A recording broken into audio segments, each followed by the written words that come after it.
Bismillahirrahmanirrahim. Assalamualaikum warahmatullahi wabarakatuh, and a very good morning.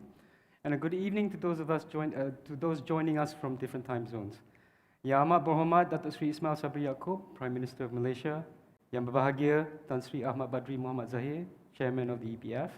Yang berbahagia Datuk Sri Amir Hamzah Azizan, Chief Executive Officer of the EPF. Distinguished guests, esteemed speakers, ladies and gentlemen. Welcome to the 2021 International Social Wellbeing Conference. My name is Noor Hisham, and I will be your guide for today. On behalf of the organizing committee, the Ministry of Finance, the Implementation Coordination Unit under the Prime Minister's Department, the International Social Security Association, ISA, and the Employees Provident Fund, we would like to extend our heartfelt gratitude to all of you for joining us today. We'd also like to extend a special thank you to our partners, BNP Paribas Asset Management, BNY Mellon, FWD Takaful Berhad, Maybank, and CIMB for your support and commitment. This conference would not be possible without you. I'm excited to share that we have virtual booths for this year's conference featuring our partners, as well as Protect Health Corporation, the Life Insurance Association of Malaysia, the Credit Counseling and Debt Management Agency, and the Women's Aid Organization. You can access the booths through the event lobby. I would also like to invite you to give our Social Protection Insight a read. We publish this every year in conjunction with ISWC, containing articles and research on issues relating to social protection in Malaysia. You can access it on the ISWC 2021 platform, or scan the QR code displayed on the screen, which doesn't appear to have appeared. Anyway, ladies and gentlemen, before we begin, a couple of housekeeping rules. To those present here in the EPF Learning Campus, please have your phone on silent mode to minimize distractions. As we hope to have dynamic conversations, please avail yourself of this rare opportunity to ask questions of our lineup of distinguished speakers. For the participants present here physically, please raise your hand and our secretariat will take your question. For those attending virtually, you can drop your questions in the Q&A box at the right panel of your screen. I would now like to invite Mr. Iskandar Muadno to recite the opening dua before we begin our conference. Iskandar.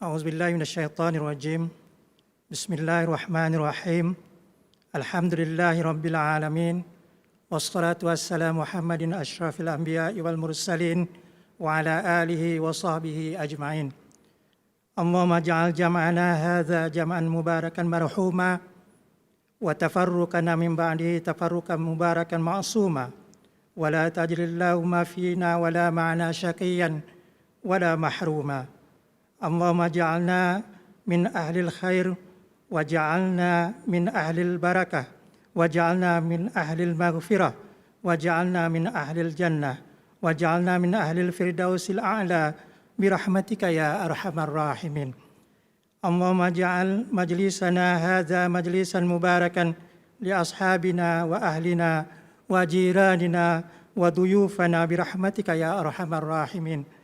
All praise be to God, the sustainer of all the worlds, and blessings and peace be upon our Prophet Muhammad and all of his family and companion. O Allah, in conjunction with the International Social Wellbeing Conference, guide us among those whom you guide, grant us health and pardon among those whom you grant health and pardon. O Allah, make this gathering of ours a gathering immersed in mercy, and our separation afterward to be one filled with being excused from sin, and do not make from among us or caused by us or around us anyone to be prevented from good and given a sadness. Rabbana atina fid dunya hasanah wa fil akhirati hasanah wa qina azaban nar. Wa sallallahu ala sayyidina Muhammad wa ala alihi wa sahbihi wa sallam. Walhamdulillahi rabbil alamin.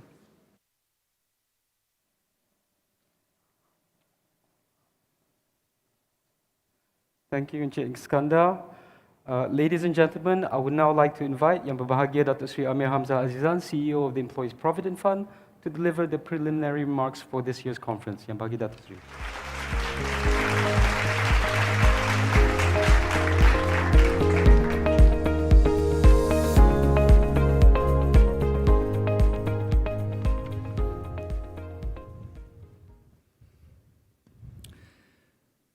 Thank you, Hisham. Yang amat berhormat Datuk Seri Ismail Sabri Yaakob, Prime Minister of Malaysia. Yang berhormat Senator Tengku Datuk Seri Utama Zafrul bin Tengku Abdul Aziz, Finance Minister of Malaysia.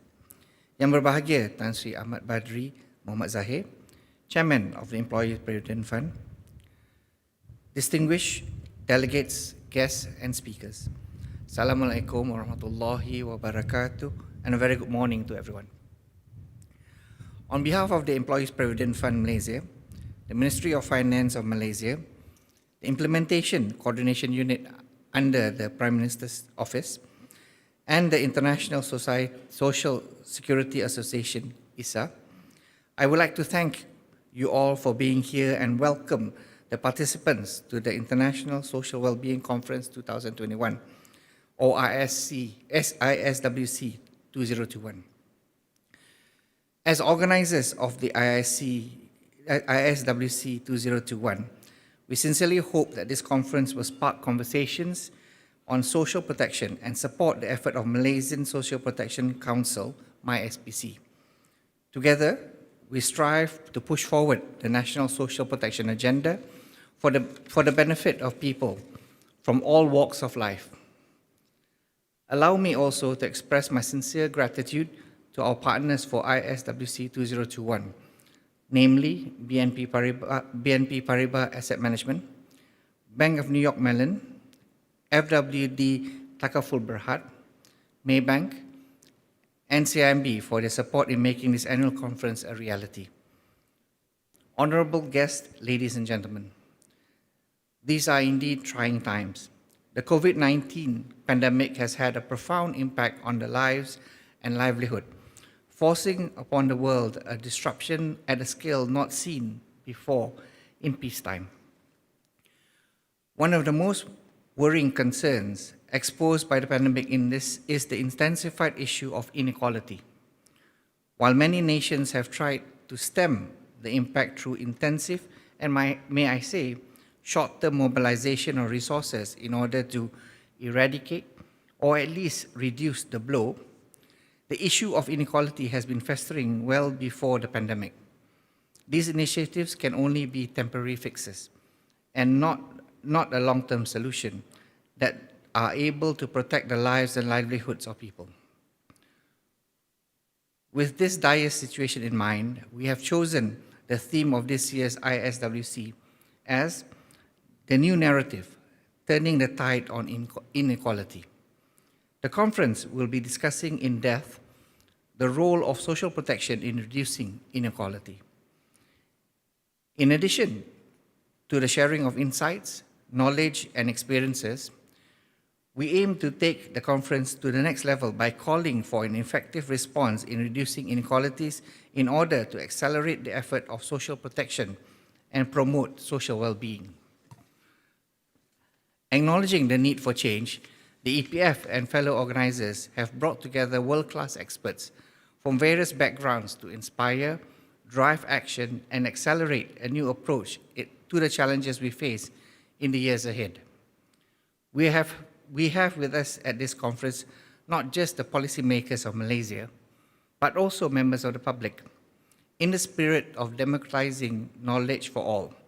This year, we have opened the ISWC for all at no cost. With this, we hope with a good mix of participation, no rock is left unturned in discussing and finding resolutions to the issue of inequality and its many different facets that includes economic inequality, healthcare inequality, education inequality, and gender inequality. I am indeed honored to be in the presence of great minds from various parts of the world. The presence of all of you today here at ISWC 2021 shows that we have the strength in numbers towards the pursuit of a better world. Let us have a fruitful 2 days and work together in finding solutions to the issues of inequality. Wabillahi taufiq wal hidayah. Wassalamualaikum warahmatullahi wabarakatuh. Thank you.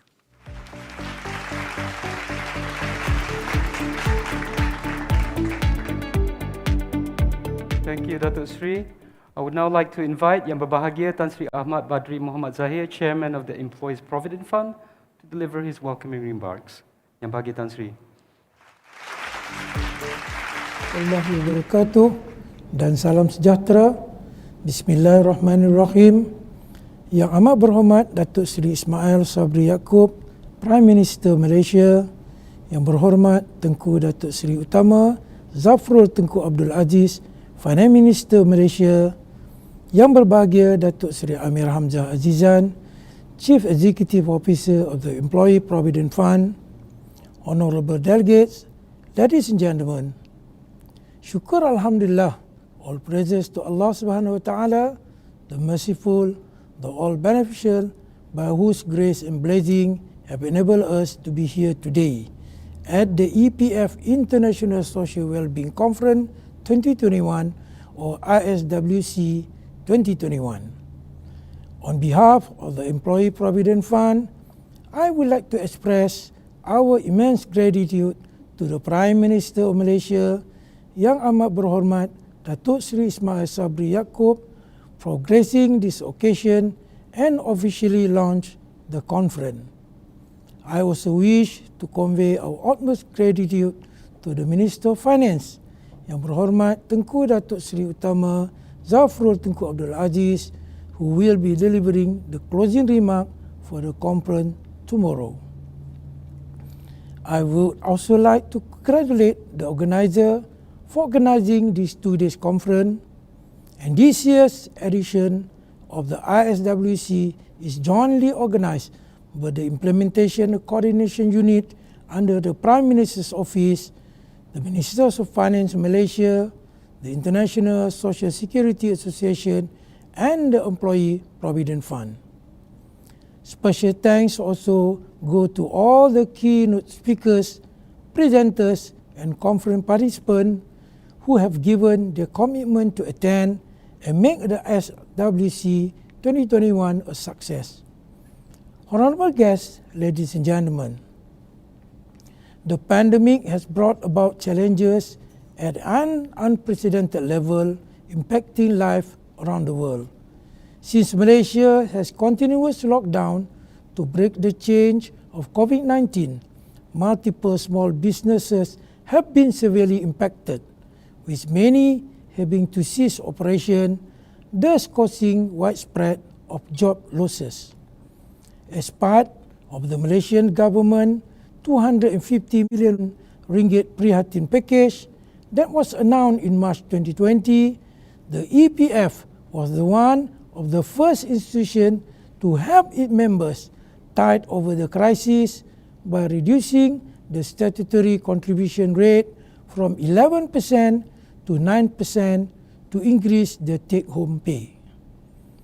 As economies continue to be volatile and uncertain, it is paramount that the EPF take immediate effort to sustain the livelihood of the people while keeping to its mandate to safeguard its members' retirement saving.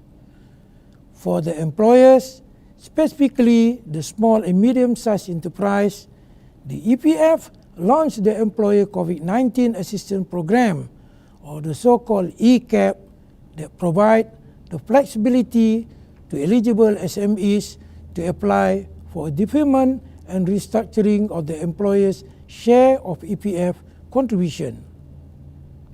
However, the most notable initiative by the EPF during this pandemic are the 3 COVID-related withdrawal program, i.e. iLestari, iSinar, and iCitra program that have helped members tremendously in supplementing their income during this difficult time. As at 31st October 2021, a total of 101.1 billion ringgit have been withdrawn under the iLestari, iSinar, and iCitra. This is equivalent to 22% of a total 530 billion ringgit of the government stimulus program as a support to the Malaysian society as a whole. Although these responses were necessary, in light of the situation, the COVID-19 related withdrawal has worsened the situation for members, many of whom now face the risk of having insufficient saving to live a dignified retirement. The situation is that 48% of EPF members below age 55 have critically low EPF saving. This is a 28% increase in members reaching critically low EPF saving from before the pandemic. With Malaysian life expectancy at 75 years old, and assuming EPF members start to draw down their retirement saving at age 55, the saving would need to be sustained for at least 20 years. In regard to that, the median saving for all EPF members below age 55 stand at 13,000 ringgit, which translates to a 54 ringgit a month for their retirement years, whereas the median saving of EPF members at age 54 is at 38,000 ringgit, which is translate to 159 ringgit a month for the next 20 years. In order for members to recover the loss of saving from the COVID-19 related withdrawal, they would need to work an extra 4 to 6 years. As the country's largest retirement fund, we are extremely concerned by this situation. Majority of our members now are at risk of falling into old age poverty. Not only will this be detrimental to individual livelihood, the social economic landscape of the country and its physical health will also be challenging. Honorable guests, ladies and gentlemen, we have seen how the issue of adequacy has impacted our members' future retirement well-being, but there is more than just the issue of adequacy. Social protection is human right for all. These include those from all forms of work, including those in the formal and informal sector as well. Roughly, only 3 out of 10 adults in Malaysia are covered by any form of social protection, such as the government pension scheme and the EPF coverage. We are looking at only 7.5 million out of 23.5 million working age population that are currently residing in the country. The pandemic has also shifted the employment landscape toward informality. The growth of self-employed and informal bracket is expected to increase from the current 5.7 million to 8.8 million in 2040. To address adequacy of saving and retirement income, we need far-reaching solutions covering an effective safety net program, comprehensive life cycle social protection system, robust labour market and wage policy, sustainable economic growth, reskilling and upskilling of labour force, as well as policy to encourage automation and digitalization to help increase productivity. In this context, the EPF would like to contribute to improve the well-being of people of Malaysia. We are truly supportive of the Government Budget 2022 initiative to extend the ISRR program to include those from age 55 to 60. This will make ISRR more attractive to those in the informal sector to save for their retirement. The Caruman Sukarela Incentive Suri, or in short we call it ISWC, which has been integrated with the Social Security Organisation SOCSO and renamed as Kasih Suri Keluarga Malaysia, meanwhile give housewives and widows registered under the e-Kasih system to gain access to social security. Another interesting facility to the EPF is set to launch is the iLindung facilities, which allow the withdrawal from account to purchase the life and critical illness insurance through the EPF platform. Also to be launched in the first quarter of 2022 is the iSayang facilities, which allowed for a voluntary transfer of 2% EPF contribution from the husband to the wife's account. Other initiatives we are exploring include the gradual approach toward mandating legal EPF coverage to non-agricultural informal sector workers. We will also be advocating our voluntary access scheme where members can compel their employers to increase their EPF contribution to move from the then 11% statutory rate. Financial literacy is another area that the EPF will be actively advocating through tools and education campaign, such as the Belanjawanku National Reference Budget that aim to provide guidance on everyday budgeting for 11 cities and the Klang Valley. A financial planning portal to enable and empower members to plan their finances and make informed financial decisions, and the members' advisory services that offer free tailored financial advisory for members to obtain financial advice beyond retirement planning. Yang amat berhormat Datuk Seri, distinguished guests, speakers and participants of the ISWC 2021. This year's ISWC intend to lay out the different aspects of the inequality issues that we are facing globally.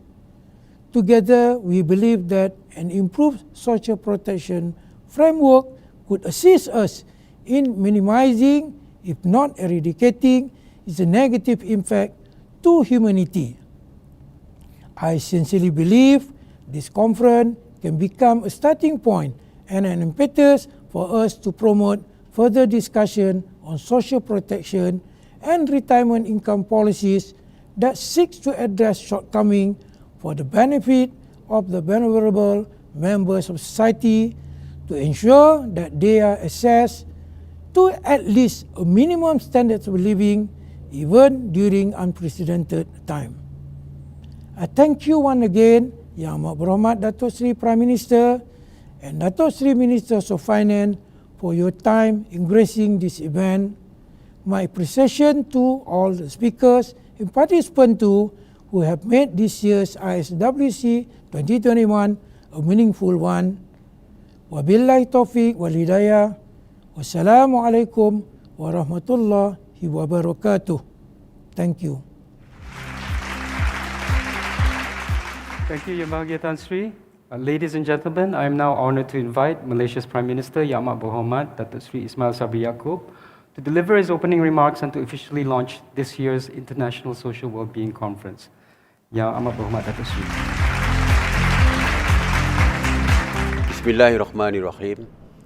Assalamualaikum warahmatullahi wabarakatuh and salam keluarga Malaysia. Yang berhormat Tengku Datuk Seri Utama Zafrul Tengku Abdul Aziz, Finance Minister of Malaysia. Yang berbahagia Tan Sri Ahmad Badri Muhammad Zahir, Chairman of the Employees Provident Fund Board. Yang berbahagia Datuk Seri Amir Hamzah Azizan, Chief Executive Officer of the Employees Provident Fund, dearest keluarga Malaysia. Syukur Alhamdulillah, we are given the opportunity to be here today at the International Social Wellbeing Conference ISWC 2021, jointly organized by the Employees Provident Fund of Malaysia, EPF, the Ministry of Finance, MOF, by Prime Minister's Office, Implementation and Coordination Unit, and the International Social Security Association, ISSA. It is a pleasure to warmly welcome all esteemed delegates and participants to this year's ISWC theme, The New Narrative, Turning the Tide on Inequality.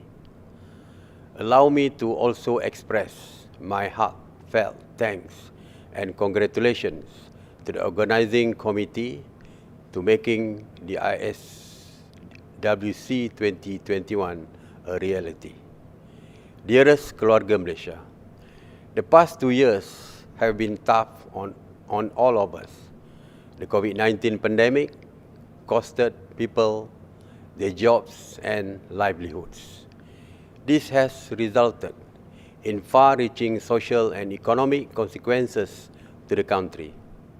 Absolute poverty increased from 5.6% in 2019 to 8.4% in 2020, while relative poverty rose to 16.9% with a 10.3% decrease in mean monthly household gross income from 7,901 ringgit in 2019 to 7,089 ringgit in 2020. Hardcore poverty is also estimated to increase from 0.4% in 2019, involving 27,200 households, to 1%, involving 78,000 households. Households' income was also greatly impacted. About 20% of M40 households with income between 4,850 ringgit and 10,959 ringgit slid into the B40 category, while 12.8% of T20 households shifted into M40. Unemployment rate during the first lockdown last year increased to 5.3%, the highest in 27 years since 1993. Thankfully, it has progressively receded to 4.6% in August 2021. Based on the Economic Outlook 2022 report published by MOF, the unemployment rate is anticipated to return to 4% in 2022. Inshallah, the gradual normalization of economic activities to pre-pandemic level would help stimulate strong labor demand and fast-track recovery in the labor market. Dearest Keluarga Malaysia, unemployment is a long-term challenge associated with the range of health and social problems such as poor physical health and well-being. The government is very concerned about the rakyat's well-being and have taken measures to tackle it. Since the COVID-19 struck, we quickly learned that social protection system, including social assistance, social insurance, and labor market policies, can act as automatic stabilizers during a crisis, as well as essential safety nets for poor and vulnerable citizens. The 12 Malaysian plans focus on rakyat's welfare, social protection, and people-centered projects in light of COVID-19 aims to rejuvenate Malaysia's socio-economic development for long-term sustainability and prosperity, and the foundation of improving the well-being of the rakyat. This will be another major stepping stone for Malaysia to move closer to the United Nations Sustainable Development Goals (SDG) 2030 agenda. We aim to fulfill one of the national development priorities by adopting the whole-of-nation approach with the principle of leaving no one behind. This is further supported by the recently launched Keluarga Malaysia concept, which is based on three main values: inclusivity, common ground, and contentment. As Keluarga Malaysia, everyone should work together to establish a stronger social support system towards greater resiliency, especially for poor and vulnerable groups. If there is one thing we can take solace on from this crisis, is the nation's ability to do things the Malaysian way. After all, a Malaysian crisis requires a Malaysian solution. The Malaysian solution in this context is the government's commitment to strengthen and increase research activities under the Malaysia Social Protection Council, MySPC. This council serves as a centralized coordinating body to develop a comprehensive national social security approach which is based on life cycle needs, encompasses effective and efficient policies, and is backed by credible, broad-based, inclusive infrastructure and legal framework. Meanwhile, the government has increased allocation and incentive for numerous social protection programs, including Bantuan Keluarga Malaysia, IKASih, and more. These social protection initiatives are further enhanced in the recent Budget 2022 announcement. We remain committed to eradicate poverty through greater collaboration within government agencies and statutory bodies. This will aid in unlocking income potential, increase household productivity, and create a more productive workforce. Dearest Keluarga Malaysia, policymakers must recognize the role of social protection in promoting social well-being by crafting effective policies that consider voices of the rakyat. New and innovative social protection solutions are urgently required. It is a strike, a balance between the provision of safety nets, promote financial resilience, and human capital development. More collaborative efforts by the public and private sectors are also vital to form strong synergies between social security organizations, relevant stakeholders, and policymakers. Quick responses are required to uplift the community, promote rights, and bridge social protection gaps in the country, especially for informal economy workers, housewives, or unpaid family workers such as caregivers. Dearest Keluarga Malaysia, we have reached a pivotal moment to harness social and economic opportunities to address and manage inequality levels, which is why the theme for this year's ISWC event, the new narrative, Turning the Tide on Inequality, is fitting. I hope this conference will be a useful platform for fruitful exchanges of constructive ideas, knowledge, and best practices regarding the social protection ecosystem. It is with great pleasure that I officially declare the ISWC 2021, the new narrative, Turning the Tide on Inequality, open. Thank you and stay safe. Wabillahi taufiq wal hidayah. Wassalamualaikum warahmatullahi wabarakatuh. We'd like to think that every person is born free and equal. We all deserve fair opportunities to fulfill our purpose in life. However, reality hits us hard. We all lead very different lives. Our paths, experiences, and challenges are not the same.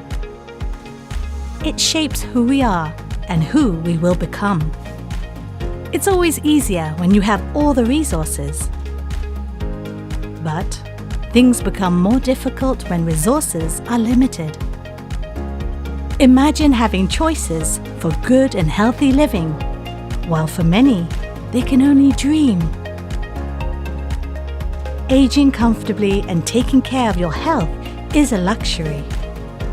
In reality, falling ill is not even an option for many. Having the opportunities to pursue your career and dreams could be a privilege for some. When you don't have that option, you do what is best for the family. We may be born free and equal, but our life circumstances are different. Many face the harsh realities of unequal opportunities and resources. However, the future course of these challenges is not irreversible. For the well-being of our present and future generations, now is the time to write a new narrative.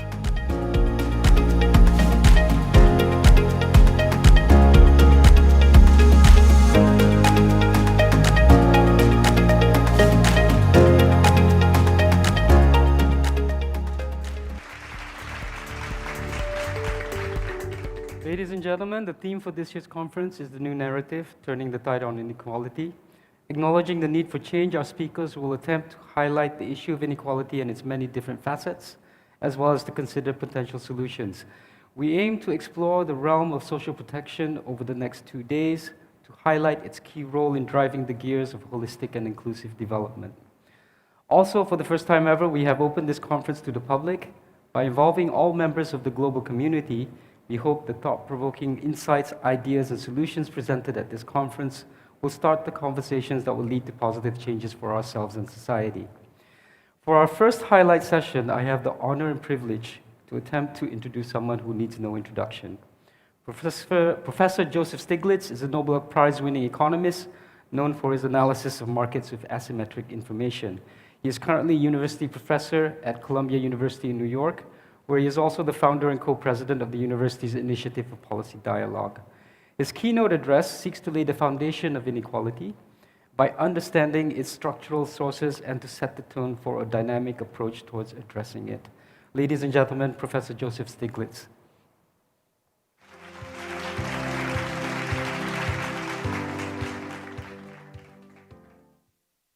Well, it's a real pleasure to be here. I wish I could be there with you, but the subject of your discussion is one that I've been committed to understanding for well over a half century, understanding and addressing inequalities. And those inequalities have been brought into sharp relief by the experience that we've just been through or going through, the pandemic. COVID-19 is not an equal opportunity virus. It has exposed and exacerbated pre-existing inequalities and exposed deficiencies in our systems of social protection. The most obvious example of that is that those with poor health were the most vulnerable.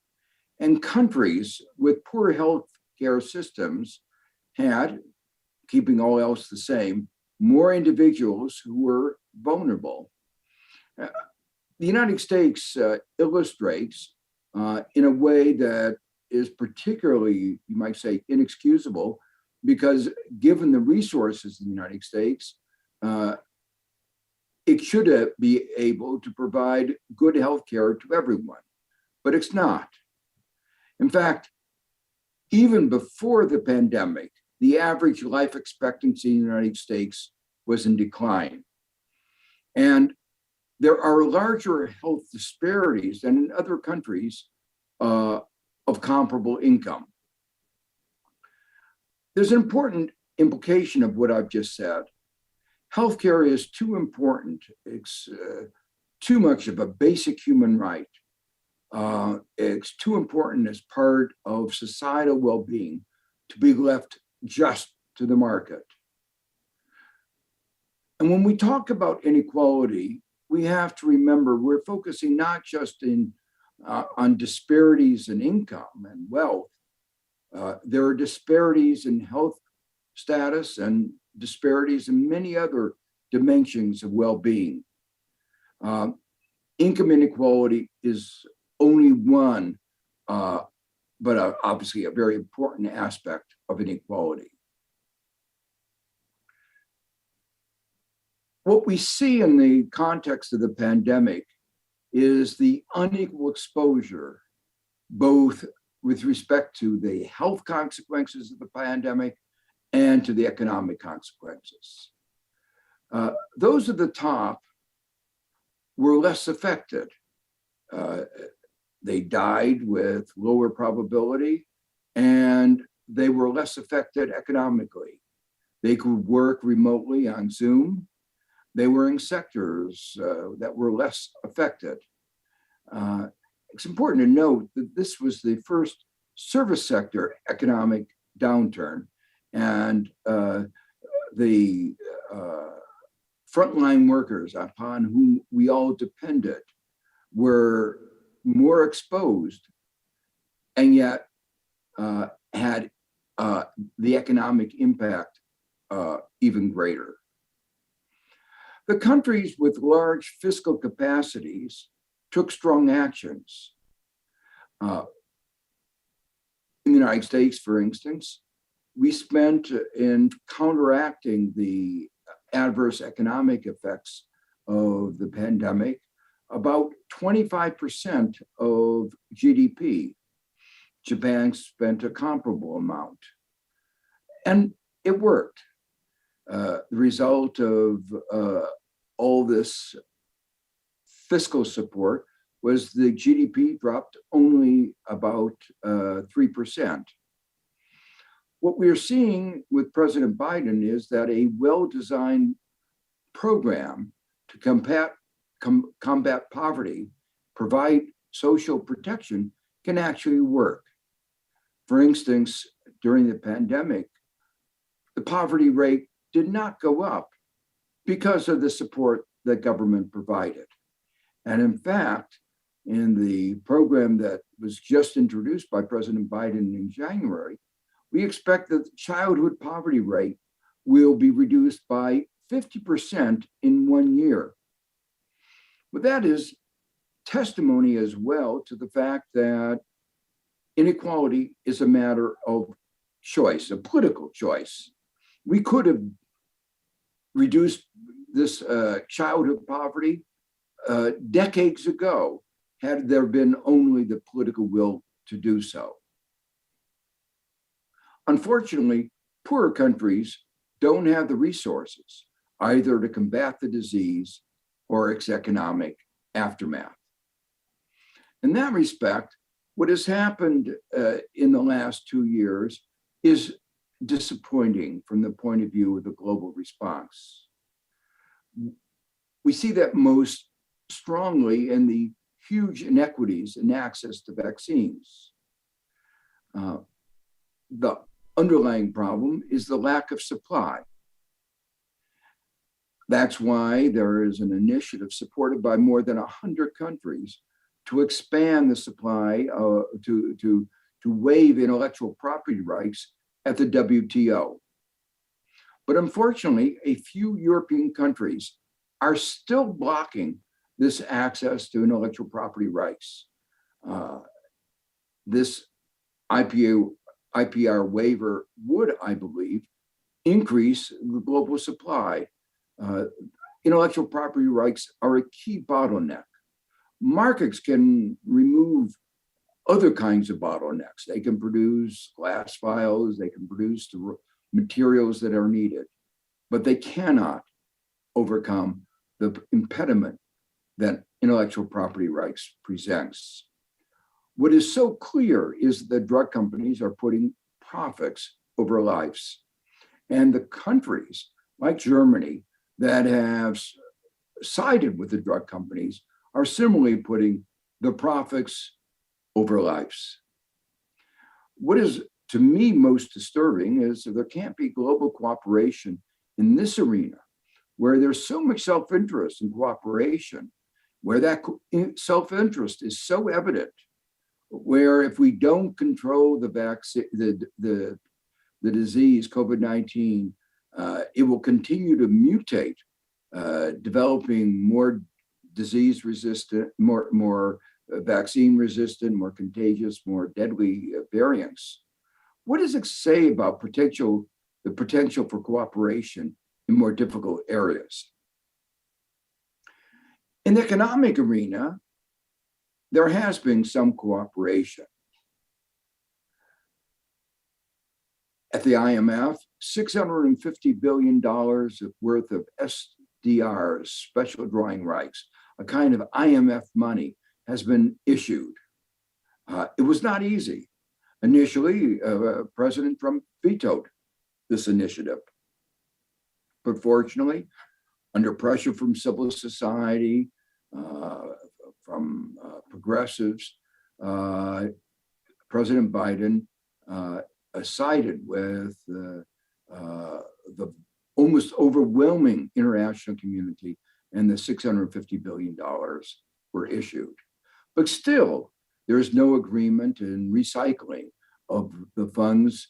The SDRs are not needed by most of the advanced countries. And that if those funds could be recycled to help developing countries and emerging markets, it would make an enormous difference.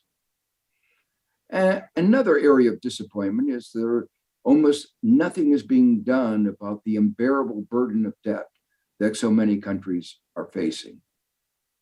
The reason why I mention this is, well, I'm going to be talking mostly today about inequalities within countries. The pandemic has also exposed and exacerbated these inequalities across countries. I want to turn now to the importance of systems of social protection and the role that they play in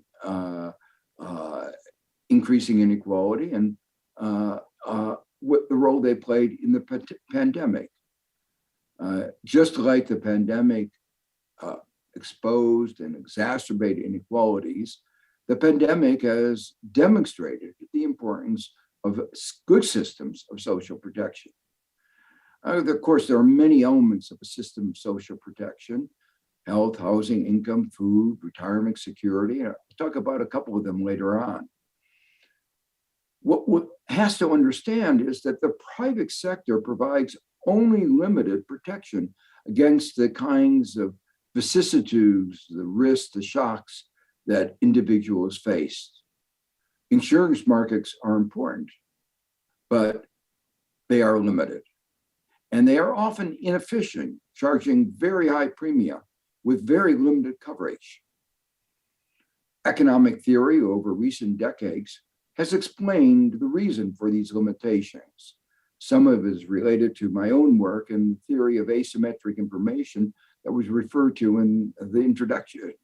There are also problems with correlated risks where, like the pandemic, where so many people are adversely affected at the same time that the insurance company cannot provide the funds that are necessary.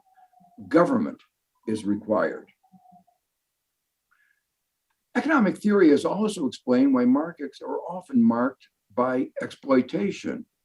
And as they pretend to provide for some degree of protection, they actually instead do engage in exploitation, giving rise to excessive profits, taking advantage of individual vulnerabilities, sometimes, perhaps often, engaging in discrimination. One needs regulation, but unfortunately, markets have often resisted that kind of the necessary regulation. We've seen some of these problems in the midst of the pandemic in the context of old age homes, where many of the old age homes did not provide adequate protection for the elderly that were residing within them. And one of the reasons why the death rates in old age homes in New York State, in Sweden, has been, and in other countries around the world, has been so high. There are large consequences of the absence of social system, of a good system of social protection. There's high levels of insecurity. Insecurity undermines a sense of well-being. It actually also has severe economic consequences. When individuals are feeling insecure, they're focusing on what, how they're going to meet the next meal or provide health care for their family. It undermines productivity. And that's why it's one of the reasons that economies with more equality in general perform better. It's one of the reasons why a good system of social protection is not just important as a moral imperative, it is actually important for economic performance. Another consequence of the absence of social protection is that it leads to high levels of poverty and indebtedness, contributing in turn to inequality, especially in times of turbulence. Studies that have been done by those looking at who goes bankrupt, say in a country like the United States, who are the families facing extreme insecurity. It's a result typically of episodes of problems, say, of healthcare or losing a job. In other words, it results from inadequate systems of social protection. The pandemic has shown another social dimension to the consequences of the absence of social protection. In countries without adequate protection, including paid sick leave and high levels of inequality, those who were sick went to work. They had effectively no choice. Even in a relatively well-off country like the United States, about half of all families live paycheck to paycheck. And so when they get sick, they have no choice but to go to work. And unfortunately, in the United States, there is no system of mandatory paid sick leave. Remarkably, Congress recognized the consequences, the health consequences of the absence of paid sick leave, and debated, discussed passing mandatory paid sick leave just for COVID-19. But then our richest firms, our largest firms, lobbied strongly against this. And so when the law was finally passed, about 80% of all American workers were exempted from this mandatory paid sick leave. It was short-sighted and it was selfish. Another dimension of absence of social protection is that without good worker protection regulations, employers did not provide masks, they did not provide protective gear, they did not arrange for appropriate social distancing. And the result of workers going to work, workers not being appropriately socially distanced, not wearing masks, was the disease spread more rapidly than it otherwise would. So, and that of course had enormous health, social, and economic consequences. So social protection is important. The importance of it was really shown vividly by the pandemic. The pandemic has also shown the deficiencies in many of the elements of social protection schemes. I've referred to a couple of them already. In some countries, including my own, the systems of social protection were not up to the challenge. For instance, the unemployment system was unable to handle the surge in unemployment Many individuals did not get, couldn't even apply for unemployment benefits, didn't get unemployment benefits for weeks and weeks, and were left to essentially defend for themselves. Interestingly, some countries developing and emerging markets show greater administrative capacity in getting funds to the most vulnerable than the United States. And some countries showed greater capacity in finding ways of protecting small businesses and avoiding huge increases in unemployment. Some countries, like the United States, show greater deficiencies in systems of protecting worker safety and health. Many countries showed a lack of resilience, both in the public and private sectors. It's important to think about that because that is important both for economic, for long-term economic performance, but also for managing the adverse effects of instability. The problem was that there was a systematic failure to assess risk. I believe that was on a reflection of short-sightedness, both in the public and the private sector. For instance, in the United States, while President Obama had set up a White House office on pandemics, having seen what happened with SARS and with MERS and with Ebola, we had a warning about the danger of another pandemic. Scientists said the likelihood was that we would have another one. And so President Obama set up a White House office to focus on pandemics. But then President Trump disbanded that. Adequate focus on risk would have meant one would have strengthened those parts of the public health system, such as the Centers for Disease Control, that are responsible for managing infectious diseases.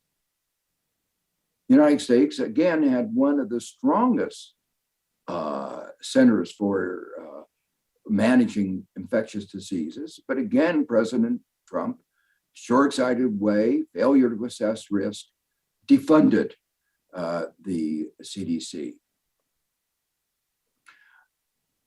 But more broadly, short-sightedness meant that there was inadequate investments in protecting us, our society, against the kinds of risks presented by not just a pandemic, but other shocks to our society. There was a lack of capacity to deal with surges. Interestingly, our hospital system, for instance, prided itself in how few empty beds there were. The argument was they were managing the capacity, the hospitals, better. But that lack of capacity meant that when there was a surge in demand associated with the pandemic, people died. There are a couple of analogies that might help us understand where we went wrong and why one has to design systems of social protection with capacity for dealing with surges. For the last 30 years, companies have prided themselves on what I'll call just-in-time inventory systems.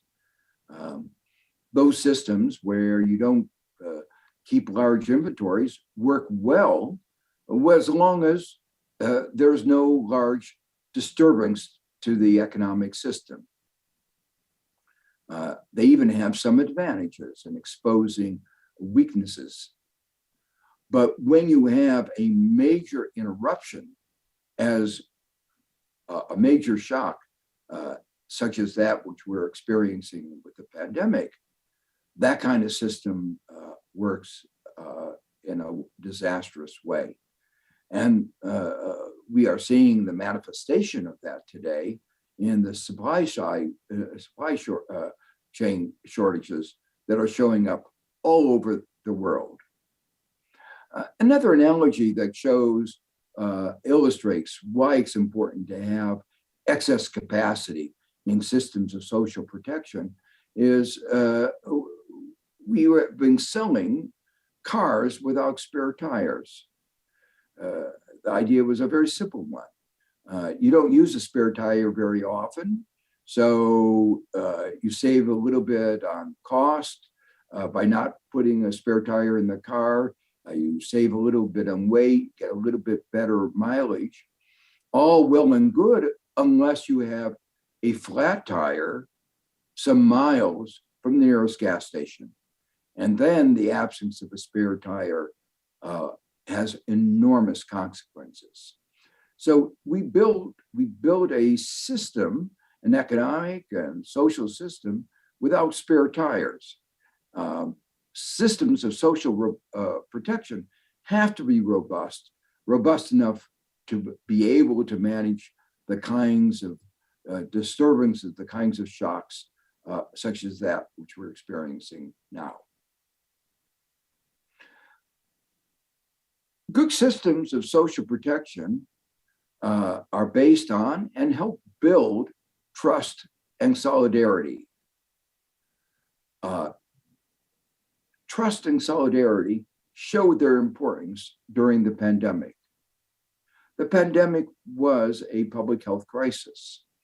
And at the center of any public health issue, as in the center of the climate change issue, are what economists refer to as externalities, where what one individual does has large effects on others, on society as a whole. If individuals walk around without masks, they don't maintain social distance, if they don't get vaccine, it exposes others to a greater risk of getting the disease, a greater risk of even dying. When there is solidarity and trust, individuals engage in action showing respect for others, including wearing masks, social distancing, and getting vaccinated, and containing the spread of the disease. When and where there is not solidarity and trust, there has been political division, misguided arguments about individuals' freedom, and a higher incidence of the disease. The way I sometimes put it is that one individual's freedom not to get vaccinated, freedom to not wear masks, freedom not to social distance, is another person's unfreedom. It takes away their right, most important right of all, the right to live, by exposing them to a higher probability of getting a disease. So I view systems of social protection as a basic part of a society, a system of solidarity. And societies with strong solidarity build greater trust. And that kind of trust and solidarity has shown its value in this pandemic. Those countries where there is greater and more durable trust have done better. Dealing with the pandemic requires trust not only in each other and respect for each other, but trust in institutions and science. And here we come back to the theme of this conference and the theme of my talk, inequality. Inequality bred a lack of solidarity. When individuals don't live such different lives, some people experiencing a life of deprivation, a life of anxiety, not knowing where the next meal will come from, not knowing whether they can afford education for their children, not knowing whether they can afford healthcare for their children, and others living a life of ease. When you have that kind of division in society, it is almost inevitable that there will be a lack of solidarity, a lack of trust. And that lack of solidarity, that lack of trust, provided fertile grounds for mis and disinformation, fertile grounds for undermining science. Perhaps some of this lack of trust in science and social sciences related to the failed promises of shared prosperity from globalization, financialization, and technical progress. For a long time, there was a doctrine of trickle-down economics. If only the society GDP goes up, everybody will prosper. Well, there was never a theory behind, there was never evidence behind trickle-down economics. In the last 30 years have provided enormous evidence against trickle-down economics. Well, the inequality, which has helped breed this lack of trust, lack of solidarity, and has provided fertile grounds for mis and disinformation, has made it all the more difficult to get the control of the pandemic.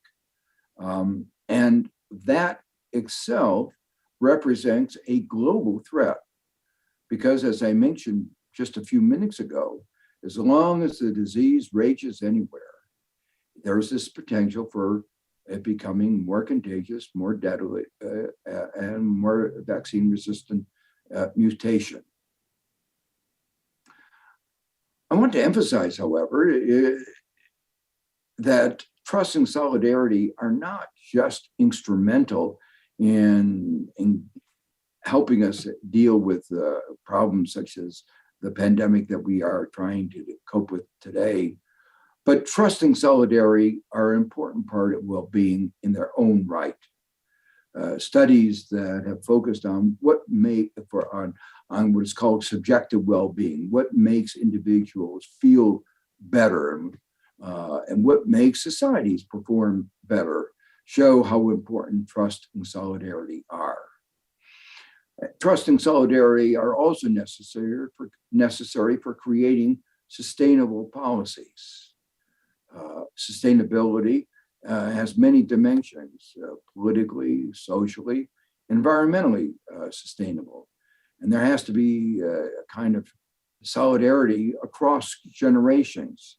If you can't have solidarity within a generation, it's very hard to have solidarity across generations.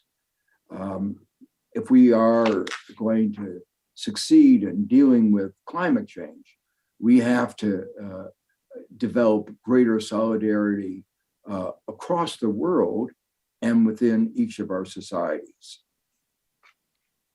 Well, a comprehensive system of social protection and investing in people is at the center of any agenda for inclusive growth, any agenda that attempts to provide the preconditions for generating the trust and social solidarity that I just described. This is one of the most important changes in thinking about inequality that has occurred over the last 10 years. The idea that greater inequality helps promote economic growth. There are a number of reasons why inequality and growth are complementary. Without opportunity, society's most important resource, its people, do not have a chance to live up to their full potential. The failure of providing that opportunity has enormous consequences. And unfortunately, we are seeing that in many countries around the world. In the United States, for instance, the idea of a long time is about American dream, that anybody can live up to their potential. But that notion of the American dream is a myth. If you look at it the way any social scientist does, look at the statistics, The life prospects of young Americans are more dependent on the income and education of their parents than in most other advanced countries. There are many ways in which inequality is generated. Market power and other forms of exploitation are one of the important ways that have been exposed in recent years. And these ways also undermine economic efficiency. This notion that greater equality helps promote economic growth, I'm sorry for the mistake, is the central message in my book, The Price of Inequality. But the idea has now been widely accepted.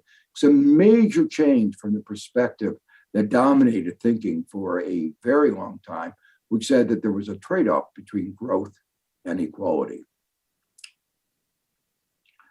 There are, in turn, many elements of a comprehensive agenda for social protection and promoting equality.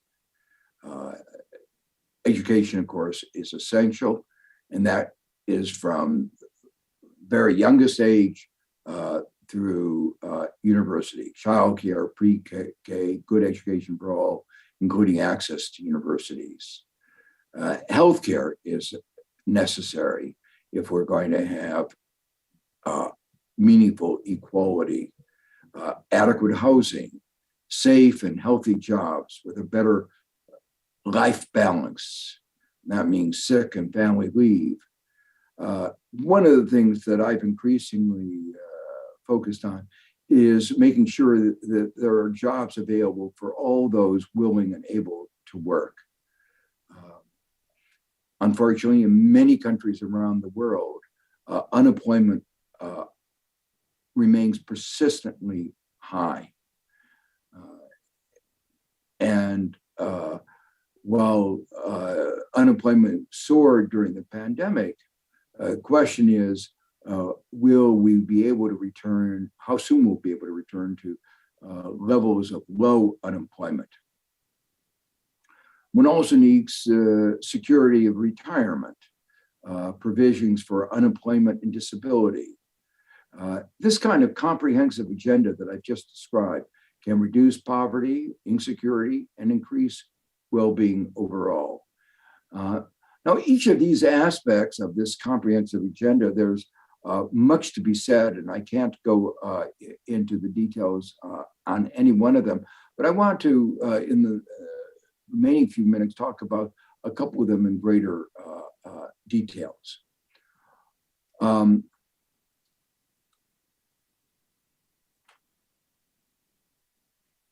There are multiple approaches to providing good systems of social protection. One of them that is being used in your country and a few others is a provident fund, a mandatory savings account. There are multiple justifications for such a mandate. In part, a humane society cannot allow individuals to suffer in their old age, even if they don't save for themselves. So that's just one of many, many reasons for that. There are significant advantages in what I call the provident fund approach, where you have a single fund that provides, helps people purchase homes, provides health, provides other forms of security. I think this integrated approach is better than the standard siloed approach, where you have separate programs. The origins of the separate programs have to do with different constituencies advocating one or the other. When I was chairman of the Council of Economic Advisors, I tried to advocate for this kind of integrated approach, but it turned out that the nature of the politics of the United States made it very difficult, because there were different congressional committees in charge of each of the programs, and they defended their turf. But within a provident fund, one needs to have some form of reinsurance because some individuals will have multiple episodes of bad fortune. And so one can't just rely on individuals' savings. One needs to top it up for those individuals who have multiple misfortunes. Another approach for providing social protection that is being used in a number of countries are income contingent loans. In some areas like education, they've proven themselves to be highly successful. Australia has had a very successful income contingent loan program. The nature of that program is you make a loan and the amount that you repay depends on what your future income is. And after 20 years, there's debt forgiveness. It ensures that the debt is never overly burdensome. And yet it provides a way to ensure that those who benefit from the education pay at least part of the cost of their education. It's particularly important in those many countries that face fiscal constraints, and those fiscal constraints are likely to be even greater now in the post-pandemic world as so many countries have undertaken high levels of debt to combat the economic consequences. More recently, there have been a number of proposals for extending income contingent loans to other areas, for instance, not only to education, but also to unemployment.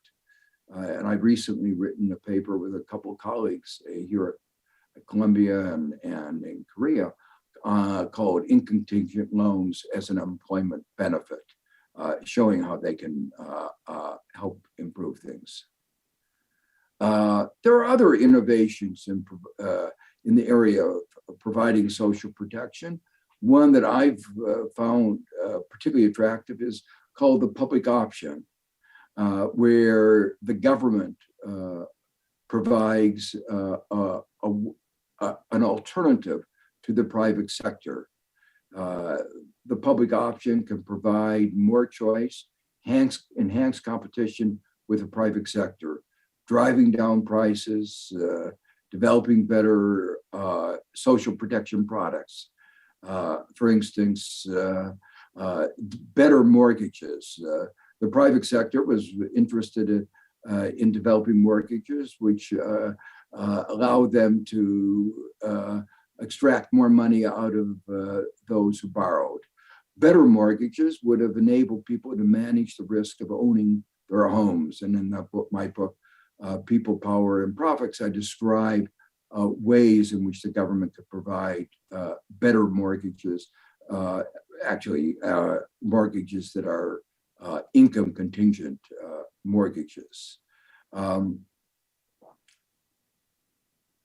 Retirement products, allowing individuals to make higher contributions to the public insurance retirement system is another way of providing a public option for retirement. Unfortunately, many in the financial sector, again, have focused on how they can exploit retirees, even in the United States, resisting having fiduciary responsibilities imposed on them, rather illustrates the difficulties of relying just on the private sector. So this is one of many, I think, innovations that can help improve systems of social protection. There are still other innovations, engaging civil society and the not-for-profit sector. In some countries, not-for-profits play a central role in the provision of social protection. Of course, this was the traditional system. But in the 21st century, we can't rely on voluntary behavior for social protection. But we can still engage with that sector in the delivery of essential services, a lower risk of exploitation, focus not just on the bottom line, on profits. As I mentioned a little bit earlier, the pandemic has shown weaknesses in the for-profit system of providing care for the aged. The broader theme of this discussion, of this conference, I gather, is inequality, and social protection, investing in people that are only part of a broader agenda of addressing inequality and promoting inclusive growth. And I want to describe in just a few minutes some of those other elements. You need broader investments in what is sometimes called the public good. Basic research and technology, which proved so valuable in the pandemic, the development of the mRNA vaccine as a result of public investments from which everybody benefited, infrastructure, including public transportation, making cities more livable, addressing climate change. These are all investments in the public good, are things from which everybody benefits. And by raising the standard of living, the core standard of living for everybody, in a sense, inequality is reduced because there's less reliance on the provision of private goods. So the greater the provision of public goods, the less important the disparities in incomes, in private incomes are. But there's also an important role for government in preventing exploitation. I referred to that already several times. This exploitation takes on many forms, creating and abusing market power, exploitation of the most vulnerable. It's often done in ways that are very hidden.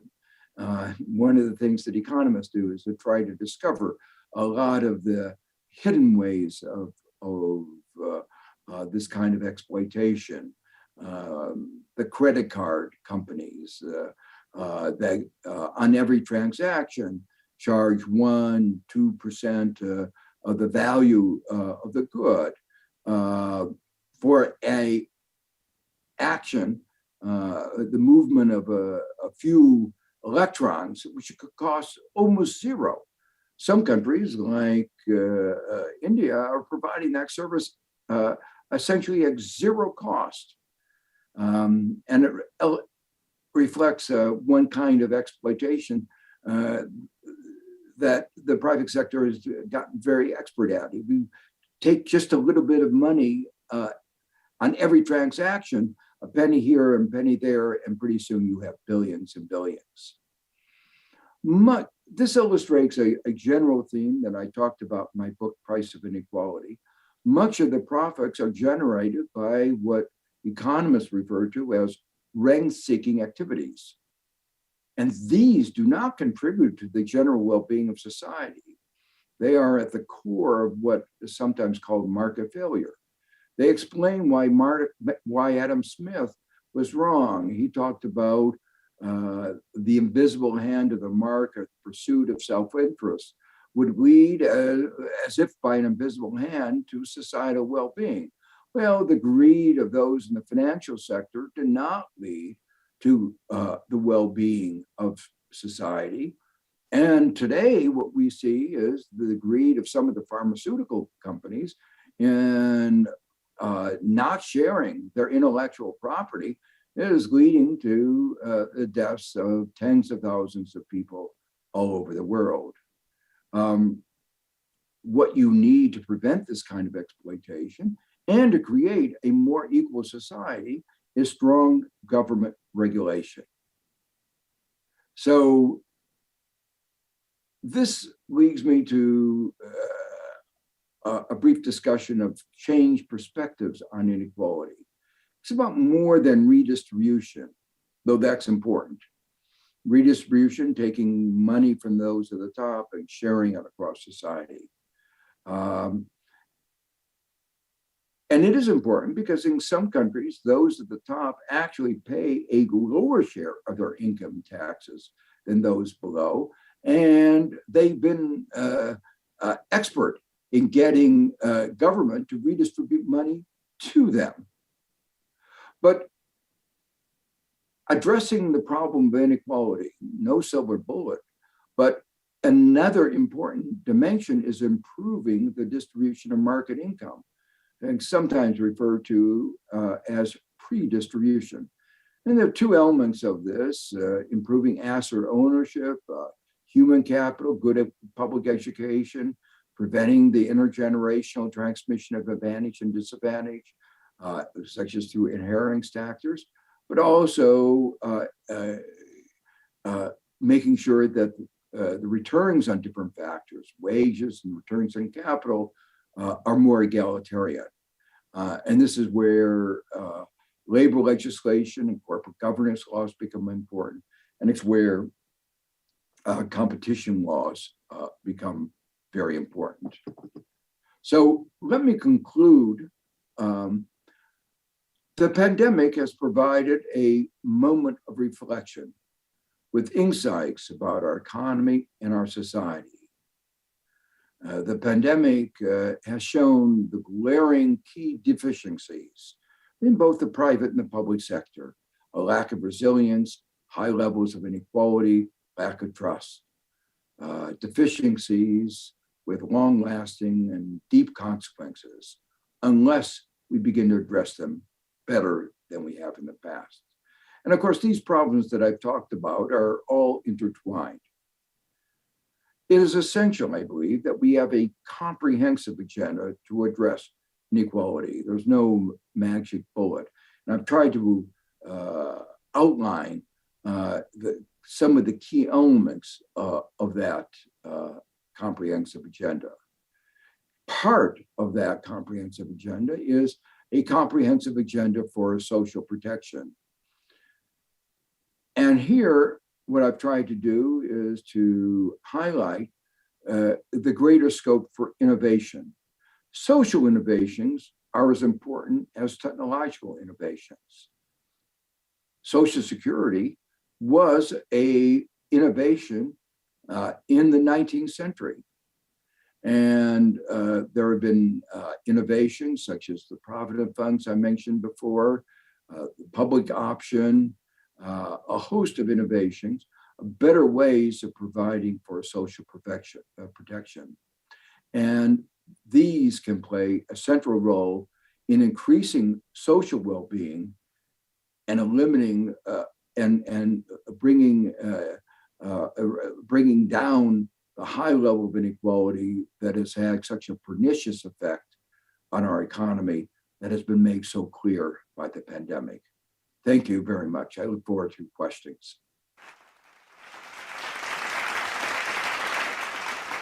Thank you, Professor. We now open the floor for questions.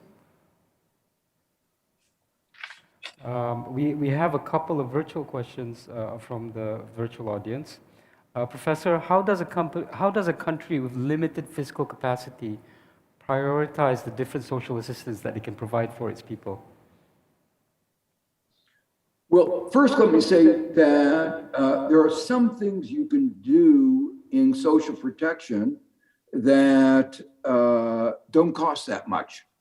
I talked about income contingent loans. Income contingent loans are ways of, rather than coming out of public expenditure, it's through lending programs, and that will be repaid.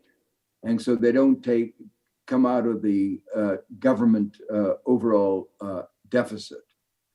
One has to do all the things I talked about.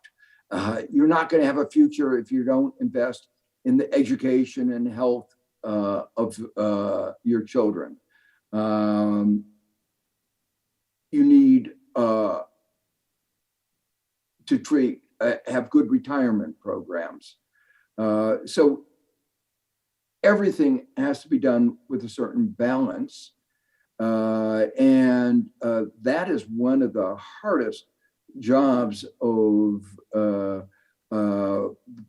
politics, is to try to balance these. And remember, one of the things one has to keep in mind always is that the voices of the younger generation typically aren't heard as loudly in the political sphere as those of the older generation. And we're seeing that in the climate change debate.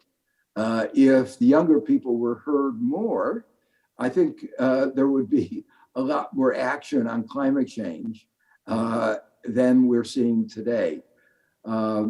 I mention that because some of the trade-offs in how we design our systems of social protection, our systems have very strong intergenerational effects. Okay, so since you mentioned the cross generations, I think I'll start with question number 5 first. You mentioned the critical need for solidarity inter and cross generations, but views are getting more polarized both globally and in Malaysia, and will most likely stay polarized for the foreseeable future. What options do we have if solidarity is not attainable over the short and medium term? Well, I think we have to do better job on solidarity.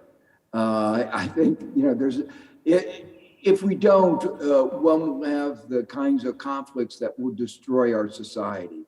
I think there is no alternative. So the critical issue is to try to create better, more common spaces. And by that I mean, I think what goes on in social media in terms of mis and disinformation is very divisive. And there's an enormous challenge in circumscribing this kind of divisiveness and maintaining free speech. But we have to get a better balance than we've had.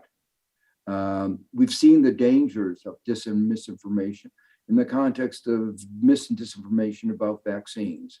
And that is putting our whole entire society at risk for health. But the dangers that we see from a divided society where people live, have different truths, different views about reality, are equally destructive of our society. So developing better common space intellectually about our shared view is very, to me, very important. And this brings me back to the importance of education, a free and active press, creating good journalism. These are some of the ways that we help create common space where we can get shared understandings of what it is, what is going on, what the truth is. One of the most disturbing things that has happened in the United States and many other countries is a belief that there is no such thing as truth. If we didn't have science, we would not have had the vaccines that have protected us against COVID-19. It's not a matter of opinion about whether there are cells and whether there are atoms.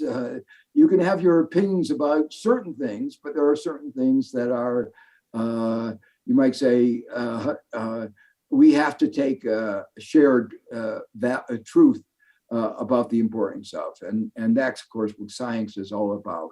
And the attack on science and on truth of the right wing is one of the most destructive things that has happened in recent years. Professor. The, keeping on that theme of common spaces, I think this question number 3, a lot of social issues stem from poverty. Access to a place to live isn't about supply, but about price. How can we guarantee that poor people have a place to live with the state of housing developments and price being what they are? We're starting to see segregation by, spatial segregation of households by income, essentially. So how do we break that barrier? You're absolutely right. This is one of the most important issues our society faces. In fact, in the United States, while we've done a little bit better in addressing problems of racial segregation, we've gotten worse in terms of economic segregation. So I think there's no alternative but some form of public support for housing. That housing is a basic good. In the South African Constitution, there is a recognition of housing as a basic human right. Obviously, a poor country can provide housing at a lower standard than a rich country, but the right to good housing is important, is a basic human right. And as we think about that from a social perspective, we have to have economically integrated housing. And that's one of the biggest issues, for instance, that we've been debating in New York City, where I live. That the fact is the island of Manhattan going to be an island just occupied by rich people, or with a few enclaves of poor people at the edges, or is it going to be economically integrated? Many of us have been working very hard to make sure that we remain an economically integrated city. When we think about these spatial disparities, though, I also want to emphasize that one of the things that became very clear in the discussion in the United States, for instance, after 2016 election, was the importance of disparities in incomes and well-being in different parts of the country. And that's true as I look around different countries, in country after country. In other words, parts of the country are doing very well. And if you look at the map of places in the country that support policies for stronger education, climate change, a whole set of, you might call it progressive policies, those are parts of the country that are doing well. And there are parts of the country that are not doing very well. And those are the places where there are more reactionary forces at play. Right. Moving on, there's a question on small businesses. Many governments worldwide failed to protect small businesses during this pandemic, despite the fact that small businesses are a big contributor to GDP and job creation. How can governments actually protect small businesses more effectively? That's a good question, and it's a hard question. Let me just first comment on some countries did much better in protecting small businesses than others. One of the programs that was instituted in some European countries and in the United States were programs that provided money to small businesses to help them retain to help them finance their employees, retain their employees. And the interesting thing was that it was administered in different countries in different ways. In the United States, we turned it over to the banks to administer, and the money didn't get to the smallest of the small businesses. There was discrimination in the way the money was provided. Whereas many European countries didn't turn to the banks to administer the program, but did it directly. And they had much better success in preventing the growth of unemployment and protecting small businesses and not having some of the inequalities in the provision of support that we saw in the United States. Now, I've argued that most countries, the banking system has not only provided inadequate finance for the small business sector, but that finance has been declining over time. The flow of funds to small businesses as a share of banking is going down. There are two perhaps partial answers. One of them is the one part of our banking system that did better were our cooperatives, our credit unions, where the banks were more connected to the communities in which they were located. Secondly, we had a government mandate called Community Reinvestment Act that requires banks to lend a certain fraction of theirs to underserved communities. And I believe that that kind of mandate can be extended.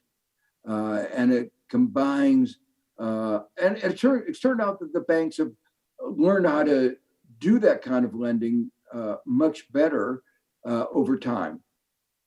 And the third thing is government support for, you might say, partnership in lending, bearing some of the risk, income contingent loans, what I call macroeconomic risk taking, where the government says we'll help underwrite the loan, but if the economy goes down, we'll bear some of the risk because that's our fault, not your fault. So we'll bear some of the risk associated with our failure to manage the macroeconomy. You bear the risk associated with your failure to manage your company given a good macroeconomy. Okay, Professor, thank you so much. I'm afraid that's all the time we have for. Please join me in thanking, give a round of applause to Professor. Thank you so much. So we'll now have a short 15-minute break. For those present, refreshments are provided on the right side of the hall. We will see everyone again at 10:45. Thank you.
Welcome back, everyone. It is with great pleasure I introduce the speaker for highlight session number 2.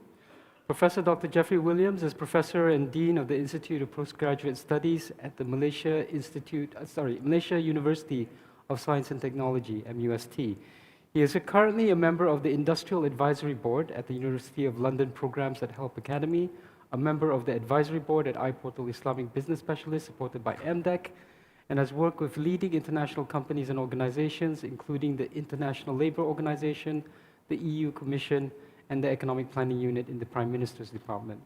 Professor Williams will explore the immediate and long-term impact of the COVID-19 pandemic on inequality in Malaysia in terms of wages and employment. Please welcome Professor Williams.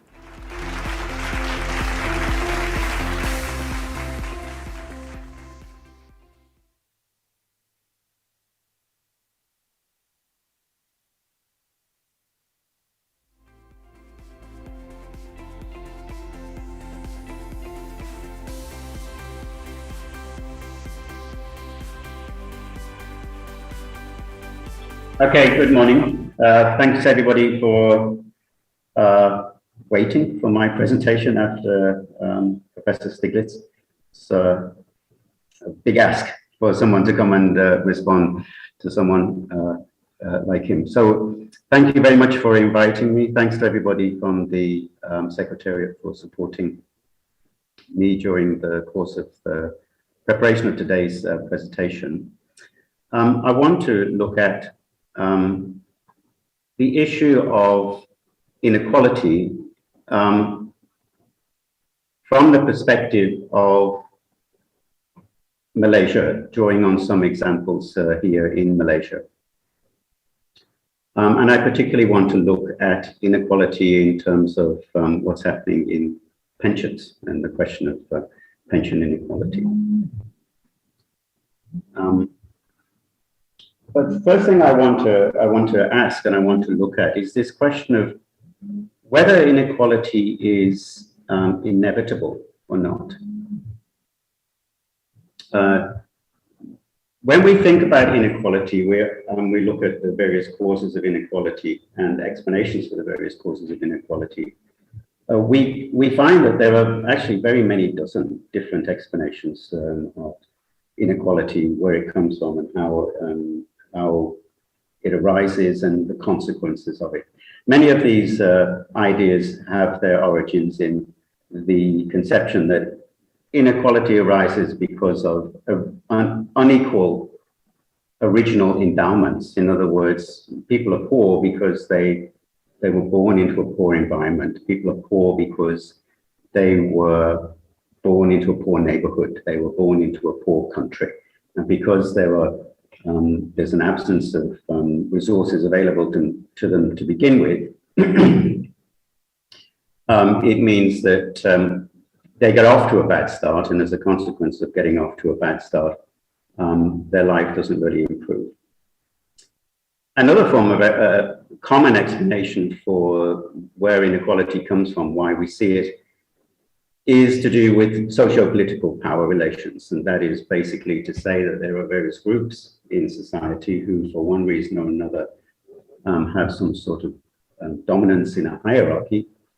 And they will then use that dominance to make themselves rich and to keep other groups in society poor. And this is a common type of explanation that one would see based on a class explanation for poverty, or looking at a capitalist system to understand that capitalists accumulate income and wealth at the expense of workers, and that is that socio-political power relation that both creates and sustains inequality over time, and then it becomes a structural matter as a consequence of the system. So we see dozens of different explanations across that sort of spectrum, and I wanted to reflect on this just for a moment before we go into the main discussion of my presentation for the rest of this session. Because I was reflecting on this and I was thinking to I was asking myself the question, is inequality inevitable? And I was thinking that we can do a little a little thought experiment, and the thought experiment is quite straightforward. Let's imagine we were to take 100 people and we were to give them an equal original endowment of wealth. We were to give each one of them $100 or 100 ringgit here in Malaysia. So you give 100 people 100 ringgit. And you ask them to go about and to do something that everybody does every day, a normal, everyday, day-to-day activity, which is to go into a food court and buy some food. So 100 people go into the food court to buy some food, and they are free to choose whatever they want. There is no question of them being coerced. There's no question of any form of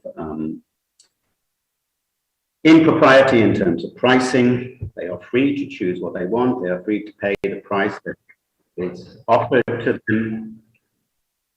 And they will go about it. They will go into the food court, they will buy their lunch, they will eat their lunch, and then at the end of that episode, we will then ask the question, how much do you have left over?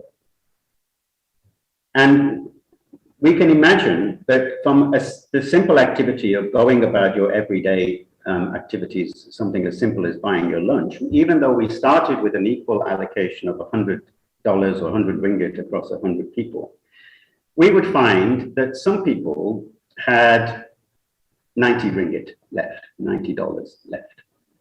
They'd spent 10 ringgit, $10 on their lunch. Some people would still have the whole of their $100. They're fasting, they're on a diet. They didn't feel hungry today. Some people would have $80, some $70, some would have $60. And you might ask the question, well, why is it that you spent $40 for your lunch and other people spent only $10 for their lunch? And they might say, well, I didn't just buy my lunch for today. I also bought some lunch to take away, take home, take to my family. I enjoyed the recipe. I enjoyed the menu so much that I want to share it with other people. What you would see then is the simple act of doing an everyday, day-to-day activity of buying your lunch would turn a group of people with an equal income distribution into a group of people with an unequal income distribution. So you will have created inequality simply by going and buying your lunch. If you do that again the next day, you will find that some people again will spend relatively little. Some people again will spend relatively more. And so that level of inequality in terms of the income compared to the original distribution will get wider. You do it again, it will get even wider. In fact, within just a few iterations, you will find that there will be some people who spend relatively little on day-to-day activities and will therefore retain quite a large proportion of their original endowment or their original income or their original wealth. And you will find that there will be another group of people who actually use up that original endowment and use up that original income and wealth much more quickly. And so you will see just after one or two or three or four iterations of people going to buy their lunch, you will see first inequality, then you will see relative inequality, then you will see relative poverty, then you will see absolute poverty, and then within a few iterations, you will see abject poverty. What do we mean by abject poverty? Well, people have nothing left. So this whole idea of where does inequality come from and is inequality inevitable? It isn't necessary for us to rely upon any form of socio-political power relation explanation, nor is it necessary for us to rely upon some idea that inequality arises because the original endowments were unequal. We can see that even if we are in an environment where we have an equal distribution of original endowments, inequality will arise simply as a consequence of normal day-to-day human activities. In other words, inequality is, in this sense at least, it's inevitable. And it's a part of the human condition. And it arises out of different people with different preferences, spending their resources in different ways at different rates and winding up as a consequence of that with different outcomes in terms of the final distribution. once we get to that position where after a few iterations of normal day-to-day activity, we are seeing this emergence of what I call spontaneous inequality, then we can see that this level of inequality causes imbalances in power relations. Then it will cause imbalances in terms of opportunities, social opportunities, opportunities in terms of education, for example.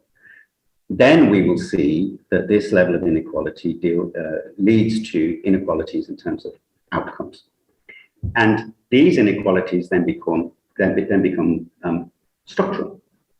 And we have structural inequality and we have structural poverty across definable demographics. We might see it across age groups, which is what we're going to focus on today. Or we might see it across class or income, or different types of work, for example, or ethnicity, or other ideas of social groups. So various demographics, we will be able to identify various forms of inequality, and these will become structural.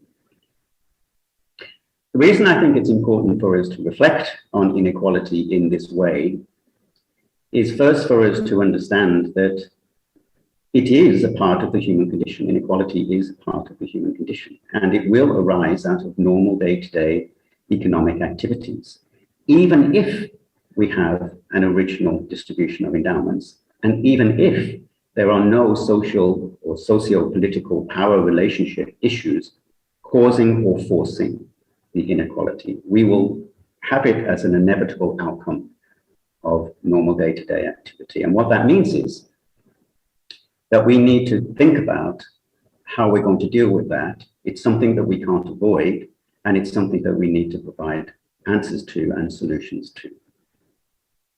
Now, I want to focus particularly on the idea of inequality or poverty in old age.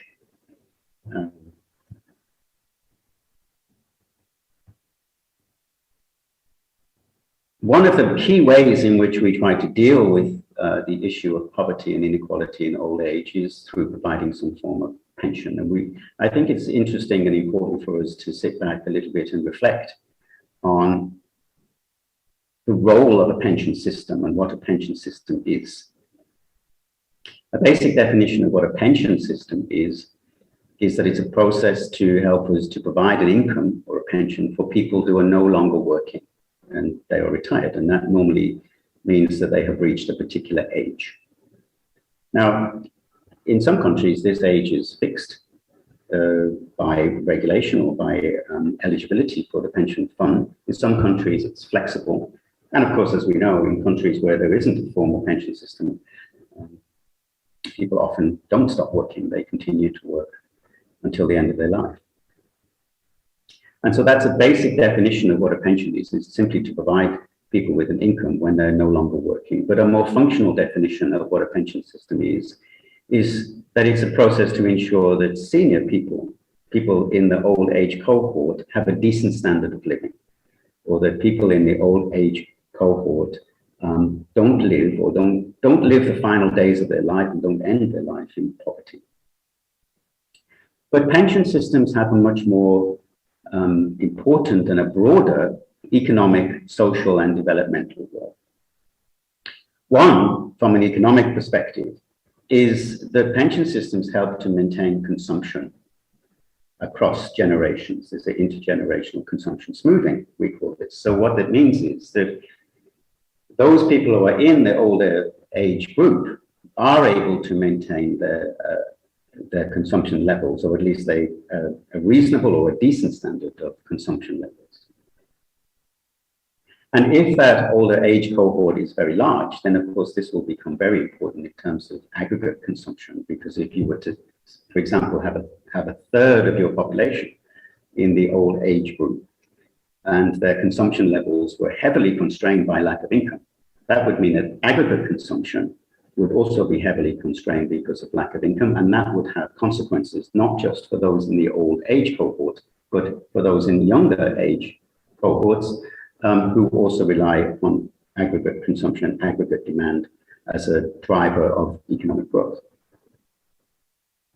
So one of the key reasons why we are interested to develop a pension system is to help to maintain consumption in the older cohort, that is to support consumption smoothing. Having a pension system also encourages savings, and particularly if this is done through a form of structured fund, and these savings provide opportunities for, they provide the funds for investment, and that investment provides the funds and the opportunities for economic growth. And another important economic reason why we want to focus on pension schemes is that it minimizes labor market distortions. And what we mean by that is that as people grow older, they will leave the labor market. And as they leave the labor market, they will open up opportunities for younger people leaving school, leaving college, leaving university to enter into the labor market and to take those opportunities which have been vacated by people who are leaving and going into retirement. Now, this is very important because in many countries around the world, we are seeing a significant rise in youth unemployment. And one of the reasons for that is that the number of people who are extending their working life, that is, they are not retiring, that number is increasing across many countries around the world, and that is making employment availability more restricted for people in the younger cohort who are entering the labor market. So there are very important economic reasons why we want to support a pension system. Of course, there are also very important social reasons why we want to support a pension system. We want to ensure social equity. We want to make sure that people in the older age cohort, who will be us at some point in our life, are treated with a level of respect and a level of decency in terms of living their lives as they get older. We also want to reduce the burden on the younger generation. If we have a system where we are under-providing for people in old age, then they will have to look for other opportunities and other resources in order to provide a decent standard of living in old age, and that will put a burden on their families, often on younger age groups. And a system of a pension system will help us to relieve that potential problem. That is not to say that people in retirement are a burden or that older people are a burden, but the costs of doing that often become a burden. Pension systems also help to provide ideas about social security and a peace of mind for those in older cohort, and it supports a social contract and the idea of a social market economy. And here in Malaysia, we have a new idea of the Keluarga Malaysia, the Malaysian family. So it does have that element of social cohesion and social support and a sense of social solidarity. The pension systems can also be very important in developmental in the developmental context, particularly in countries like Malaysia, where the pension funds actually are very large. The EPF is approaching 1 trillion ringgit.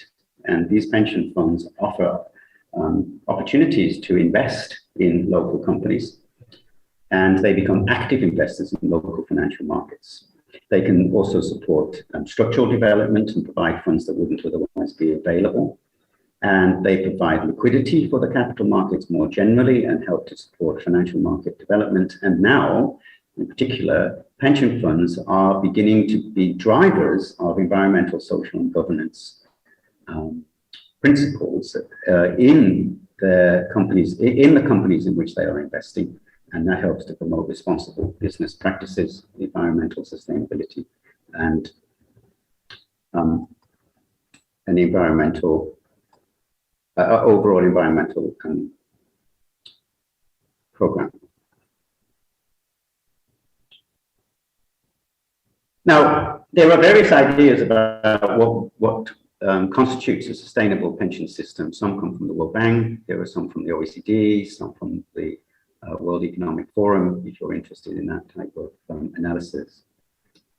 Basic ideas behind pension systems is that they should be adequate, which is to say that they should provide benefits that meet the needs of people in old age and prevent old age poverty. And that will really be one of the themes that I want to emphasize during the remainder of my presentation today. They must also be affordable. That is affordable to the people who are paying into the scheme and who are recipients of the scheme, but also affordable in a more macroeconomic sense or a wider sense. They must be affordable for the country as a whole, not taking out too much savings, not reducing consumption too much.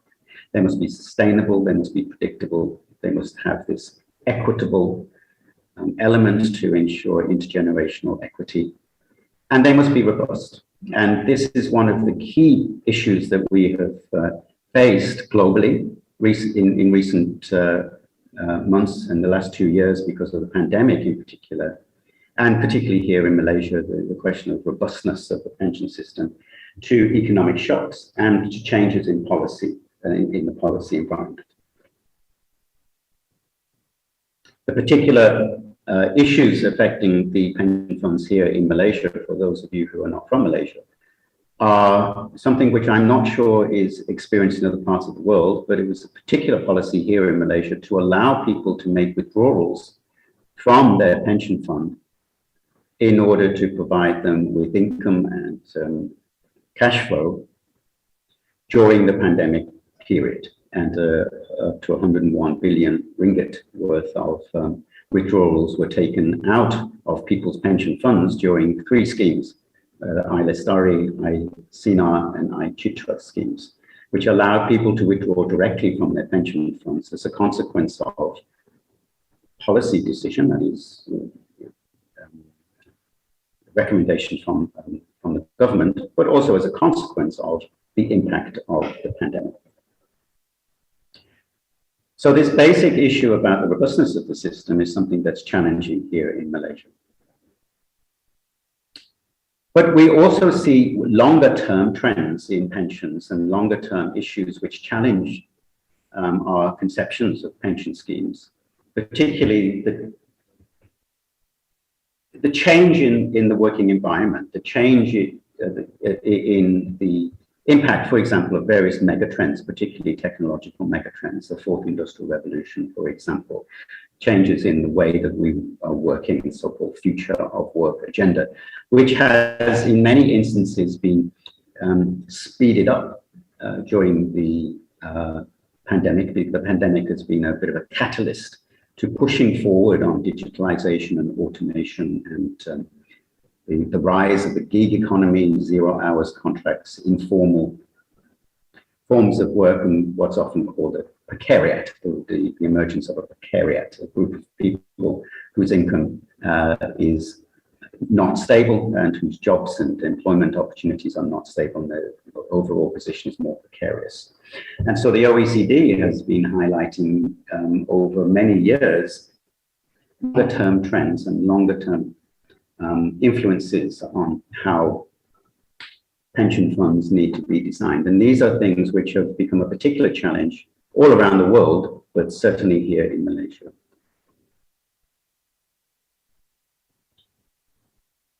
And this gives us an idea of what it is we need to provide in order to build a comprehensive pension model. And the OECD gives us various tiers. The World Bank also have various tiers, and I'm going to suggest that here in Malaysia, we need also to have a review and a reform of our pension system based on various tiers.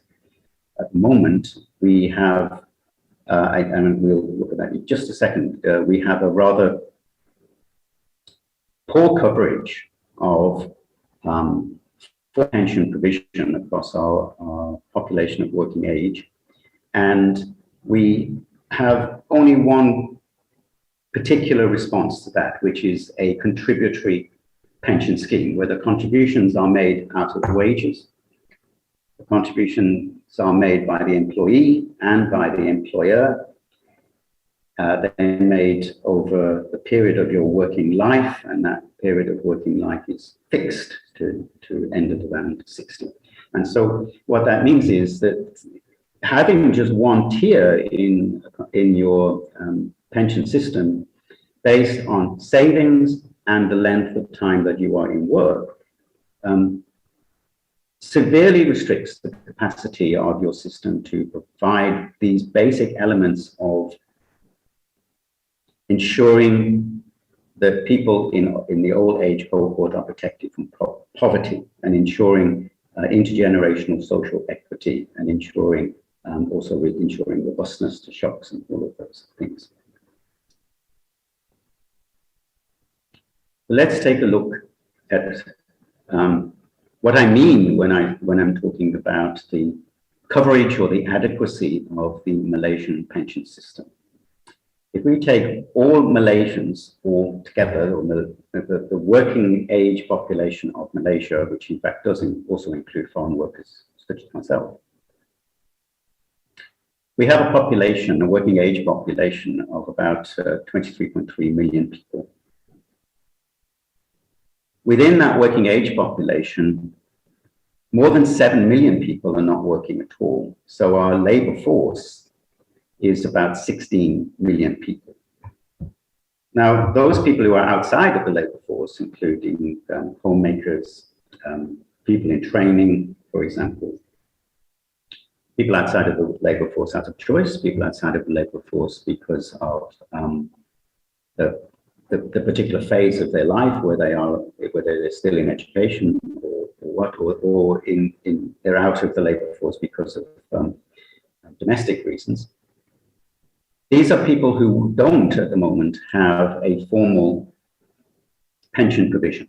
So not only are they out of the labor force, they are also out of the formal pension system. Those inside the labor force, 16 million inside the labor force, there are about 15.2 million who are employed and about 0.8 million who are unemployed, although that number has fallen recently in the last month or so. Those who are unemployed are also, during that period of unemployment, not in a formal system of pension contribution. And if they were before they became unemployed, then their contributions will be disrupted. And often these are disrupted for protracted periods. And that disruption means that their ability to build a pension fund is also affected by their unemployment. In fact, the level of unemployment in Malaysia there of it's about 770,000. In the official data source that I use, it's about 745,000 in the most recent statistics. That underestimates the level of underemployment. We find a lot of people in Malaysia who are underemployed, and that's captured in the block below. So those people, amongst those people who are employed, there are those who are employed in the formal sector, that is, they have contracts, they have full-time or part-time work, and as a consequence of having employment with an employer based on a contractual arrangement, they will be eligible for various forms of pension and other forms of social provision, and also often medical insurance. So amongst those 15 million who are employed, there's about 11.6 million who are formally employed, and there's about 3.8 million who are informally employed and underemployed. And the Department of Statistics has recently improved its collection on underemployment, and it is a significant percentage of the labor force. That is to say, these are people who are in informal work. Often they're employing themselves. Sometimes they are in work which is below their skill level. It's gig economy work, and it's 0 hours work, and it's very much more precarious work. And there's a significant proportion of people there. And of course, those sorts of people are outside of the formal pension coverage schemes. Amongst those within the formal employment group, there are quite a sizable number of civil servants, 1.7 million. They have a formal pension. And there are 5.8 million EPF members who are active members. Actually, EPF has very many more members than that, but the active cohort is about 5.8 million. And that leaves about 4.1 million Malaysians who are in formal employment, but not covered by a formal pension scheme. Amongst those are people, foreign workers, for example, or people who are on a short-term position, they're interns or people like that. Now, if we take all of these people together, all of those in the pink boxes, it comes to about 16 million people. And what that means is that 16 million people out of the working age population have no formal pension cover, according to the statistics that we have here for Malaysia. And what that, put that in percentage terms, 69% of the working age population in Malaysia doesn't have a formal pension scheme cover, or is not covered by a formal pension scheme. Now, data that we have from the EPF recently has suggested that as many as 73% of their active members have inadequate cover. So if we take that 73% of the 5.8 million, and then we add it into the 16 million, then we get around 87% of the population of working age has insufficient pension cover. And that means that they're basically living in poverty in old age, or looking forward to poverty in old age. Now, of course, we have a retired age cohort. It's about 3.6 million people. And if we apply some of the ratios that we had before, about 70% of them would have inadequate cover. So if we add in 70% of the 3.6 million who are in retirement, 2.6 million people in that group would have inadequate pensions. And then if we add that in to the 16 million, and then also to the 73% of EPF members who have inadequate cover, we come to our figure of 85% of Malaysians in the adult population.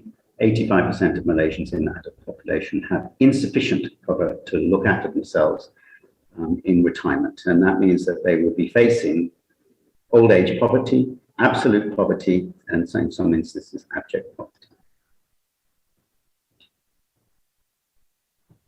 The general solution to this is that either we save more or we work more. So if we do some basic calculations, we can show that actually neither of these propositions, that you should save more or that you should work longer, is going to solve this problem for that 85% of the working age, 85% of the adult population who have very little or insufficient provision for their pensions. It just doesn't work. And I've got some simple calculations here in these tables. If you're young, if you're 20 years old and you have 40 years left to work, and you don't suffer from unemployment, and you make regular contributions, you will be required to make a 500 ringgit per month contribution in order to meet the very basic threshold that the EPF often give us as a target, which is that when you retire at the end of your working life, when you retire at 60, you should have a fund worth 240,000 ringgit. How do they work that out? Well, basically they say we expect that you would have 20 years in retirement. 20 years is 240 months. And then we would make an estimate of the monthly pension of 1,000 ringgit. There's your 240,000. Well, if you're young and you have 40 years of unbroken employment and unbroken contributions, yes, you can reach that target. Paying, if you're paid the median salary, your contribution would be about 24%, which is what we have now, 13% for the employer, 11% for the employee. If you're on the average salary, then the percentage contribution to your pension will be slightly lower. But if you're outside of that group, then this idea of getting to that very basic threshold becomes very much more difficult. So if you're 40 years old and you have no pension provision at the moment, which is a very large proportion of, for example, the EPF cohort, as many as 6 million people in the EPF cohort have less than 10,000 ringgit in their savings. So if you're in that group and you're 40 years old, you would have 20 years left of working life, and you would have to save 1,000 ringgit per month in order to get to that 240,000 target. And that means that if you're on the median income, you will be saving almost half of your salary. If you're on the average income, you would be saving more than a third of your salary. If you're 50 years old, you would have to save 200,000, sorry, you'd have to save 2,000 ringgit per month to get to 240,000 threshold. That's basically all of your income if you're on the median salary. and it's 70% of your income if you're on the average salary. Now, this 1,000 ringgit pension is poverty line pension. In fact, it's even below the minimum wage. So that is an absolute minimum amount of money, and in many calculations, it's not even close to what one would need to live a decent life. Bank Negara has made some estimates of what's often called a living wage. And they estimate that for people living, a single person living in Kuala Lumpur, the living wage would be 2,700 per month. And for a couple living in Kuala Lumpur, the living wage would be 4,500 ringgit per month. And if we do the calculation based on those estimates, that is, we want a pension of 2,700, or a couple, we want a joint pension of 4,500, you can see from the table there that it's just not possible for people to do that, even if you're young, even if you're in your 20s. If you're in your 20s and you want to retire with a living wage pension of 2,700 ringgit, you would have to save 65% of your income if you're on a median income, and 46% of your income if you're on average income. And if you want to get to a level of, as a couple, you would be saving equally large amounts of money. And that's if you're young. If you're in your 30s, and if you're in your 40s, and if you're in your 50s, it's simply not possible. So only those in early stages of work that invest continuously have a chance of reaching even the basic threshold. Now, some people have said, well, we just work longer. So in the bottom panel there, you can see I put some estimates of what would happen if we worked a little bit longer. Well, if we raise the pension age to 65 and people worked an extra 5 years, total amount that they would add to their pension after that, 165 ringgit, if they were earning a median salary. If they were earning an average salary, total amount of that extra 5 years of work, 235 ringgit. In other words, working longer adds virtually nothing to retirement income. You have to work to 70. In other words, reduce your retirement, your estimated period in retirement by 10 years in order to get anything, 495 ringgit, 700 ringgit. And of course, that assumes that your life expectancy would be 80. We're not quite that life expectancy yet, although we're heading there. So the prospect of increasing working life also doesn't solve the problem. So what do we need then in order to solve the problem? What we need then is to move away from a single tier pension system based on contributions from wages, and to move toward a more structured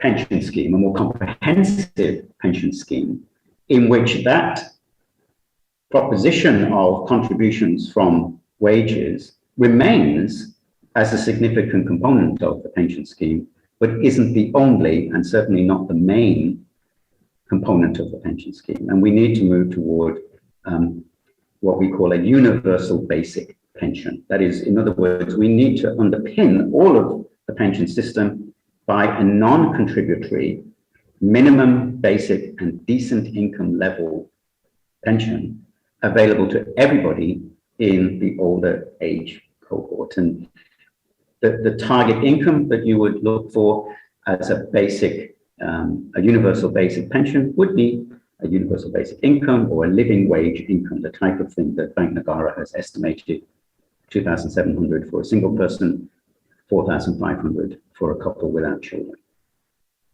Now, the target group for a universal basic pension would be the entire population, whether you are working or whether you are not working, because this is a non-contributory scheme. It could be funded by various forms of contribution and top-ups, voluntary top-ups, but also investment income from public investment funds, because the EPF, for example, and the other public investment funds, LTAT and KWAP, are actually very well managed investment funds. They are very good in delivering good risk-adjusted returns in very difficult investment environments. And they have a very clear mandate, they have very clear strategic asset allocation processes, and they have very good asset managers. And so a universal basic pension can be funded from a contribution of, a combination of non-contributory income and income from investment funds. And I'm going to spend a little bit of time just looking at whether this is affordable or not.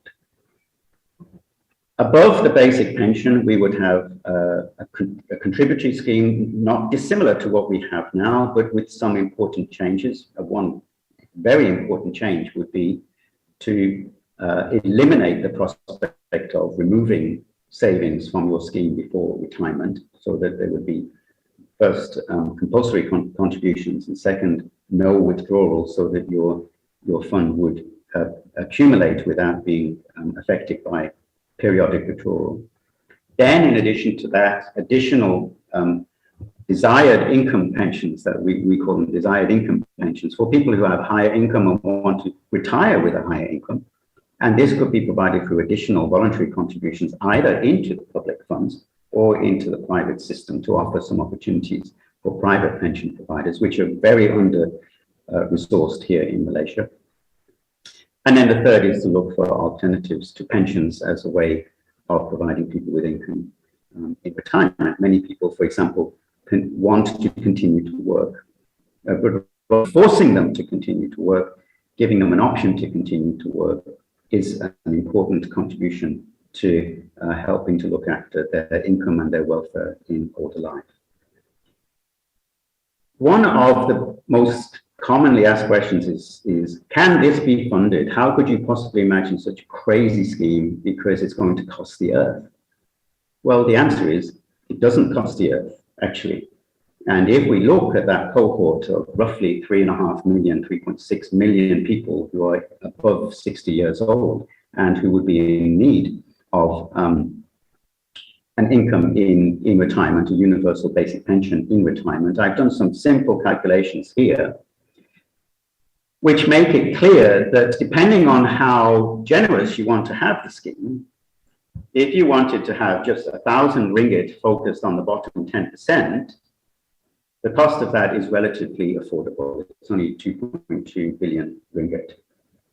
And that could be funded by 0.7% of government spending. In other words, simply reallocating some of the government's budget, a very small amount of government's budget, could provide a limited universal basic pension to a small group of people. If you wanted to be more ambitious and to look at that very large group of people who have no provision at all, let's say 70% of the population, and you wanted to give them a decent living wage level for their basic pension of 2,700 ringgit a month, well, that's going to cost you more. It's going to cost you about 40 billion ringgit per year annually. And proportionately, that's a much larger percentage of government spending. But you can finance it in different ways. You can finance it from setting up a new pension fund, and we've got some ideas of how big the pension fund would need to be at a 5% return in order to meet these various levels. Or you could introduce a redistribution tax for people who are in the top 20 or the top tier of incomes. And actually, if you want to have a very generous scheme, then it becomes very expensive. If you want to have a more modest scheme, then it becomes actually really very affordable. But a very interesting, albeit very radical solution to the problem of funding a universal basic pension would be to take the existing pension funds that we have, the existing public pension funds, for example, and to pool them all together. If we were to do that, we would get somewhere close to 1.2 trillion ringgit in assets under management. If we were to invest that at 5%, we would get around 60 billion ringgit per year. That type of solution would provide a very generous or relatively generous living wage pension for 70% of all of those people in the retired cohort, that 3.6 million people. 70% of those people could be given a living wage pension as a universal basic pension by pooling the existing pension funds and looking for a reasonable and consistent pension return of about 5%. So it's perfectly affordable. Just to summarize and to sum up, Malaysia faces very many challenges in terms of looking after people in old age and avoiding old age poverty. One is the depletion of individual accounts in the formal system of retirement saving, particularly the EPF. Another is that based on growth projections, for example, from the World Bank, which says that as we're moving toward a high income nation, we would have lower rates of economic growth over time. That's also going to slow down the rate of increase in incomes and the possibility of savings. There are very significant changes in the workplace. The future of work is already with us. Gig economies, or the gig economy jobs have exploded during the pandemic, and it looks like they will become a permanent feature of what we have in our labor market, precarious 0 hours jobs. The process of fourth industrial revolution automates away and removes a huge number of jobs. And our population is aging. It's getting older, and I'm a part of that. I am getting older, we are all getting older, and that cohort of 3.6 million will get larger as time goes on for various reasons, particularly because we are living longer. But we do have very many opportunities in Malaysia to solve this problem. Firstly, our pension funds are large, and they do have a very significant amount of asset under management. The funds are very well managed, as I've mentioned before, and they are able to deliver good returns in a risk-adjusted basis in very difficult circumstances. We are not bound to the World Bank high income equals low growth model.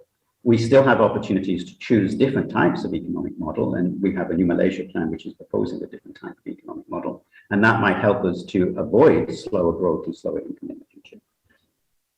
We can see fourth industrial revolution technologies and changes in the working profile not as obstacles or challenges, but as opportunities. And if we are fully engaged with that, we can see growth opportunities from that. And most importantly, I think there's plenty of time for us to start to begin this discussion. Now, I want to just end briefly by summarizing. Firstly,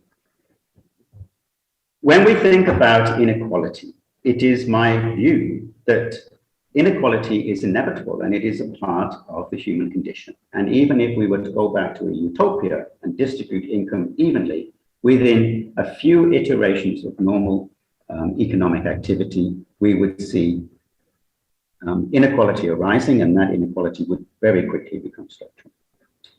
Secondly, in the context of Malaysia, we do have a very significant underprovision for people in the older age cohort, the retired age cohort. It's very significant. 85% of the population is underprovided for in terms of income in old age. Third, the prospect of increasing savings and extending working life simply doesn't work in the Malaysian context. And the calculations that I've presented to you illustrate that rather, I would call it a rather lame, rather lazy approach, will not work in the Malaysian context. We need to have a much more structured and much more evolved reform, which has different tiers of pension provision.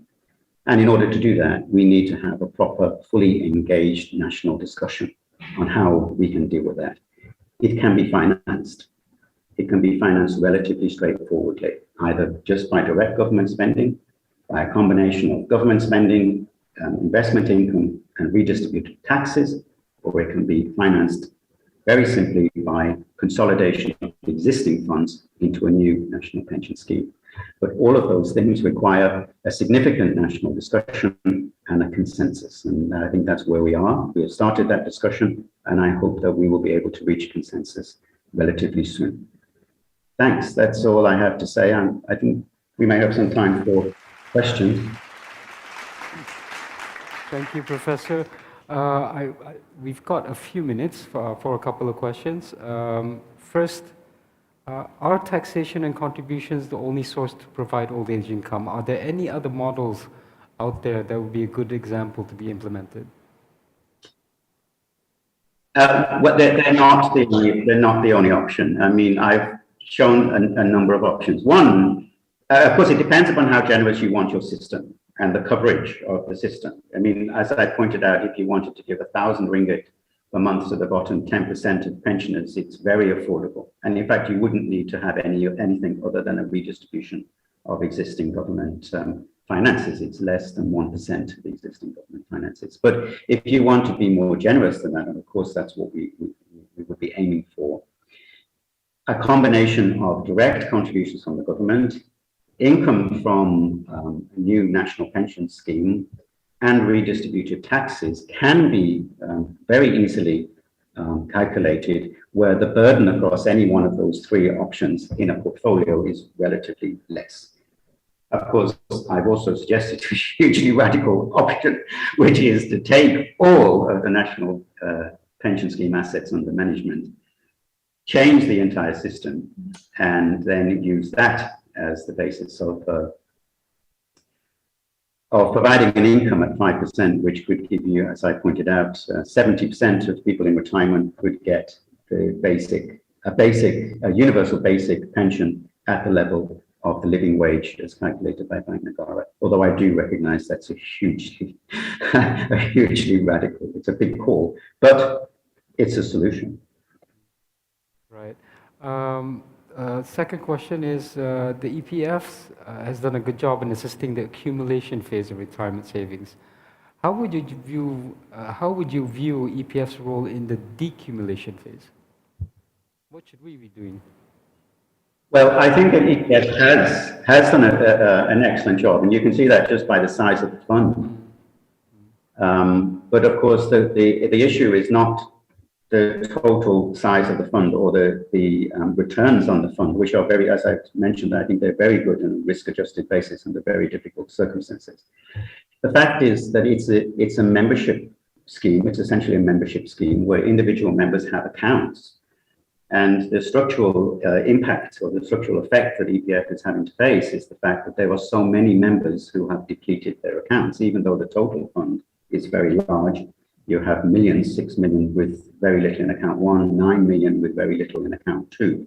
And what that means is that even though the fund is very large and you have a very large number of members, it's distributed unevenly. And that means there are a lot of members who have nothing left. And that's the real challenge. That's the real difficulty.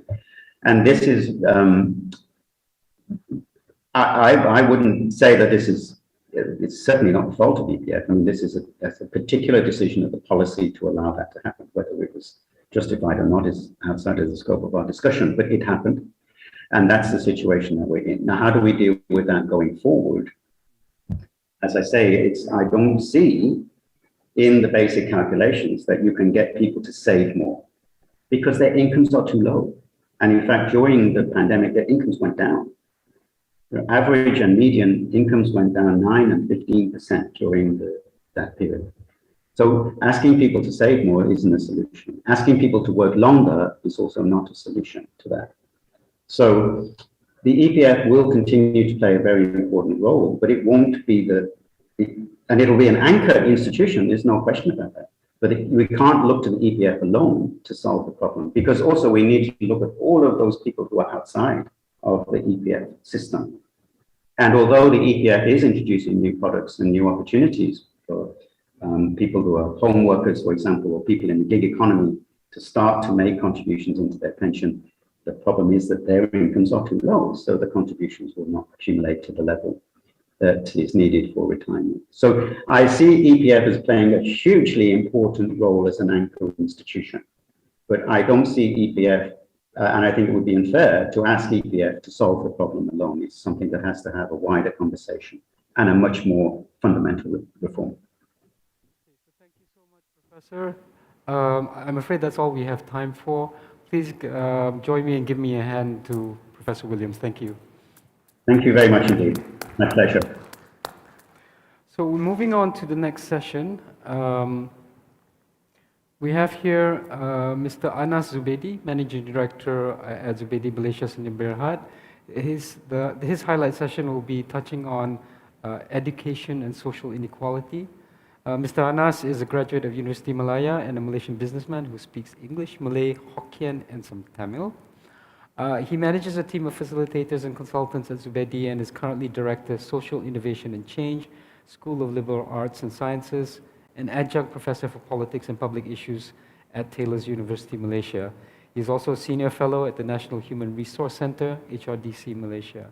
Please welcome Mr. Anas Zubedi.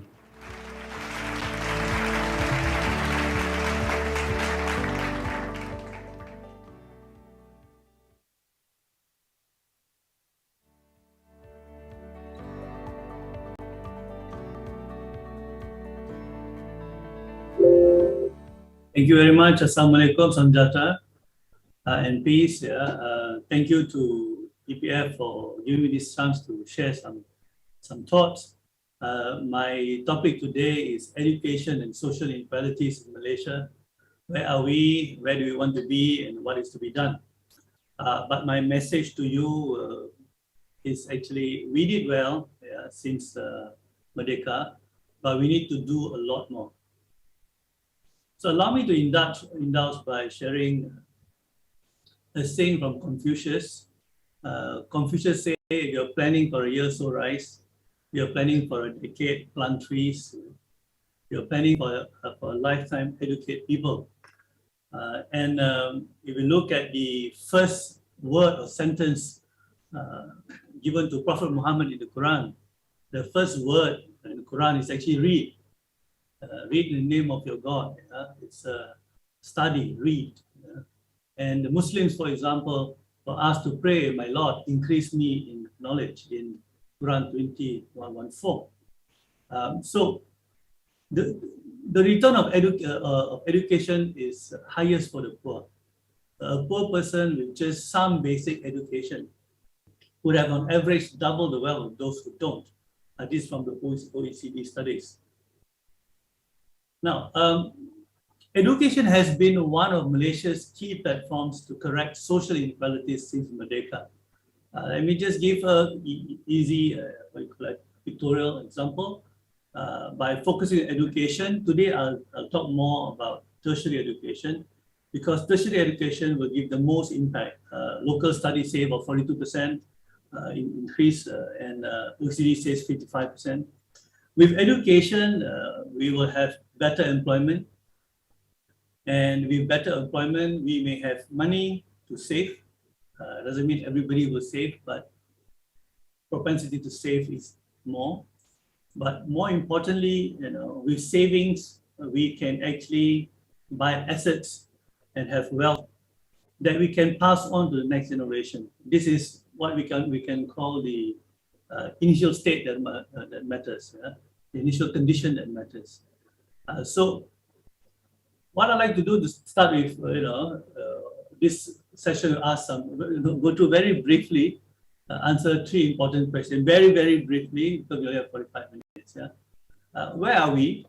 And here we want to talk about some clarity of timeline, the immediate term, what happened the last few years, what we need to do, for example, unemployed graduates, and of course, longer term. And we want to ask, where do we want to be? What does good look like? What's the great look like? And what is to be done? So very briefly, I would like to go through this. Where are we now? I would like to share a Malaysian story, success stories of 3 years. Three friends born in 1964. My two friends and I. We were standard 1 in 1971. So we were like, at the beginning of NEP. So let me share these success stories. The first one is Kasinathan, we call him Kasi. His father, the late father, is Mr. Ramaya, who was a bus conductor and then later became a bus driver, and much later in his life became like a mando in the bus company. But he was very good at savings, and when Kasinathan reached the age of going to university, he got a place in a university in Australia, and the father managed to use his EPF money to make sure that he at least can fly, the tickets to go to Australia. But more importantly, Kasi, says, he really is heartfelt to Kojadi, who gave him a loan to, so that he can start to pay his fees. Interestingly, Kojadi is a MCA outfit, and helping an Indian kid. So Malaysia, and now Kasinathan is a senior officer in a bank, and he has managed to accumulate assets and wealth. And when his two daughters need to study, because he was studying right now in tertiary education, he could afford to pay and without having need to ask for any help. So this is one success story. Number two, let me introduce to you another friend of mine. His name is Nicky, Ng Cheng Long, what we call him Nick. Nicky's dad, his late father's name is Ng Beng Heng. I find him a very wise man. I still remember two important advice he gave us or gave me. First one, he says, wealth is not what you earn, but what you save. And he also says, as a Chinese saying, they say, a man without a smiling face should never open a shop, which is very pertinent for me, who is very much in business development and sales. And what happened was, he was very good at savings. And by the time Nicky reached the age of late teens, and he decided to sell one of the houses, he got an extra house. So he decided to sell one of his house, and split the money into three between he and the wife and the two kids, Nicky and the sister named Irene. And when he gave Nicky the 30,000 ringgit check, Nicky was a little bit shocked to say, Dad, you taught me very well, and why are you giving me money? I could buy an X7 Suzuki, that's what I was one at that time. What if I use this for education is better. So he's very mature for an 18-year-old, 17-year-old. And when the sister heard, and the sister decided to throw in her 30,000 too. And you see this condition whereby savings and understanding the importance of education is so important. Nicky went to Oklahoma State University, and then stayed in New York, and now he's an investment leader and an investment banker, and he has assets and wealth, and he also did not get help for his children's education. And the third one is me, and this is my late father, the very good looking Sheikh Omar Isa. He was earning 110 ringgit a month in the 70s. Obviously, it was not enough for a family of 6. Just to put you guys in perspective, it was raining outside, parts of my house also raining inside. But what happened was the government gave me a biasiswa from Form 1 to Form 5, 15 ringgit a day, 15 ringgit a month. And lucky enough, I have a mom who knows how to save and taught me how to save. And I saved the money quite well. And when I got a place in University of Malaya, and with a little bit help with my sister, I managed to, get transport to go to University of Malaya. And I still remember my sister was only winning 800 ringgit. She gave me 50 ringgit a month at the beginning. And it's really tight money in UM. And I used to pretend not to be hungry when my friends go for supper, for example. But lucky me, Mara, I got a loan from Mara. And for those from Mara here, if you're here, I paid the loan back. And now I too have assets and wealth. And when my nephew needed to study in the college, and I told him, no, you're not going to take money from the poor. We can afford it, we pay. Now, all three of us actually behave the same way, and we say, no, we're not going to take money from the poor, and we will sponsor it. But this is important. This is a success story, how education has actually helped three representation of Malaysians who come from not a very modest background. On the other hand, I'd like to share also some success stories. What about this girl? Maybe she's from, say, her parents and her displaced, Orang Asli, and now they're staying in Desa Temuan. The parents are not interested, or maybe do not have the awareness of the importance of education, modern education, and all that. And she, did not do well in school and did not really pay attention in class. And I was told some even embarrassed because they're not good in class. And some of them, unfortunately, have become GROs in Damansara. Yeah, these are the sad stories that we have in Malaysia. What about, let's say we call this guy Mutu, probably from Tamil schools. Maybe he did well in Tamil school because Tamil school is doing very well in English and mathematics, for example, science and mathematics. But by the time they move into the Sekolah Kebangsaan, his language ability and the transition was too strong, the change is too much from predominantly 100% 10 million society and joining to become a minority in a Sekolah Kebangsaan. And perhaps the family also, come from a poor family. The rich ones or the better off ones can send their children for, tuition and all that. And he may end up into a gang, and again, another sad story. What about someone maybe from Sabah or Sarawak or Kelantan, Terengganu, who when the initial condition is very poor. The Sabahan, for example, may have to walk for 2-3 hours before they can reach school. And because of, let's say, after the 90s, we thought we did very well, so we forget about the quota system.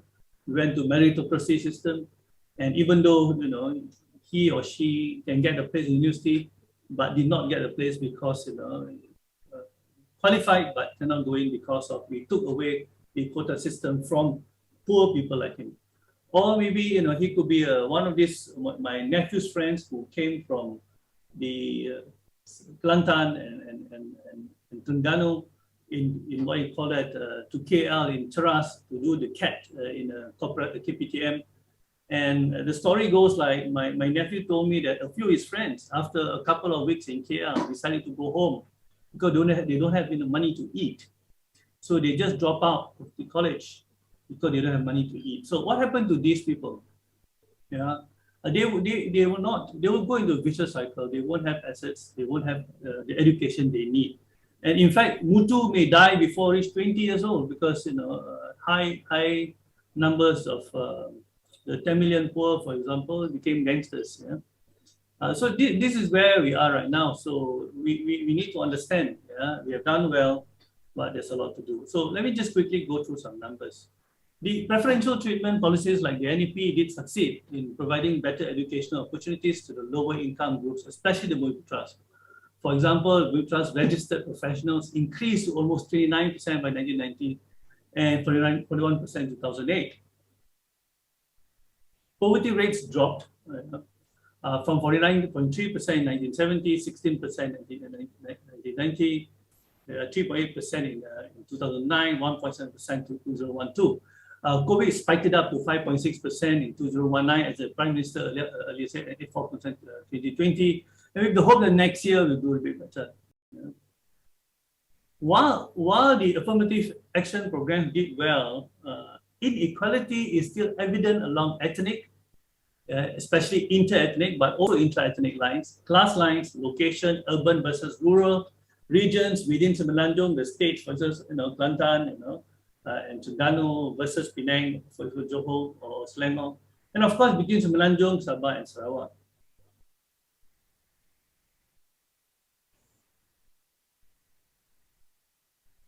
Quantitatively, we have done well too in tertiary education, attainment of 43.06%, world average 35.91. However, there are concerns about quality. I think just now there was a mention of unemployed graduates by the earlier speakers. We have unemployed and underemployed graduates, the majority of which are lower income groups, Bumi Putras, and scores of 10 million Indians. Mostly graduates are less regarded by the job market public tertiary institutions. They have greater difficulties in getting jobs.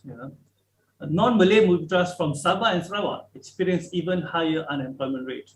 Now you notice I keep on using the word 10 million Indians because Malaysians may not realize the Indians in Malaysia is not one. They have different, we have the other, for example, the Malayali, the Telugu, but the Tamil Indians, they are the one that displaced from, most of those who displaced from their states, they are the one that we're looking at right now. And of course, there's mismatch between graduates' skills and employers and requirement. It becomes an added concern. The RMK 12 says in 2020, 67.7% were employed in skilled jobs, 8.2% in semi-skilled, and 2.1% low-skilled jobs. I think just now Professor Jeffrey Williams also said the same, there's an issue here. The COVID-19 pandemic caused major economic disruption and worsened the problem further. I think Prof. Joseph Stiglitz said, the COVID-19 basically is like an Ajinomoto. It just enhances what's already there. It makes what's already there worse. And one more page of where are we now? Overly dependence on public sector for executive managerial positions among Bhumiputras. So you will notice that the majority of Bhumiputras, they become executive managers only in public sector, and difficulty in getting such position within the private sector. The Indians face the same hurdle. So in Malaysia, if you are Indian, a lady, one of the hardest to get a job, you go for interview. Wages and career advancement are better and wider in the private sectors, and this is important. It's important that more and more Bhumiputras and Tamilian Indians move into the private sectors. Now, wealth gap is still alarmingly high and skewed. 2/3 of Malaysians earn less than 3,000, and 90% of Malaysians have nearly zero savings. Earlier, the Prime Minister announced, also Tan Sri also announced there's this issue, and also earlier, Prof. Jeffrey Williams said 73% of Malaysians do not have savings and all that. So this is a gap that we need to worry about. It is obvious that the majority do not have the ability to build assets and wealth that can be passed to the next generation and break the kitaran or the cycle. Thus cannot develop the initial conditions that matter. And this is where we are right now. So, in summary, we did very well. Yeah, we did well, but we do need to do a lot more. So, where do we want to be, and what does good or great look like? I will suggest 4. Number 1, of course, we want no one to be left behind. Not just the Bhumiputras, but specific groups like Tamilian poor, uprooted from their estates, the Orang Asli, displaced from the natural ancestral world, anyone who is poor, regardless what's your background. Number 2, we need to build lasting change. In build lasting change, we need to look at 2 things. Number 1 is we need to set asset wealth targets. Perhaps we can use education as a policy instrument. Number 2, as Prof. Jeffrey Williams said, even you give everybody equally money, it doesn't mean that everything will be hunky-dory utopia. We need to also set home environment and culture that place importance to education. So if you look at the earlier examples I gave, the 3 friends and the sad stories, these 2 play a role in it, especially the second one. The habits we have, the patterns and the culture we have at home. Number 3, money and our best talents and energy should be, focused on education of the poor. We need to put education at the highest point of what we need to do, just like what the Quran and also Confucius say. And finally, let's develop present ready talents, immediate term goal, to deal with the mismatch and unemployed graduates. Now, I'm not saying that we shouldn't prepare future ready talents. If you look at Rancangan Malaysia ke-12, we talk about, we need to change the education system, and make sure that we become more solid and we have future ready talents. But right now, from a businessman angle, we in business just want present ready talents. If we have present ready talents, we can help the government, make them future ready. So we should start using the word present ready too, besides future ready talents. Now, I'll start from the number 4 and go backwards. Now, develop present ready talents, the mismatch and unemployed graduates. I find considered very lucky that I managed to be a partner in Khazanah National Slim Green Program. I feel that it's a really, really solid, well-organized program. We need to duplicate the success of this program.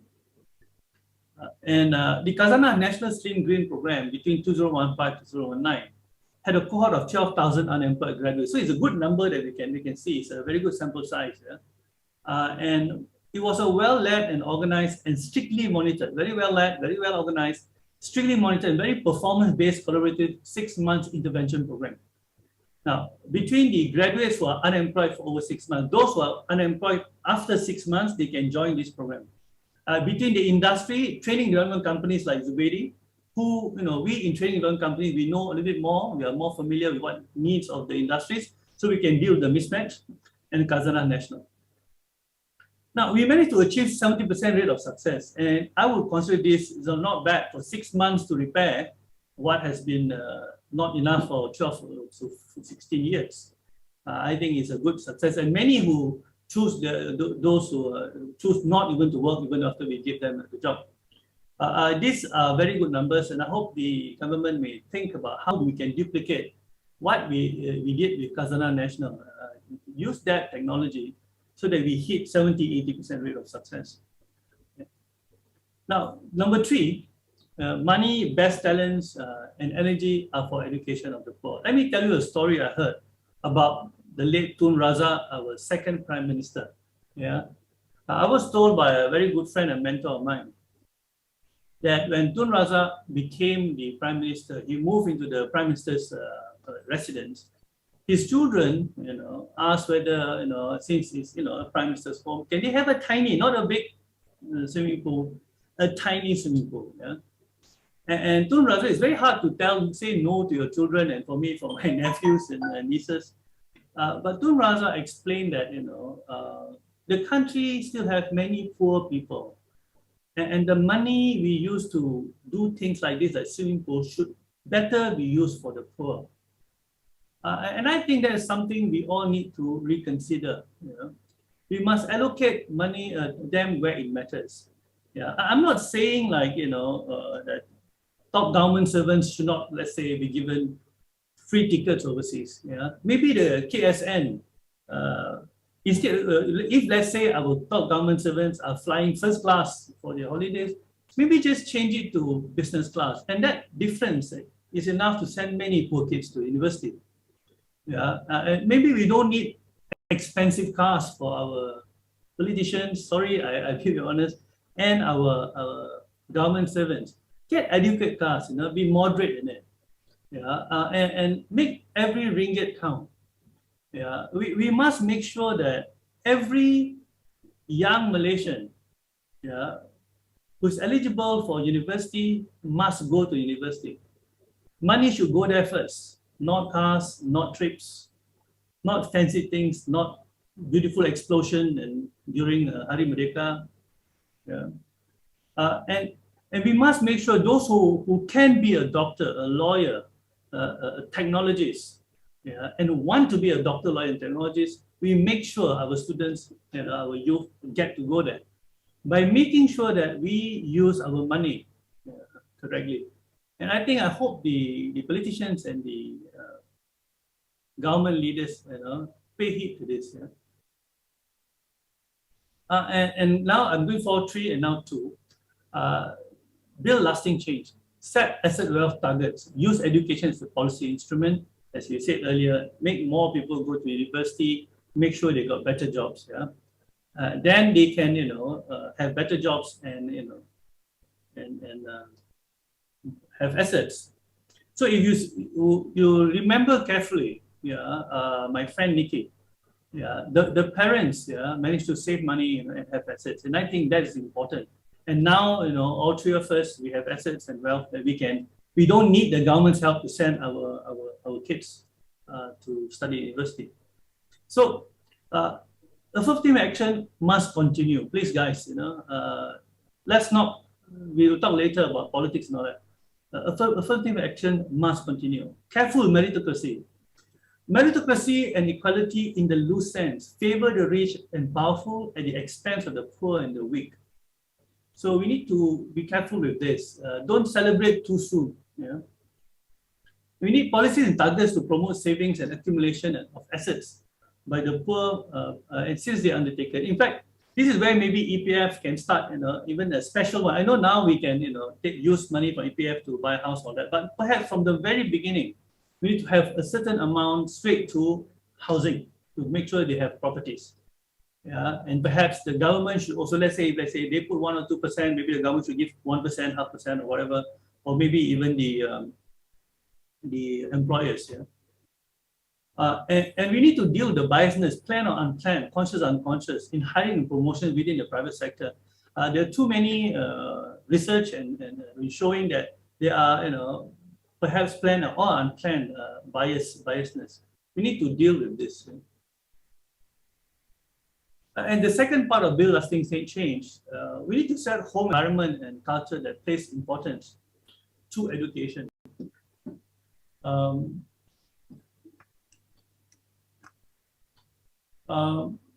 You see, one of the problems we have with, let's say, the people Orang Asal and maybe the Indian poor, or maybe even the Malays in the kampung, is that the home environment may not place as much importance to the culture of savings or the importance of education.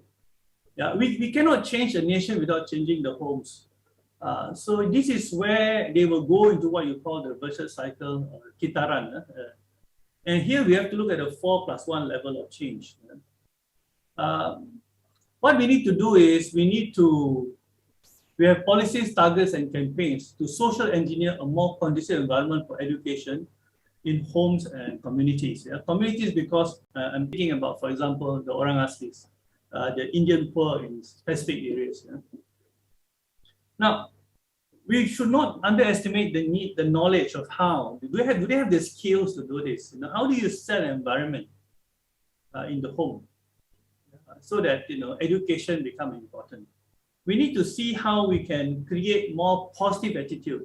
Here you will find that research reports are showing that, for example, in the homes of the Orang Asli and homes of the Indian poor, the parents may not be that positive towards education. We need to do something about it. Yeah? In fact, in the society, they may even say if you study hard, they may make fun of you. And the next thing you need to look at behavior, which is even harder. Yeah? Do they have the behavior to ensure that the home become a good environment for education? Yeah? Please understand the difference between attitude and behavior. Yeah? Attitude is a mental state. If you ask, for example, they go to the kampung and you ask parents to say, do you think education is good for your children? They say, oh yes, very good, But they will spend more money in changing curtains for Hari Raya than buying books for the children. So we need to look at the behavioral pattern and help people understand this. Yeah?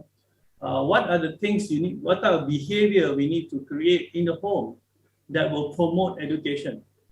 And finally, of course, the group behavior, the home behavior, and of course, the community behavior, for example, for Orang Asli.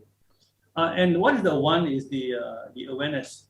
And the government need to have serious campaigns and go down to the ground, reallocate people, move people from different ministries, and to make sure that we move this group. We must teach and share knowledge of how to bring to build a successful group or culture at home for education. And finally, the first one, no one should be left behind.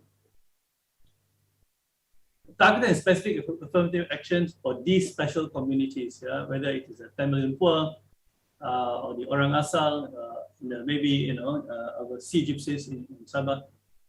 While affirmative actions for Bumi Putras must continue, there need to be provisions for the whole process from homes to schools to jobs, so that within one generation we can reduce poverty among these poor communities and move them into the middle class via education and support. Like the very successful Mara colleges, take them away, you need to be for the time being. Just like we did to the Bumi Putras under the NEP. All who are poor must not be left behind, regardless of ethnicity, religious background, or location. Now, I'd like to recommend some books here, especially for, I believe I'm talking to business people and people who work in business organizations. We may not be able to read many books to understand things better. So I would suggest this book, The Malaysian Indians by Mustafa Tate, is a very good book to understand the situation of the Indians. And The Malays by Prof. Hussein Ali. It's another good book to understand about the issues of the Malays. The Chinese Dilemma is a very good book written by here, pen name of Ye Lin Cheng, that's not his real name. This is a very good book produced by my organization, by Dr. Chandra, A Plea for Empathy, to understand what's happening to Malaysia from the 1970s until a certain point. Sorry, I do not have a good recommendation for Sabah and Sarawak. If you do have, please send me a note or somewhere. I highly suggest we in the business world or working do read this book. But if you want to read a more up-to-date book by Dr. Muhammad Khalid, my good friend, The Color of Inequality, I thought it would be a good start for us to read.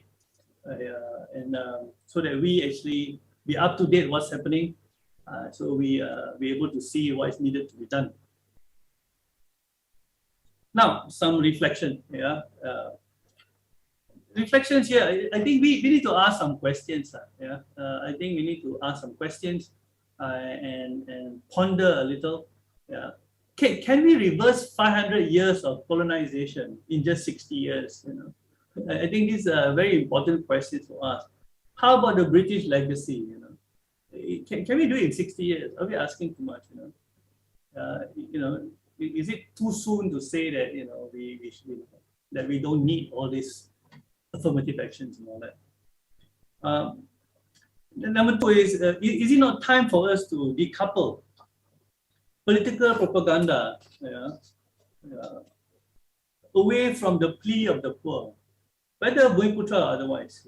We need to start decoupling it, because if we listen to the political propaganda, then we are not listening to what's really happening at the ground level. Do we think, no, let's ponder and reflect. Do we think throwing money every now and then to the 10 million poor can undo the displacement that they have gone through when they were moved away from their settings, and not a well-planned program from home to school and to work? Is that enough? We throw in money every now and then, no real plans, no long-term plan. Is that enough? I think we should ask this question. What about the orang aslis? Can just throwing money and giving them houses near here, for example, if you go near the Damansara area, is enough to help them transit into what you call the modern world? Are we sure? Is that good enough? We have to start to think a bit wider than that. Should we not stop using demeaning terms like crutches when assisting the poor? I think it's very demeaning to say that, why are we giving them crutches? I think that's very demeaning. It should be reflect. Is that the right language to use? Do they need crutch? They need hope. They need opportunity. Crutches are the language of politicians. We need to, use the language of prophets. Language of the Buddhas. We need to really rethink. And what the poor need is not crutches. They need hope and they need opportunities. And if we grow up, let's say somewhere in Sabah, and we have to walk for 4 hours, or even some of them have to walk for even more than that to go to school, we may not do as well as what we did here in KL or in Penang. So these are the questions and reflections we have to do, and really, think carefully. What does it mean? What does it mean in this thing we call, crutches? They don't need crutches from us. What they need is hope. What they need are opportunities. So I'd like to share with you. I hope my time is enough. Okay. I'd like to share with you a video by Killers University. It's a recent Deepavali video. I thought it explains and summarizes what we spoke today. It's about 7 minutes, but it's worth watching. And please watch the video.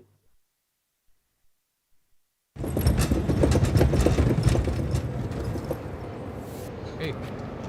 So para online. Semua lengkap. Tinggal semua.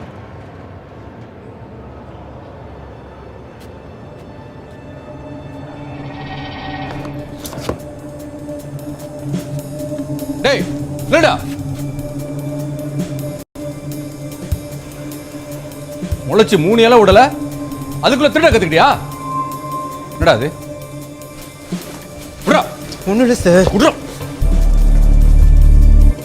என்னடா அது? எதுக்குடா போன திருண்ண? வித்துட்டு ஊருமே போறியா? இல்ல game விளையாட போறியா? இல்ல கூட்டியாட்ட போய் வந்தா கட்ட போறியா? ஏய், உன்னதான்டா கேக்குறேன். இப்படிலாம் கேட்டா உனக்கு புத்தி வராது. இல்லடா போலீஸை கூப்பிடுறேன். சார் சார் சார் வேணாம் சார், எனக்கு தான் சார். ஆன்லைன் கிளாஸ்க்காக எடுத்தேன் சார். வீட்டில் ஒரே ஒரு ஃபோன் தான் சார், அதுவும் அப்பாவோட. அவர் காலைல போனாரா ராத்திரி தான் வருவார். எனக்கு ஆன்லைன் கிளாஸ் படிக்கிறதுக்கு ரொம்ப கஷ்டமாக இருக்கும் சார். தயவு செஞ்சு போலீஸ்கிட்ட மட்டும் போகாதீங்க சார். அவங்க என்ன செய்வாங்கன்னே தெரில. வாழ்க்கையே போயிடும் சார், வாழ்க்கையே போயிடும். தெரியாமல் பண்ணிட்டேன் சார், இனிமேல் பண்ண மாட்டேன், மன்னிச்சிருங்க. சரி சரி அழுவாத. சரிங்க. சரி அழுவாத. உனக்கு ஆன்லைன் கிளாஸ் தானே ஃபோன் வேணும்? என்கிட்ட ஃபோன் இருக்கு, நான் உனக்கு தரேன். ஆனால் அதை நீ இங்கே தான் யூஸ் பண்ணணும், புரிஞ்சுதா?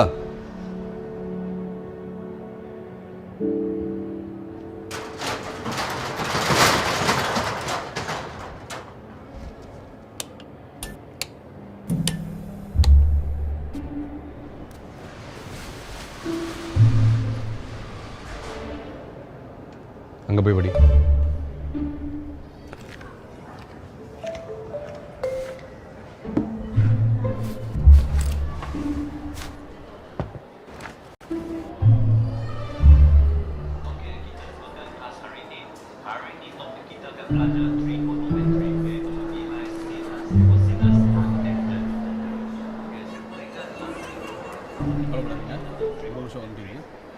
ஓகேண்ணா,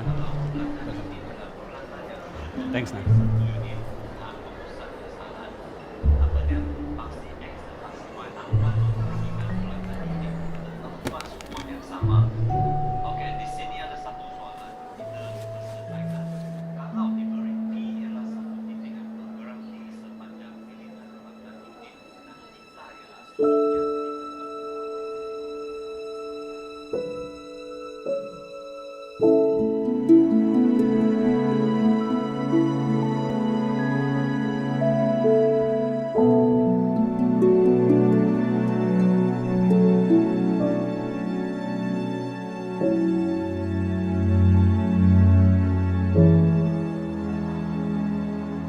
ராஜு, ஓ சாப்பிடலாம் வா. சாப்பிடு. Thanks uncle. நீங்கள் சாப்பிடுங்க. அப்புறம் கிளாஸ்லாம் எப்படி போகுது? டயர்டாக இருந்தாலும் நல்லா ஜாலியாக தான் இருக்காங்க. ஒரு வருஷம் கழிச்சு என்னோடய ஃப்ரெண்ட்ஸ் எல்லாம் இங்கே தான் பார்க்க முடியுது. ஆனால் என்ன, நிறைய பேர் இப்போ காணும். அது முக்கியமாக என்னோடய மச்சாங்க முக்கால்வாசி பேர் இப்போ இல்லை. ஏன் ஸ்கூலோட நின்ட்டானுங்களா?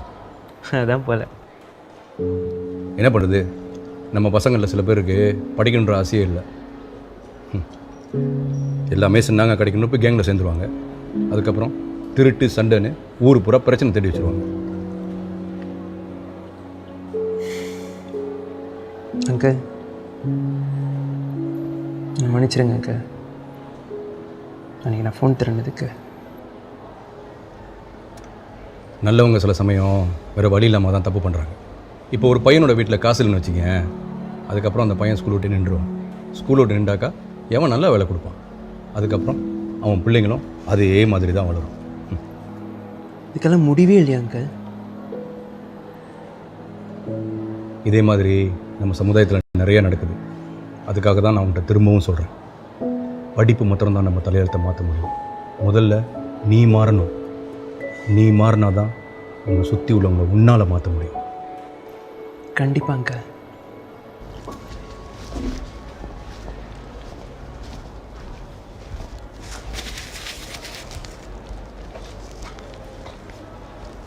ஃபோனில் படிக்கிறதுக்கு ரொம்ப கஷ்டமாக இருக்கும். இந்த லேப்டாப்பை வச்சுக்கோ. ஏன்க்க ஏன் இந்த அளவுக்கு நல்லது செய்றீங்க எனக்கு? அப்போ தான் நீ நல்லா படித்து மற்றவங்களுக்கும் நல்லது செய்ய முடியும். சாப்பிடு.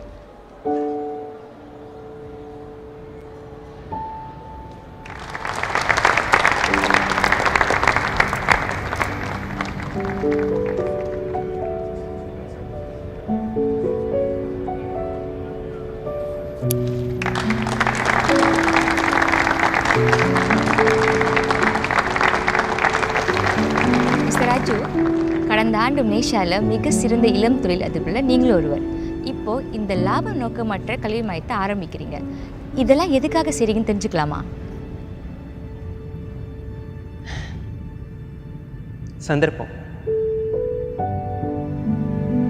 பல வருஷத்துக்கு முன்னுக்கு என் லைஃப்பில் ஒரு நல்ல மனிதர் எனக்கு கொடுத்த அதே சந்தர்ப்பம். நான் ஒரு திருடனாகவும் இல்லை ஒரு படிக்காத இந்தியனாக ஆகாமல் இருக்க எனக்கு தரப்பட்ட சந்தர்ப்பம். என்னாலையும் படித்து பெரிய ஆளாக முடியும், என்னை சுற்றியுள்ளவங்களோட லைஃப் என்னால் சேஞ்ச் பண்ண முடியும்னு எனக்கு தரப்பட்ட சந்தர்ப்பம். இது எல்லாமே எதையும் எதிர்பார்க்காம உதவி செய்யணும்னு நினைச்சப்ப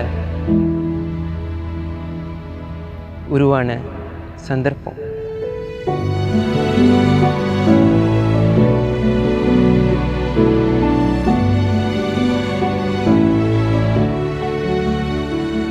இந்த தீபாவளி எப்படி ஒளியை கொண்டு இருளை போக்குறோமோ அதே மாதிரி அறிவை கொண்டு அறியாமையை வெல்லும். அந்த சந்தர்ப்பத்தை நான் மற்றவங்களுக்கும் தரணும்னு ஆசைப்படுறேன்.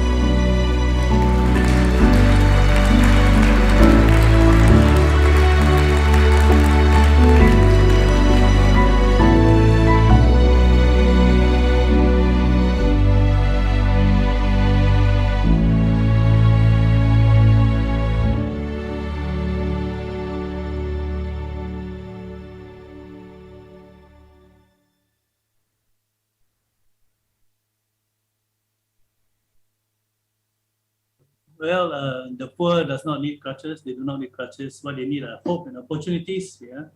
So we did well, but we need to do a lot more. Thank you very much.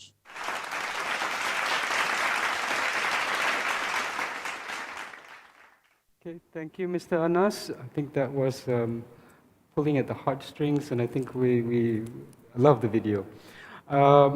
We're moving on to the Q&A section. There's quite a few questions, I think, that have come up. Let me start with this one.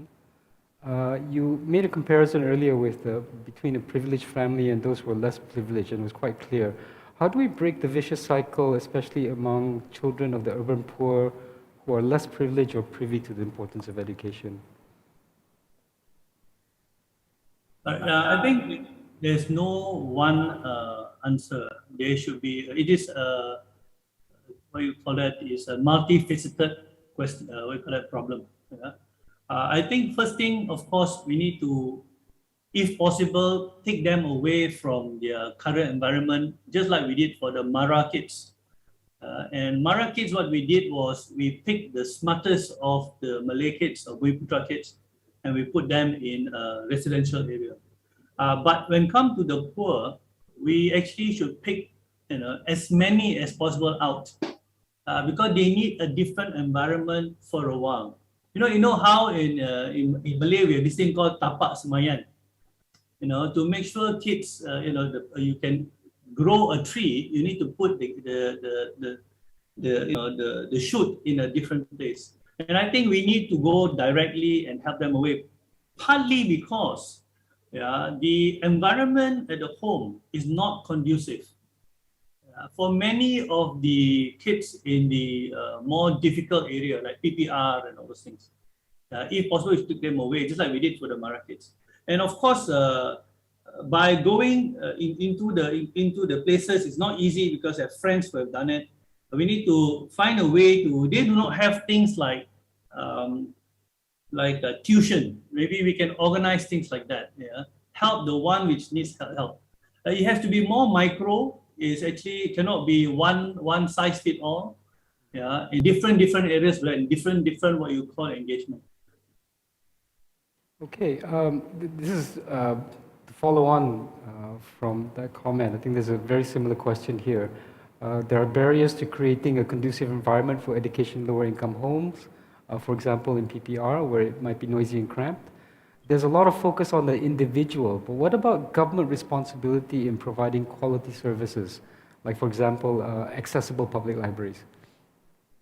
Yeah, I think there are, if you I feel that even if we need to have public libraries, places and all that, conducive environment, but we do not work with the family, there will be a very, uphill task. The issue are actually what's happening at home, the family. We need to deal with the parents.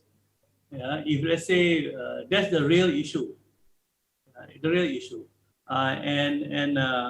if let's say we do not go in and work with the parents, it's going to be an uphill battle, because at home where they spend most of the time is not conducive for education.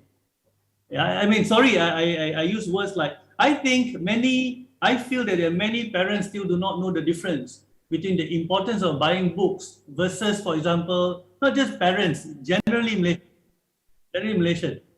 If we take a drive from, let's say, KL to Penang, look at the advertisements you see on the highway. It's all about beauty products. Our society is spending money where it does not matter. I think there's a need to deal with these issues. These are the core, deep issues we have to deal with. We need to talk to parents. We need to get the what you call for example, the Surau committee. We need to talk to groups that have influence, and to pull them back to know what is more important, which is education. Right, and keeping on the topic of education, with COVID-19, I think this has really exacerbated a lot of things. So there's been a loss of learning due to school closures and multi-dimensional inadequacy of online learning caused by COVID. Could this exacerbate the social inequalities, and what are your suggestions in terms of immediate remedies? Yes, definitely, because there are kids who are studying just using, let's say, a small phone, and the line is not that good compared to kids who can afford to buy a computer. So yes, there is going to be definitely a repercussion, and what is important is to do a very good situation analysis and organize which area we need to go and do some real work. On the other hand, I also feel that kids are far more resilient than us. Maybe they are learning, they are finding ways of learning that we do not know yet. We do not know. I think what's happening the last 2 years here, we are still learning from it. There are possibility that some good will come out of it. But definitely we have to check how far they have dropped and who are the ones who have dropped, and even the teachers, for example, having trouble, not just the kids. So, well, I think we need to find a way to reorganize ourselves and deal with these new ways of learning. There's some good stuff are going to come out of this also, not just the bad one. Right. Okay, these two questions are quite similar, so let me try to amalgamate them. Okay, or maybe not. Social inequalities are deeply rooted in our society, and we don't seem to talk about it enough in public in terms of addressing, I think, or really solving those disparities. What do you think might be the main obstacle to that? Might it be stigma, avoiding sensitivities, or something else? Can you repeat the first line, because there was a blip? Sorry, okay. Social inequalities are deeply rooted in our society, but we don't talk enough about it in terms of addressing it as a problem. So why is that? Might it be stigma, avoiding sensitivities, or something else? I think we talk a lot about it, but we don't do anything about it. It's the opposite, actually. I think we talk a lot about it. There's a lot of saying this hard, that hard, this or that. But I don't think we take enough action. I think action is the issue. It's not that we don't talk about it. That's one. Number two is, I think we need to decouple politics with what's actually happening at the ground level. We need to understand that there are poverty among all races. There are challenges among all races, and don't forget about urban and non-urban. They also, I think we are talking too much. We are not going down doing it at the ground level. It is the opposite. Lack action rather than talking. Yeah. Okay, and this is a related question. Any suggestion to implement reforms to our current system of affirmative action are typically received negatively. There's a lot of pushback. How do we communicate the changes to ensure the broader space of support? Affirmative action need to be continued until the point of time that there are people who do not need help at all, and politics are making us blind to this need. So, and this is the problem. That's the reason why just now I introduced the word. I think the word crutches are very demeaning when we are helping the poor. We need to reorientate ourselves, that put away politics, look at social change and social innovation and social health from the economics and human angle, not political angle. And I don't think we can stop. As you notice, there's so many Malaysians don't even have enough what you call savings and all that. Yeah, and the poor for example, in the kampong and all that, there are many kids who can go to university, but they just do not get a place. So in other words, I think we should decouple politics to what social issues. We need to start really looking at real issues rather than political issues. Yeah. Okay, so I think we've got time for just one last question. Economic status disparity aside, what are your thoughts on this fundamental issue? The standard of education, both in terms of curriculum as well as the teaching standards. Why is there a mushrooming of private schools, which are very costly yet a lot of people attend? I don't know whether I have enough knowledge about the entire happenings in the world of Malaysian education, but this is my opinion. It's not a fact. Yeah, my opinion is there are many who feel that when they send their children to the government school, yeah, that the quality of education is not as good if they go for private schools. Yeah, that's one. Number two is for certain group of Malaysians, yeah, they feel that the overly emphasis of, let's say, on religion, for example, within the government school is a little bit unfriendly to them, but not just the non-Muslim, but also Muslims. Yeah? Number three, of course, we need to really improve the quality of education within the current system, which I believe the government is doing. Yeah? Which I believe the government is doing. But we also must remember that when society becomes richer, yeah, there are, Malaysians, we have a group of people become richer, the middle class and the upper class. Obviously, they can afford to go for schools which is more what you call elite, and that is a natural condition. And Malaysia also has a very liberal school system, yeah, where you have so many different types of schools. I can't even remember anymore. Yeah, so all these are happening, and we also have a whole bunch of schools. For example, the sekolah agama, which is not even inside under what you call our Ministry of Education. So there is a very caca merba happening in our society. Yeah, whether that's good or bad is another topic by itself. Yeah. Okay, thank you so much, Mr. Anas. I think we value your insights. It's been a privilege having you here with us. So if you join me in giving a hand to Mr. Anas, thank you. So, ladies and gentlemen, we're now at the midpoint of today's event. For those here physically, you may proceed to have your lunch at the Kantan Dining Hall. The Secretariat will guide you there. For those in our virtual platform, we look forward to seeing you after the break. We'll see you at 2 p.m. for our panel session on disparities in healthcare. Thank you and have a wonderful lunch.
We'd like to think that every person is born free and equal. We all deserve fair opportunities to fulfill our purpose in life. However, reality hits us hard. We all lead very different lives. Our paths, experiences, and challenges are not the same. It shapes who we are and who we will become. It's always easier when you have all the resources. But things become more difficult when resources are limited. Imagine having choices for good and healthy living, while for many, they can only dream. Test. Aging comfortably and taking care of your health is a luxury. In reality, falling ill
Ladies and gentlemen, good afternoon. We hope you had a good break. We will now move into the first session of the afternoon, which will be a panel discussion on disparities in healthcare.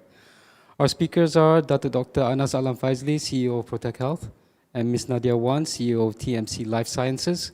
The session will be moderated by EPF's Chief Digital Technology Officer, Mr. Muhammad Afzal Abdurrahman.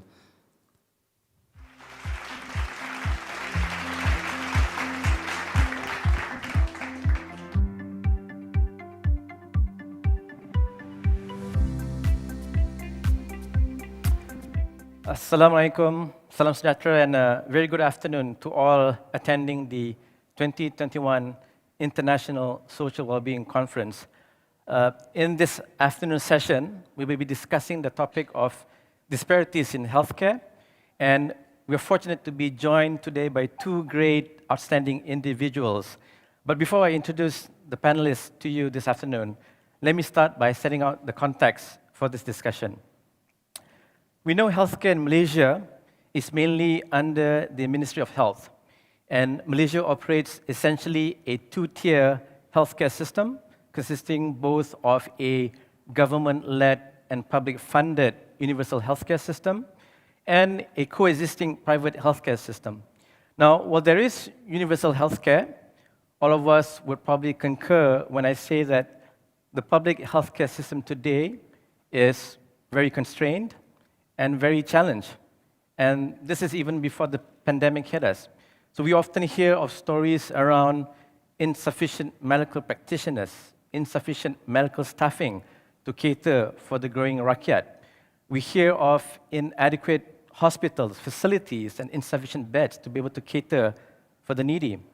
And while we do have specialist services provided through the public healthcare system, access to specialist healthcare systems takes considerable time, requires queuing, and so on. And we also agree that the increasing healthcare costs is putting a strain on funding by the government. At the same time, we do have the private healthcare system, which plays a major role in terms of complementing and supplementing our access to affordable healthcare, and in particular supporting elective procedures and providing expedited treatment, and thus complementing the public healthcare system. But when the COVID-19 pandemic hit us, it exacerbated the already challenging situation further and put greater stress on the public healthcare system. Hospitals had to be reconfigured to focus on attending COVID-19. We hear stories of doctors burning out, of medical staff being overworked, sleeping in corridors due to the high patient and COVID-19 load. And essentially, we hear stories of non-essential procedures or services having to be diverted, and also totally stopped because we wanted to ensure that the public healthcare system prioritized the COVID-19 recovery efforts. At the same time, there was also a need for us to accelerate the immunization and the vaccination of the rakyat so we could achieve herd immunity faster and we could contain and control COVID-19 from spreading further. Now, overcoming these challenges requires new approaches. It requires greater collaboration between the public healthcare system and the private healthcare providers.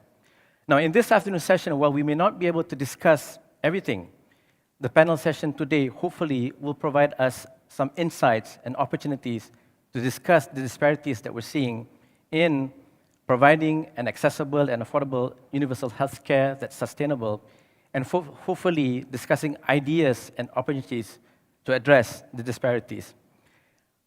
I am pleased to introduce the distinguished panelists for this session today. The first panelist is Dr. Anas Faizli. Now, Dr. Anas is currently CEO, Chief Executive Officer of Protect Health Corporation, a wholly owned GLC under the Ministry of Health. And on the corporate front, Dr. Anas is a well-respected business leader with over 20 years of experience in both the asset and facilities management, as well as the upstream oil and gas sectors, with the likes of Magenta, Eversandai, Talisman, and also Petronas Charigali. He authored the bestseller Rich Malaysia, Poor Malaysians, in an attempt to provide insightful ideals, ideas, as well as proposals to ensure that Malaysia not only gives, but gets the best for its future generation. A strong activist, Dato' Anas formed a number of successful think tanks and NGOs for volunteerism as part of his social contribution to the nation.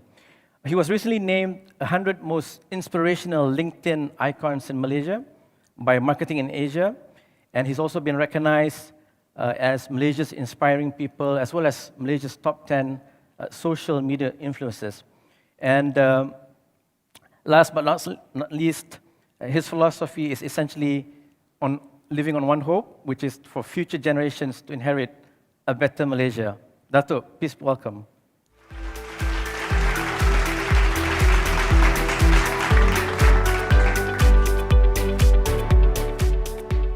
Dato', you've got a very impressive profile, and I must say I'm amazed that you're able to juggle both the corporate work that you've got, running think tanks and NGOs, and writing a book despite the hectic job. Really amazed, Dato'.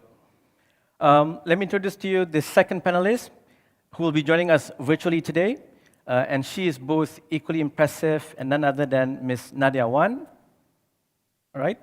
So Nadia currently serves as Executive Director and Group CEO of TMC Life Sciences Berhad, my apologies. She also serves as CEO of Thomson Hospital in Kota Damansara, where she was appointed in 2017 at a young age of 32.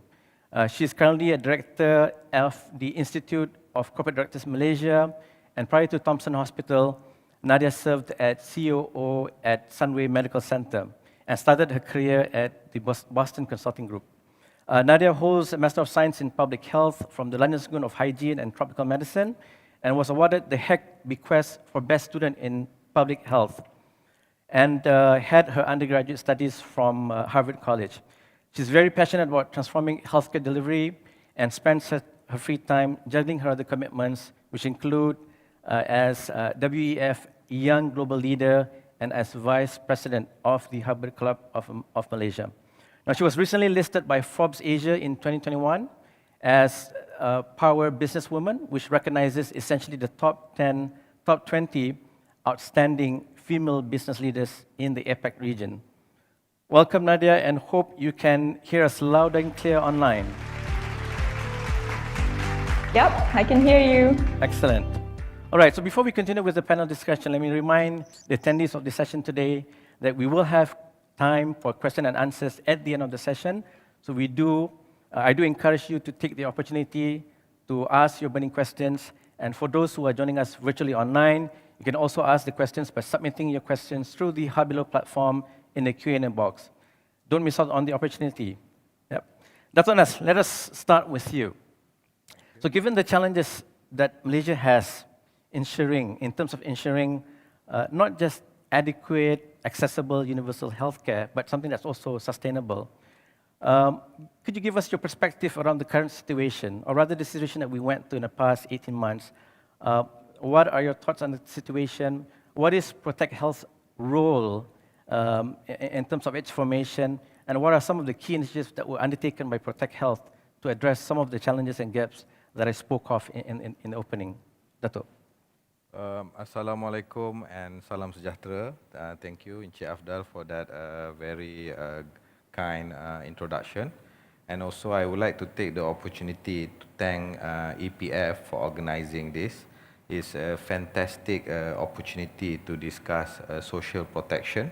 And at Protect Health, we believe that all Protect Health employees would have a social agenda at its heart. And while income inequality has been a main topic of discussion, which has recently become mainstream, the discussion on the topic of disparities in healthcare might be trailing behind by quite a distance. So I'm very happy that today we have a discussion on this topic of disparities in healthcare. And if you would allow me, I have some slides that I would like to present. Sure. Yeah.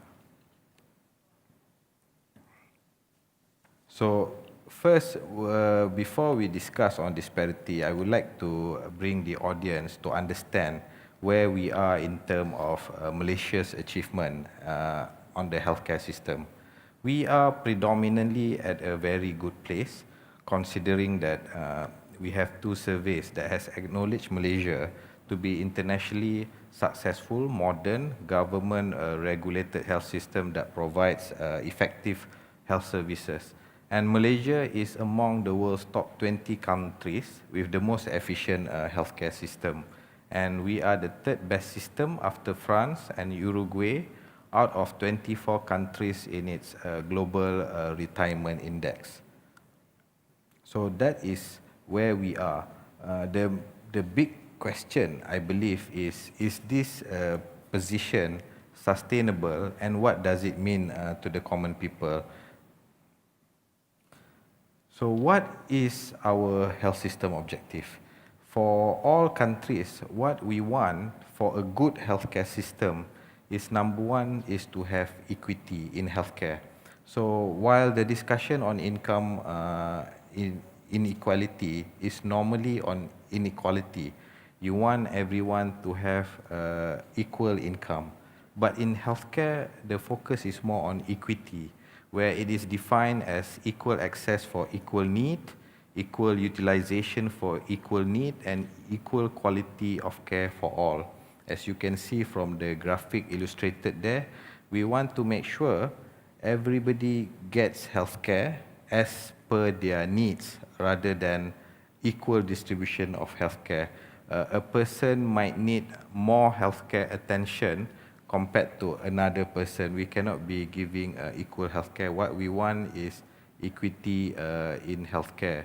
And also we want a universal healthcare coverage, like what Encik Afdal mentioned just now, that we want all people to have access to the health services that they need, when and where they need them, without financial hardship. And that's a very important point.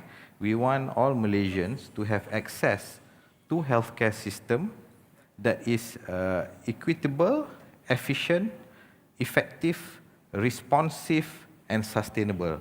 And this is without financial hardship. So that is the discussion that we would like to carry through with regards to the health system objective. And just to give some overview of Malaysia's healthcare system, the focus for the government is to make sure both public health and personal healthcare is attained at an optimum level that we mentioned earlier. And the system that provide this healthcare is divided into 2, by public and also by through private healthcare system. And the funding to fund public healthcare can come from local taxation, government general revenue, and also from SOCSO and EPF. And this source of fund finance public healthcare, while for the private healthcare, the source of fund can come from employers, individuals, and also private insurers. And the purchaser of these services for public health is from local authority, from the Ministry of Health, from other ministry and departments. And for the private healthcare, for personal healthcare, the purchaser would be the private providers. And the coverage of this healthcare system between public and private can cover the urban population, general population, to provide the universal coverage.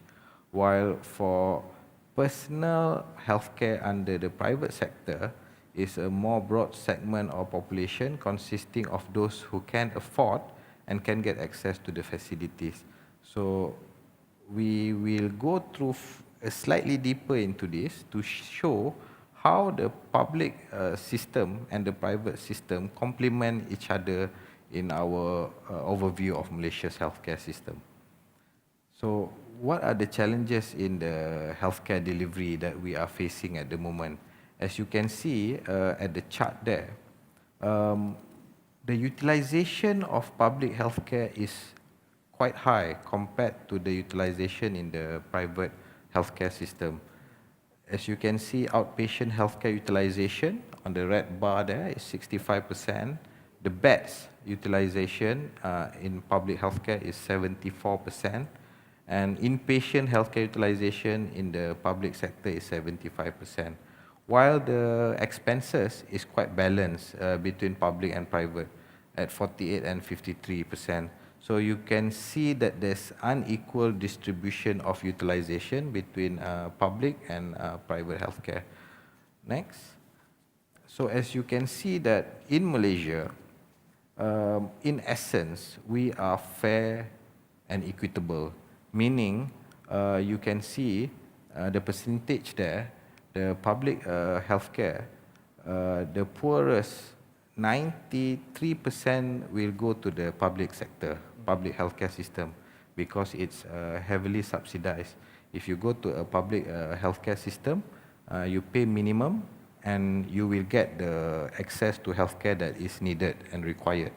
But as you can see, the richer population go to the private healthcare system and fund the healthcare through insurance or out-of-pocket expenses. So you can see from the chart there, all this translates into into a fair and equitable healthcare system, meaning in Malaysia, in summary, in general, it's equitable and it's fair. Everyone can have access to healthcare, either public healthcare or private healthcare. So what are the challenges, like what Encik Afdal rightly mentioned just now? Despite being fair and equitable, the public healthcare is facing extreme challenges.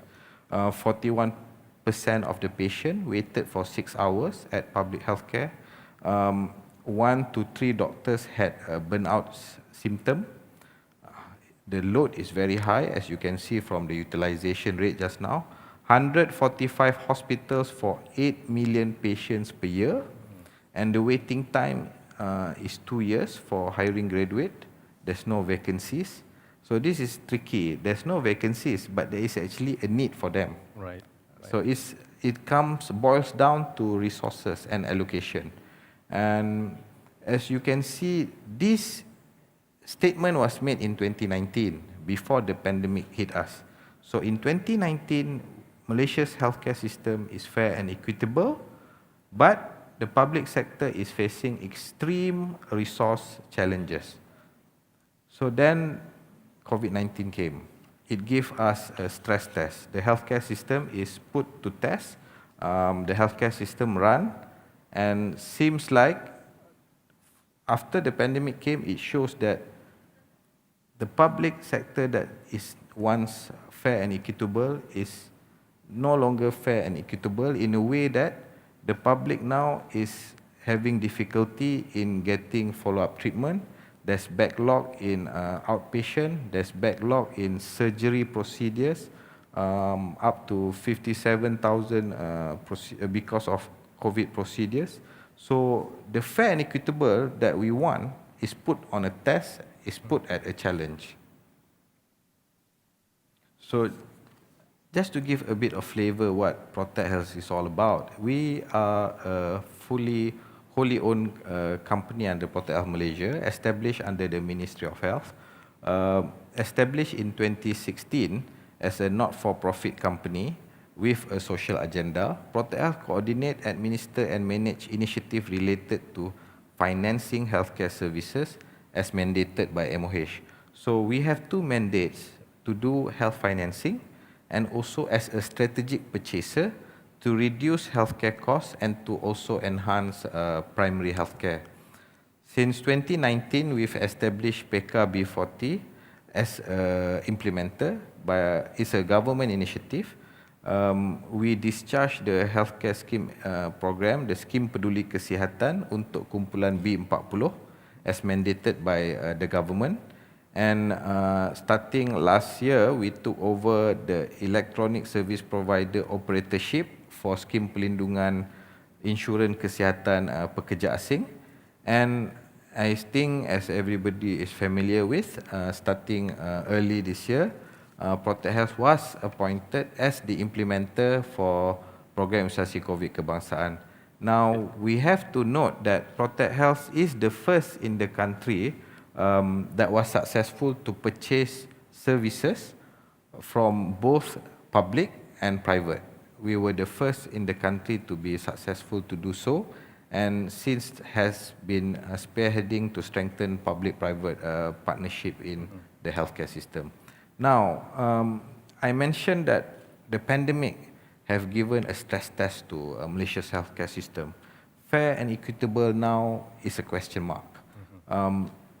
However, at all crisis comes opportunity.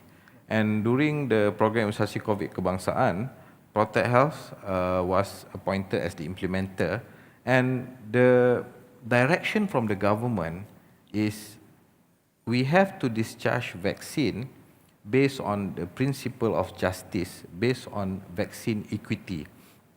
And the peak implementation, I think everyone can agree, is a totally different level. Now there's no more, if I have insurance, only I can go to private hospital. Now everyone your social standing doesn't matter anymore during peak implementation. I might want to ask Encik Afdal, where did you get your vaccine at? Yep, I got mine from one of the government hospitals. Government hospital. Have you ever get any treatment at government hospital before? To be honest, I don't go to hospitals often, but you're right, I've not had to pay a visit to the hospital, to a public hospital recently. So what happened during program imunisasi COVID kebangsaan, what might people don't notice is, number one, this is the largest ever government program across any industry. We vaccinated 26 million people in a short span of time. No government, I mean at least Malaysia, have done such a large program. And this is by far, in healthcare sector, the largest ever public-private partnership. And it's a utopian situation where everyone go to public or private regardless of social standing, but more to their needs. And the distribution is distributed evenly. So as you can see the percentage there, under Protect Health, we discharge 48% of the total vaccination program, while 52% was done under the Ministry of Health. So the distribution of workload is equal, 50% each, and everyone get the vaccine that they needed. So, so aside from the vaccine program, Protect Health has been around way before, where we discharge the PKB40 program. The objective is to increase access to quality health services and reduce the cost of living and also improve the well-being of the people. The program is focused on prevention. So since inception, we've screened more than 500,000 of PKB40 population, and out of the 500,000 that we screen, 180,000 has non-communicable diseases, while the famous proverb, prevention is better than cure, is very true. Out of the 180,000 that we detected as having non-communicable disease, 44,610 in 2019 alone has diabetes. And because of the early prevention or early detection, through this effort, Protect Health has saved government 2.1 billion ringgit just through early treatment and prevention of complication. So this program, PKB40, has 4 main benefits. We provide free health screening, health aid, completing cancer treatment incentive, and also transport incentive.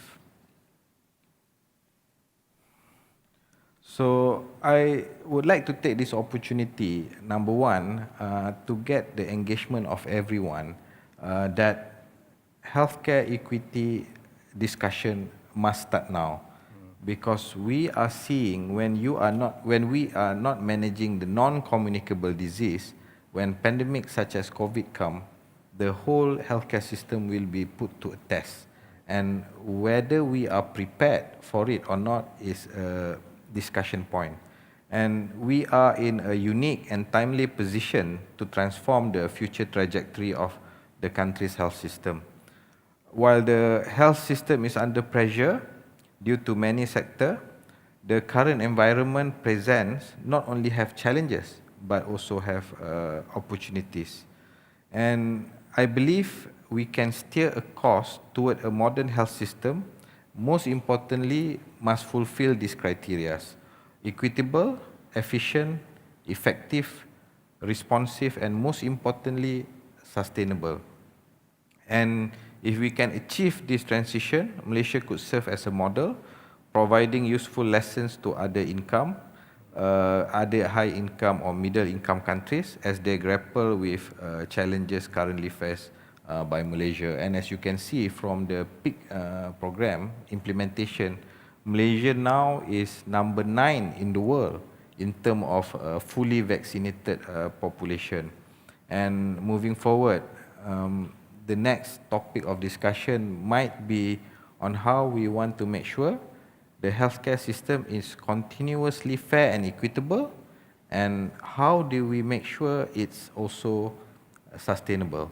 Right. Thank you, Encik Afdal. Thank you, Dato', for that wonderful sharing. And yeah, I'm particularly interested in some of the key initiatives undertaken by Protect Health, in particular the vaccine or the PICT immunization program, as well as PERCA B40. But before we deep dive into those topics, let me just take the opportunity to then give Nadia, who's eagerly waiting for us online, to share her insights as well. And Nadia, could I get you to please give your perspective on the topic, and if what is the perspective from the private sector, if not from Thomson or TMC Life Services, around what you guys are doing to support the national healthcare agenda given the COVID-19 pandemic. Perhaps you could share with us some of your key initiatives and success stories, Nadia. Thank you, Encik Afzal. Assalamualaikum and a good afternoon to everyone. So I would like to take this opportunity as well to thank EPF for inviting me on this panel, and I apologize that I could not make it in person, but I'm actually hosting a Ministry of Health at my hospital now who's doing an inspection of the new building. Today, I would like to talk a little bit about some of my views about the role that the private sector should play in this vision that we have for a fair and equitable health system in Malaysia. And like Dato' Anas mentioned, I think COVID was really a crisis, but also an opportunity for us to review and look at how we can, take things forward. So let me just share a little bit about some of the facts about private healthcare. I think Dato' Anas has also referenced the same information here. So you can see actually in terms of the number of beds, most of the beds are actually in the public sector. But if we look at GP clinics, actually predominantly most of the medical clinics are actually in the private sector, and as well as in the dental clinics. So what this tells us is actually that a lot of investment has gone into the government hospitals where we have very big hospitals, but more and more private sector is playing a very important role, particularly in the primary care part of healthcare. And this will become relevant as we talk about, the role in the COVID pandemic.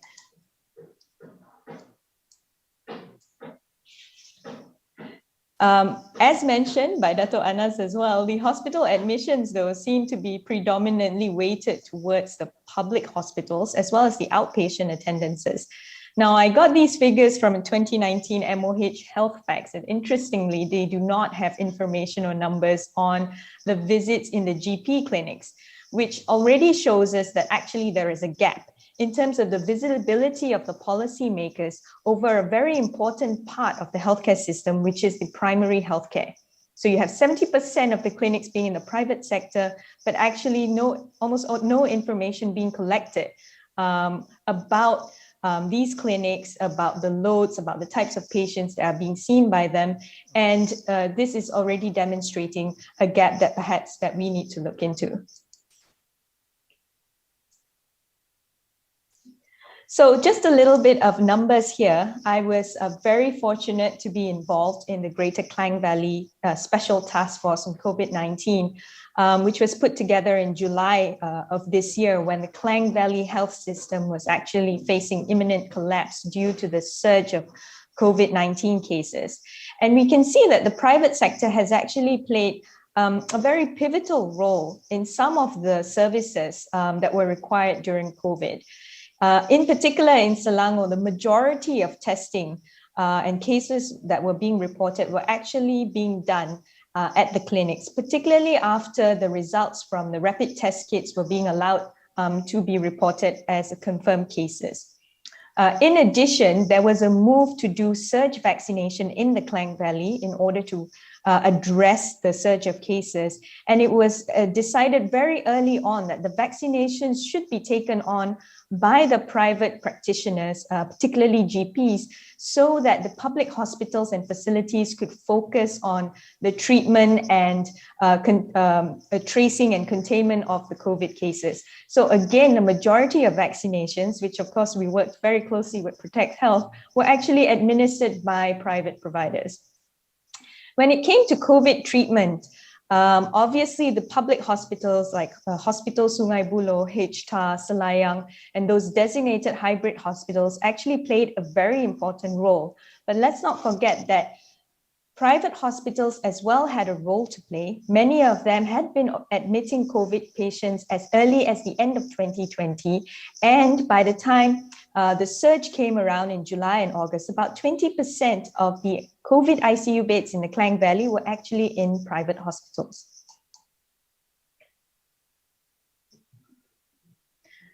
In addition, as was announced, there was another public-private partnership that was initiated around August of 2021, where we realized we needed to create, in a very short period of time, more beds for COVID patients. I'm sure many of you will remember those horrible pictures that we saw of people lying outside the emergency departments in public hospitals, just waiting for a bed. And the decision was made that the fastest way that we could create those beds in public hospitals was to actually decant non-COVID patients to private hospitals. And they started this initiative on the 10th of August, I believe. And very, very quickly, I think in a matter of weeks, decanted more than 2,000 non-COVID patients from public hospitals to private hospitals. And this process of decanting, transferring, accepting of patients, payment mechanism was all sort of discussed and agreed upon within a matter of a week or two.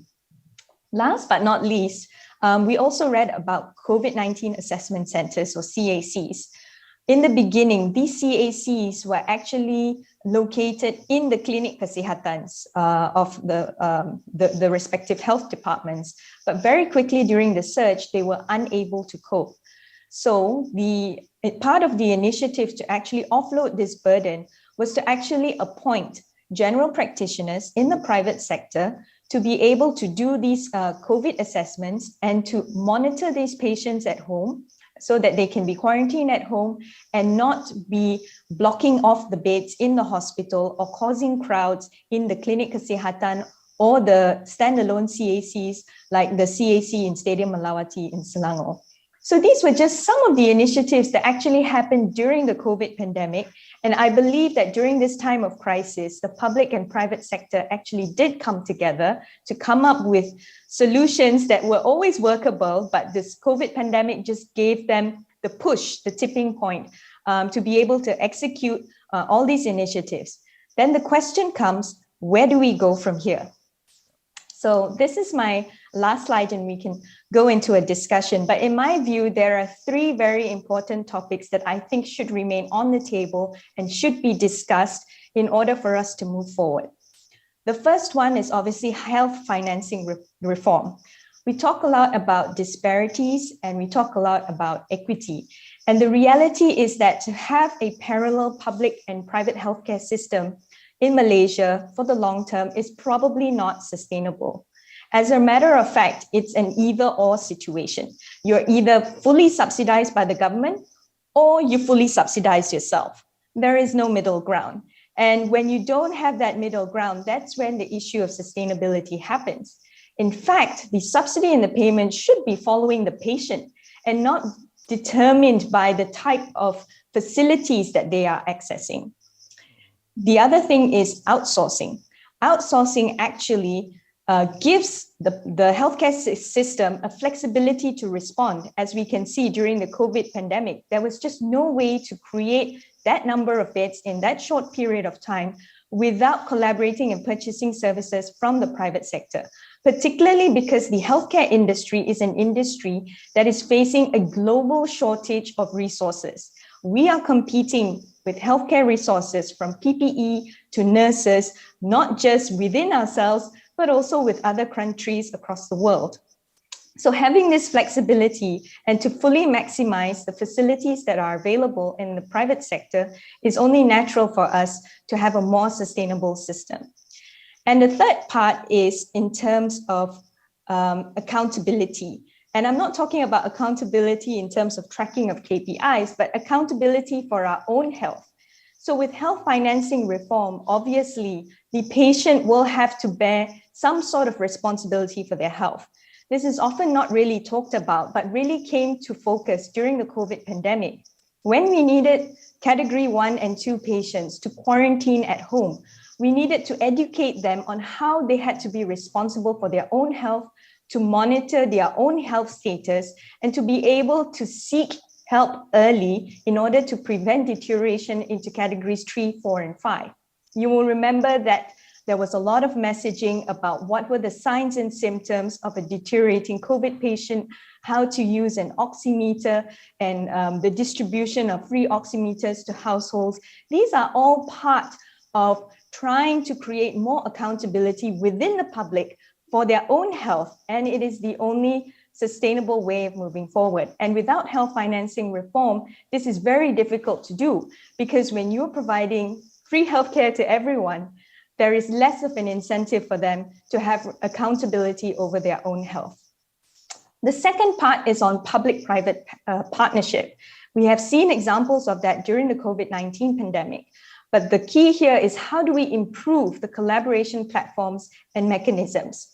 For private providers in Malaysia, usually their only interface or engagement with the Ministry of Health is via the Amalan Perubatan Swasta, or CCAPS division in Ministry of Health. It's a very small department within the entire Ministry of Health, which acts primarily as a regulator for the private providers in terms of controlling licensing and relicensing and monitoring. But if we were to have a more in-depth collaboration moving forward, there needs to be more communication and better platforms to have conversations aside from just regulation and enforcement, in order for us to work together to further develop the industry. The regulators and the policymakers need to understand the ways and the cost structure of how the private healthcare industry in Malaysia and other countries are functioning, so that we can work together and have a shared platform to work from. The third one is accountability. Obviously, when we talk about public-private partnership, it's easy to say, and we can even implement it, but most importantly is we need to have audits and implement mechanisms and dashboards and data collection to actually ensure that what we had intended to do actually pans out. So as you can see, there are already very clear gaps in terms of measurement of data, the information that is available to policymakers on private healthcare providers. And this is definitely something that needs to be looked into in order for us to have a more fruitful way of working together moving forward. I would like to end my little talk here by saying that both public and private sector players actually have a shared objective. We want to deliver good health services, not just to Malaysians, but also to our patients and customers who come from around the region. The fact that many medical tourists before the COVID-19 pandemic came to Malaysia for health treatment is indicative of the fact that we have good value versus quality, in a sense that the quality of services that we provide in key specialties such as IVF, cardiology, cancer. These were all treatments that patients from China, Indonesia, Indochina, they were coming to Malaysia to seek treatment here because of the quality and the value in which we were giving them. The private healthcare industry is also an economic sector that contributes to the economic growth of the country. Obviously, this is a lot better pre-pandemic, but we hope that with the opening of the borders, that contribution will increase. And therefore, we also need to see it from a lens in terms of how do we regulate or devise policies that will actually incentivize healthcare as an important economic engine for the country. The reality is that healthcare is an industry where resources are constrained. You cannot create these resources overnight. It requires a lot of long-term planning. Just to give you an example, we had a severe shortage of nurses during the COVID-19 surge in the Klang Valley. We wanted to open the beds. You had the facilities, you had the building, but we did not have the manpower. And it came to a point where we actually had to deploy house officers, trainee medical students, to actually perform as nurses in some of these makeshift COVID wards. Last but not least, I think that what the private sector needs is actually a shared vision, a shared objective, and some guidelines or indications working together with the government to actually push this agenda forward of addressing the disparities in healthcare and having a more equitable and just healthcare system in Malaysia. Thank you. Thank you. Thank you, Nadia, for that sharing. And so the conclusion slide, if I may say, it's a good segue into some of the discussion points. I want to go back, and I think from what I see from both Dato' Anas and from Nadia, I think we can agree that one of the key things that we have gotten, that we have benefited from the COVID-19 pandemic is this notion of the public-private partnership. Yeah? And we see that as being successful, especially in terms of the PIC program, Program Imunisasi COVID-19 Kebangsaan, where through Protect Health, there was the ability for the government to be able to then work with the private sector in terms of mobilizing the NGOs, the private sector, so on and so forth, to participate in the immunization program. Dato', you said it yourself. There were a couple of first times that we did this, right? It was the first time that the public sector was able to really collaborate closely with the private sector. There was also the notion that this was the first time that there was this Protect Health that acted as that intermediary between the government and the private sector in terms of being able to mobilize the private sector. Could you walk us through some of the initial aspects of that discussion and that process around the formation or the private-public partnership in terms of helping out with PIC? I suppose throughout history, history has shown us that crisis makes man a better person. And I think Malaysia as a country, as a nation, has also went through the same during the pandemic. And we were forced to resolve the problem. The problem is at our face. There is no waiting time. And when the pandemic, when the vaccination program started, the COVID immunization task force was formed. There was no playbook. I mean, if we are to look at other countries, they are still also struggling with COVID-19 pandemic. And if we want to measure vaccination process done by other countries, there were different data, different vaccine type, different geographical location. I mean, at the end of the day, we just have to rely with whatever we have to make this work. And I would say that all this have pushed everybody to work together because we have a common objective. And it's a whole of government approach, collaboration. When I say whole of government collaboration, I mean we have 2 or 3 weekly meetings. We have state representatives from all states in the country.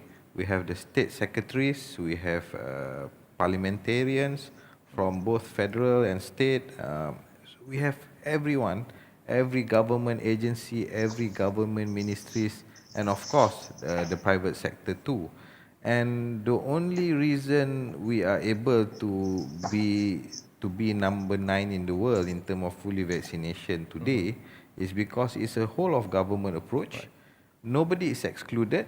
It's a whole of a society approach, both public and private, like what Nadia Wan mentioned. In Selangor and Klang, 79% of the vaccination was done by the private sector, either from the general practitioners, either from the private hospitals, or also either from the NGO, healthcare NGOs. The other thing that make it works also, and we learn, is also from the fixing the vaccination costs. So upfront, there were discussion and alignment where we end up with the cost of vaccine administration. It was set at 14 ringgit for the works to administer the vaccine, from vaccine collection to consultation, to registration, to giving the vaccine, and also observing the AEFI. This fixing upfront and this term of reference setting upfront helps it to be a standard across the public-private partnership for PIC. And it works well because it's one common standard for everyone. And aside from that, the resources, like what Nadia Wan mentioned, we also came up with some waiver where retired nurses were brought in back to assist in the vaccination program, students in final year, medical students. So there are many effort have been made, and there are so many first-timers, first time this, first time that in the PIC implementation. Yeah. Okay. So it's first time, essentially, rallying the stakeholders together for a common cause, which was how do we achieve herd immunity and roll out vaccination as fast as we can. Standard framework that could be adopted with all the stakeholders, and even the ability to set that cost per dosage, at 14 ringgit, if I understand it to be correctly. That's essentially also a first. Yeah. And for some reason, suddenly nothing is impossible. Exactly. When you had a common cause for the benefit of the people, rallying people together was much easier. I'll give you an example. The PPVs, the AstraZeneca PPVs. The Ministry of Health, Musti, was informed of AstraZeneca arrival 5 days before the vaccine is arriving. The next day is a CITF meeting. They agreed that they are opening a PPV mega in WTC. They have not finalized the location. That's day 4. Day 3, we were called in. We are setting up 4 mega PPVs minus 4 days. Right. So minus 4 days, and it happened because everybody there's no choice. Cases are rising up, and we have to do this. And when, at that point of time, when we were asking the private sector also, they were like, what you want us to do? What? When? Tomorrow? I still remember, and the entire program was done like that. It's 2 days, 3 days, go. There's no choice. Yeah. Excellent. Yeah. And Nadia, if I can go back to you, and this cost of agreeing to the 14 per dose, is that model, is that something that we think can be extended to perhaps other services? Obviously, COVID-19 catapulted all of us into the situation. Private sector needed to be mobilized. But is that model something that you think would be able to continue on for perhaps other services?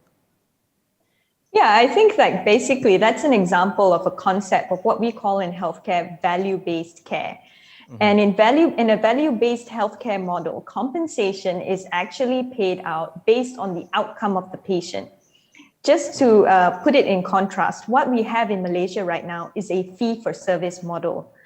You pay separately for consultation, you pay for every procedure, and basically the total cost for a particular procedure or a disease is when you tally up all the services. But in a value-based healthcare model, what they're doing is that usually, in the best case scenario, they will actually set a reimbursement rate.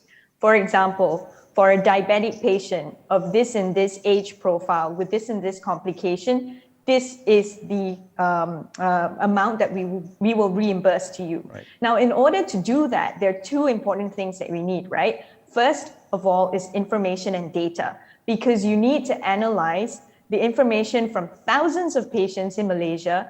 Roughly, if they were having diabetes, if this severity and if this background, how much would it cost to actually treat them? And with this, I think the implementation of electronic medical records is extremely important, because without that, you just can't collect the data. Number two, you need to have a publicly aligned payer. So, for example, in the US, you have Medicare and Medisafe. Although the US has a private healthcare sector, but they do have Medicare and Medisafe, and because of the size of these agencies, they act as if they are a public payer. And I think that this part is really important, because the insurance companies today in Malaysia, by and large, are private companies, and they are being regulated by Bank Negara, and it's not so much acting as a publicly funded reimbursement program. So I think the health financing reform is really important, because it's possible to do it. What will end up happening is that maybe hospitals will make less money on a particular procedure. But by and large, what we're trying to do is to actually spread that cost across the value chain. Because what is happening now is that every individual player is trying to maximize profit within the narrow segment of the value chain in which they're playing. So there are a few pieces that need to be put together, but absolutely, this is the model that many people within the healthcare industry are discussing and debating about how to implement moving forward, value-based healthcare. Right. Okay. And can we expect to then see more public-private partnerships or collaboration in the pipeline going forward, Dato' or Nadia? Definitely. Well, I believe the minister has already indicated that at least the outsourcing of patients to the private hospitals will continue. And I think that with what Protect Health has been doing, it has set a really nice, benchmark or a way forward on how we are expected to work together. But I think that in order to really reap the efficacy or the benefits, definitely there's a lot of tweaking to be involved, particularly I think on the data analytics part of it. Mm-hmm. So there's the sharing of data that we need to figure out, through the electronic records, both across public and private. We spoke briefly around some of the, financing or funding models that needs to be also looked into. The other aspect that you touched on in your presentation was the fact that in the past you were challenged in terms of being able to engage with the public, with the government, through that special unit in MOH and whatnot. And today, through Protect Health, we essentially have what is essentially an effective intermediary that helps to bridge that into the ministry, but also then act as a liaison or intermediary with the private sector side. Dato', your thoughts around Protect Health's role with regards to playing that role in terms of bridging the engagement from the private sector and the government? I suppose Nadia would be able to add on later whether she finds it workable or effective or not. The more I say is is talking about myself. So. Sure. What I see how the model can work is that, number one, Protect Health is wholly owned by the ministry. So in principle, we work closely with the ministry, and we are able to understand the ministry's wants and needs from policy perspective, from government's narrative. And at the same time, being a fully owned MOH and also at the same time being a private company, we understand what the private market needs. So I think in a way it put us at the center where we are able to speak to both parties. Right. I hope fluently, but that one we have to refer to the private sector for their feedback. Nadia, your thoughts? I definitely think that Protect Health fills one of the gaps that we have in this area, because we need to think of health as universal, right? It is not just about treating sick people. So we can see, like during the COVID pandemic, if we talk about health in terms of pandemic preparedness, it's going to involve more people than just healthcare providers. In the task force, we had to involve defense. You will have, NATMA. What if there's a flood? There is a need to really, after COVID, do a pandemic playbook and prepare for the next one, because Right. that it's coming, and it's not just private hospitals or private healthcare providers that need to be brought in. We have Ministry of Health as playing the role as a regulator. I think they have done a wonderful job, and which is why I think patients from other regions have confidence to come to Malaysia to seek healthcare services. But there's also this gap in terms of the economic development agency for healthcare, and then Protect Health is really where the payer reform comes in, where they're bridging the gap, and they're not just looking at money, but they're also looking at outcomes.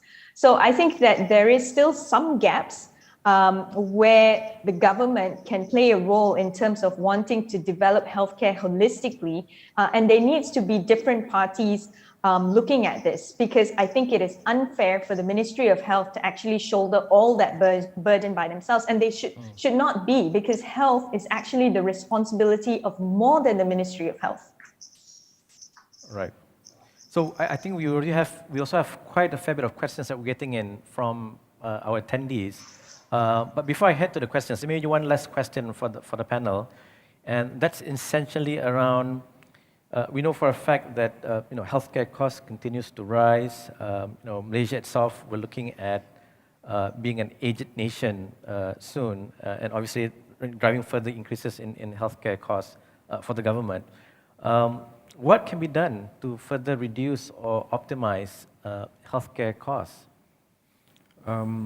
Like what I've shared earlier, during the PKB40 implementation, through prevention, we can prevent complication through early treatment. That is one way to reduce healthcare costs. And we have to look at healthcare as an investment. When you have a healthier population, you have a more productive society. It is a virtuous cycle of productivity. You have healthier people, they produce more, and you get better economic results. Right. So the same goes with a healthier society. So it has to be seen as an investment, not as a burden. On another note that we mentioned on that question just now on public-private partnership, of course there are many more measures being done. Now that the government sees peak success, there are many more avenues where the government feels that we can actually outsource the services to the healthcare system, to the private healthcare party, where now they see that if we can come to a landing and a more agreeable costing, we can actually do this together with the private sector. As an example, under the PKB40 program, the government is seriously considering outsourcing NCD treatment to the general practitioners, and also seriously looking into discharging wellness program for the PKB40 population. So there are many more in the pipeline, and this can be done together with the private sector. But most importantly, the topic that Nadia highlighted on the national health financing is actually a very important point. Yep. From my presentation just now, the focus has always been we are fair and equitable. Then the pandemic came, the fair and equitable notion was put to a stress test. Then we can see that during the pandemic, it's no longer fair and equitable in a way that for those, the primary recipient of the public healthcare sector, the poorer of the society, is unable to get their follow-ups. Right. The procedures are being delayed. Some NCD treatment follow-up is being delayed to a year or 2 years. So because the public healthcare system is trying to cope with the pandemic. Right. So the equitable fair is now in question mark. But now as we exiting the pandemic, hopefully the earlier the better, we might go back to the status quo of equitable and fair. But where will be in the long run? So in my own personal opinion, the national health financing reform,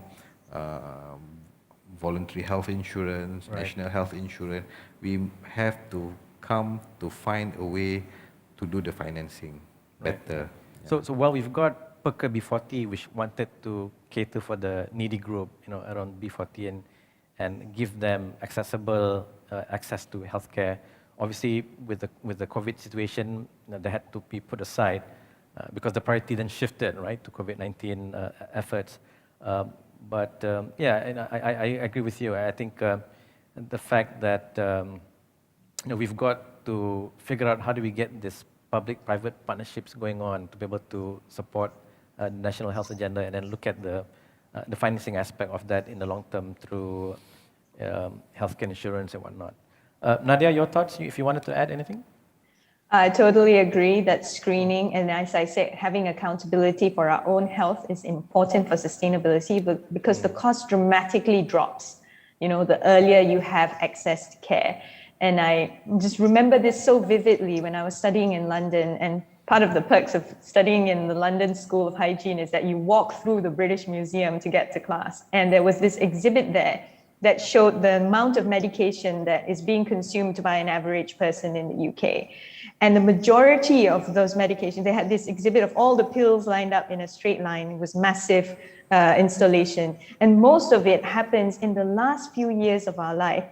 And that's when all the complications happen. And really what we are trying to do here is to get people to live a healthier life for a longer period of time. I'm not saying that we can all live forever, but we can definitely sort of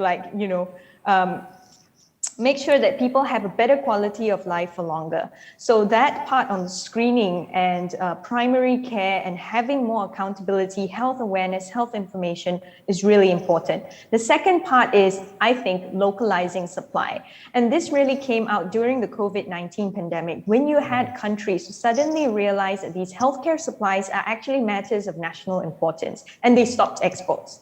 Right? And we are in a position where we are competing for healthcare resources now, not just people, but also vaccinations, medications. And obviously, when you're competing on a global stage, look, our Malaysian ringgit is competing with countries who are paying euros and US dollars. The cost is going to go up. And so what are we doing to actually localize the supply and build our capacity to actually domestically provide these vital consumables and things that we need for the healthcare sector? And the third part is, as what we have mentioned before, on the risk pooling. I mean, this is a basic concept of insurance, right? So this national health financing is important because we want to move to something that is outcome-based. If you do like a price control, something that is, more on a process base, the outcome that you get may not be what you expect. And that's not what we want. I think we need to evolve into an outcome-based healthcare system, right? Because at the end of the day, both the private and public healthcare sector players want the same thing. We want to deliver good health outcomes to our patients. Yeah, Encik Afdal, if I may, allow me to give an example of once we have a bigger source of funding. When we were doing the vaccination program, MOH was trying to decide whether they will supply the loaded volume syringe to the private sector to discharge vaccination.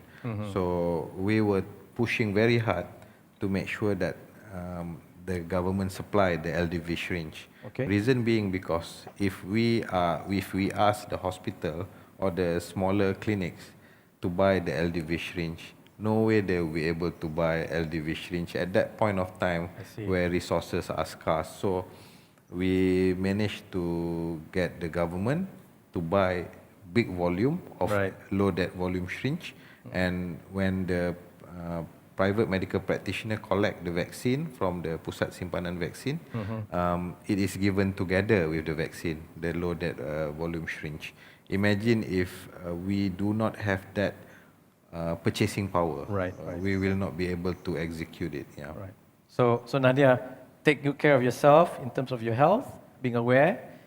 Secondly is obviously looking at supply chain, if I may say, supply chain around what can we, what is it that we need to source outside of Malaysia, what can we localize, and third is in terms of figuring out the financing aspect of access to healthcare. All right, so let's head to the questions. We've got a couple of questions that has been given, and I'll just start from the top down. First question, Malaysia's healthcare system is heavily subsidized by the government. Obviously, this is not sustainable. What are some of the best practices from developed markets that we can implement here to ensure equity in healthcare moving forward? I think we spoke some of it, but yep, Nadia or Dato'? I think we have been mentioning the same thing, which is the national health insurance, basically. All the developed countries, if you look, countries in Europe, Switzerland, Singapore, that's the only sustainable way moving forward. Okay, so basically healthcare financing or healthcare insurance. And obviously, again, similar things that we spoke about around managing the supply chain and looking at what is it that we've got to depend from abroad and so on. I suppose in an utopian world is that everybody contributes.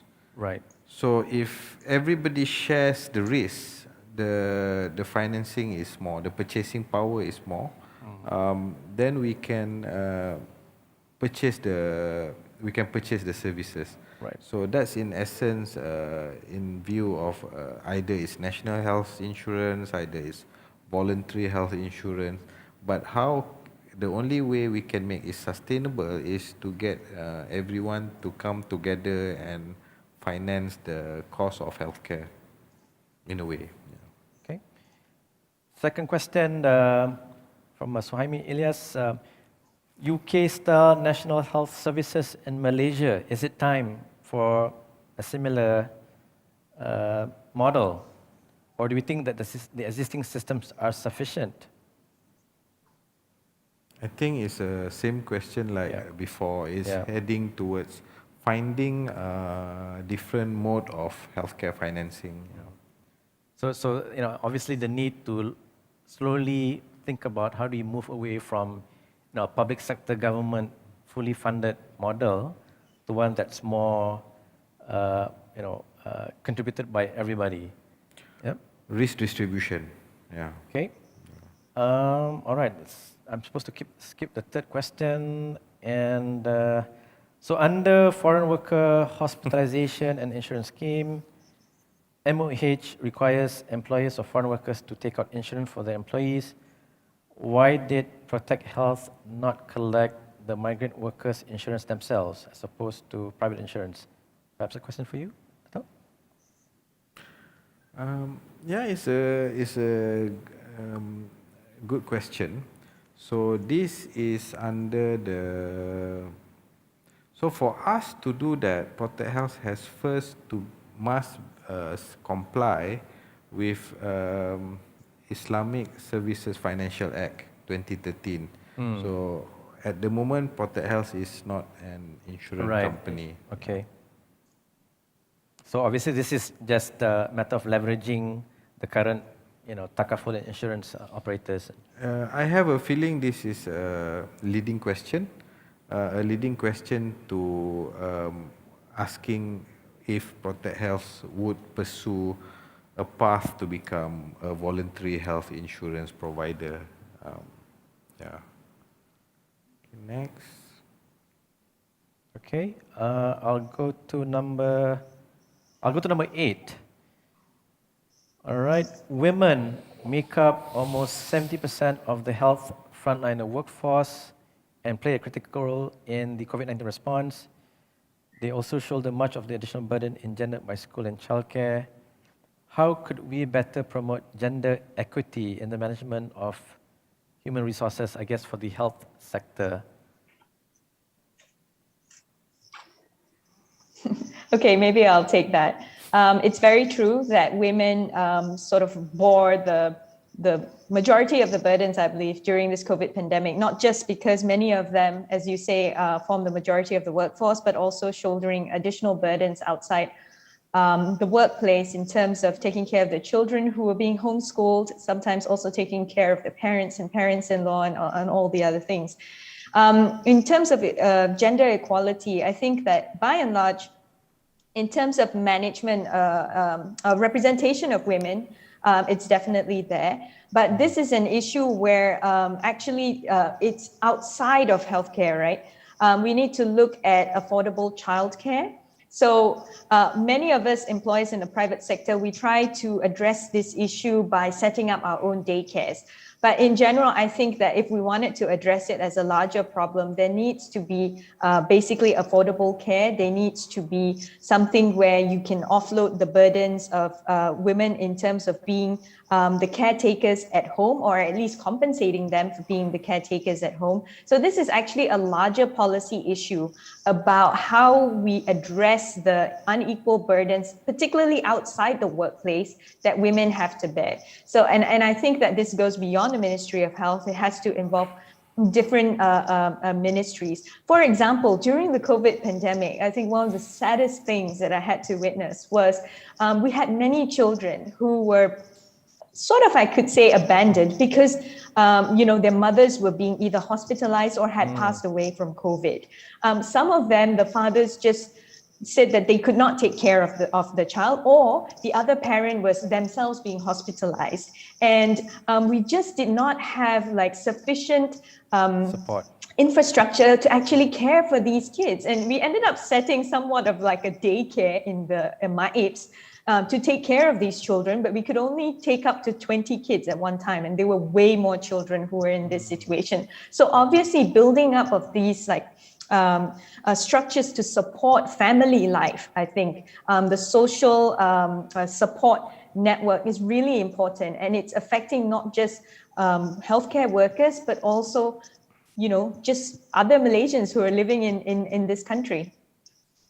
Right. So bigger policy discussion really around how do we enable or provide support structures, not just confined to the Ministry of Health, yeah? Okay, 2 more questions.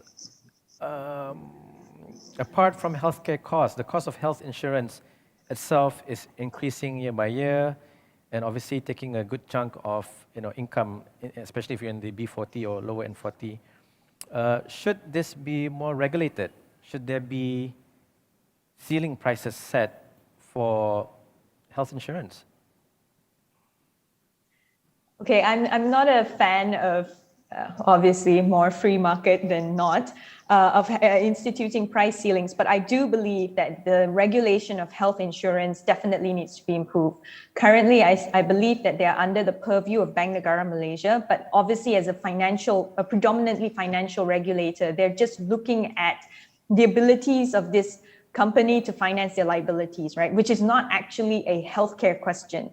And so that's where this issue about if we had a reform in healthcare financing, then how are health insurance companies regulated differently from general insurance companies? That's a very important question for the policymakers, because health insurance should not be treated like any other general insurance. Similarly, the third party TPCAs and the TPAs, they are also not being regulated under MOH. It's being regulated under Bank Negara. Okay, understood. All right. So I think we've got 10 seconds left. I'll end the questions and answer there. A couple of questions left. Nadia, Datuk, did you want to have last parting words? I think disparities in healthcare is, I'm very happy that the discussion is ongoing. it has always been discussed in the policy making at the Ministry of Health level, All right. and also Good to at know. the academia. But I think it is not taking center stage at the public discussion, especially on healthcare equity, disparities, financing. And I really wish this topic would be more discussed on the mainstream discussion. Thank you. All right. Nadia, yourself? Well, I think healthcare now people see is actually really important. It is an important part of the economy. It is an important part of everything that is a priority for this country. And really what we need is a clear vision and direction so that we can all work together towards it. And we're talking about mid to long term, right? Because we're talking not just about addressing the issues that we face today, which are severe, but also making sure that we are resilient enough to address the issues that we know will come tomorrow, things that will come with climate change. If we have more floods, will we have more waterborne diseases? Will that be our next pandemic? These are questions that we really need the policymakers to be focusing on, so that we are prepared as a nation to actually have better health today and also in the future. All right, thank you. On behalf of EPF, Dato' Anas and Nadia, thank you. And on behalf of the organizing committee as well as our partners and sponsors for this year's ISWC, a big thank you for taking time off your hectic schedules to participate and be with us this afternoon.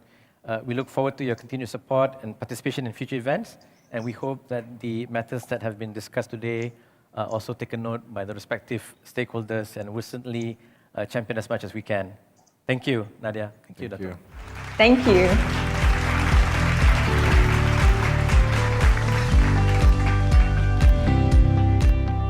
Thank you, Afzal. I think that was a fascinating and much needed discussion on healthcare in Malaysia. From the number of questions, this is obviously an issue that hit a chord with many of our participants. So thank you so much to our panelists and to our moderator. Ladies and gentlemen, we will now take a 15-minute break to recharge. We will reconvene at 3:30 p.m., for the session on pension policies for the people by Baroness Ross Altman. Thank you.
Welcome back, everyone. We'll now proceed with the next session for today. I'd like to introduce Baroness Ross Altman, the UK Minister of State for Pensions in 2015.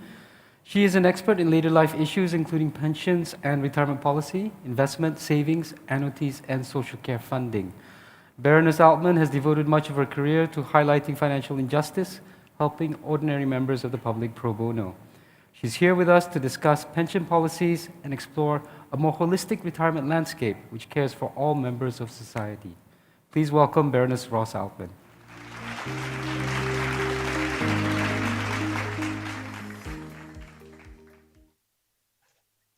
Hello, everybody, and it's a pleasure to be here. And I'd like to thank EPF Malaysia for putting on this excellent and important conference. I'd like to share with you this morning some thoughts on pension solutions for the people, ways of thinking of pensions and later life income that can help more people understand how they will want to move forward as we go through life in general. So if I can now ask for the next slide to be put through. Thank you. The basic message that we have this morning is some good news. Life expectancy is increasing and people are generally living longer and healthier lives.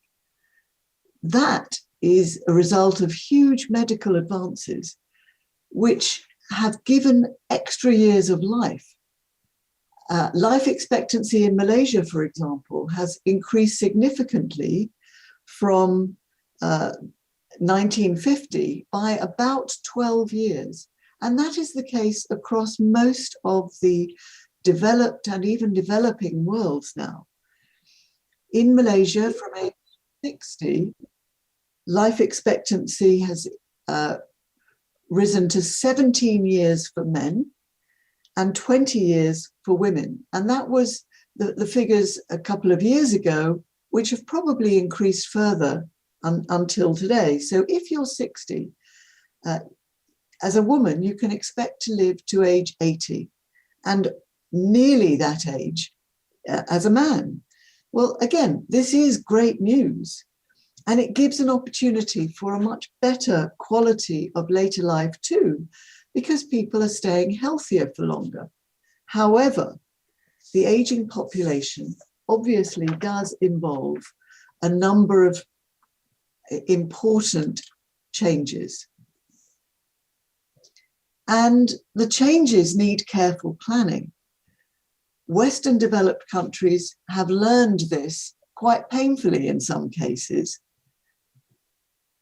but have generally also tended to react too little, too late.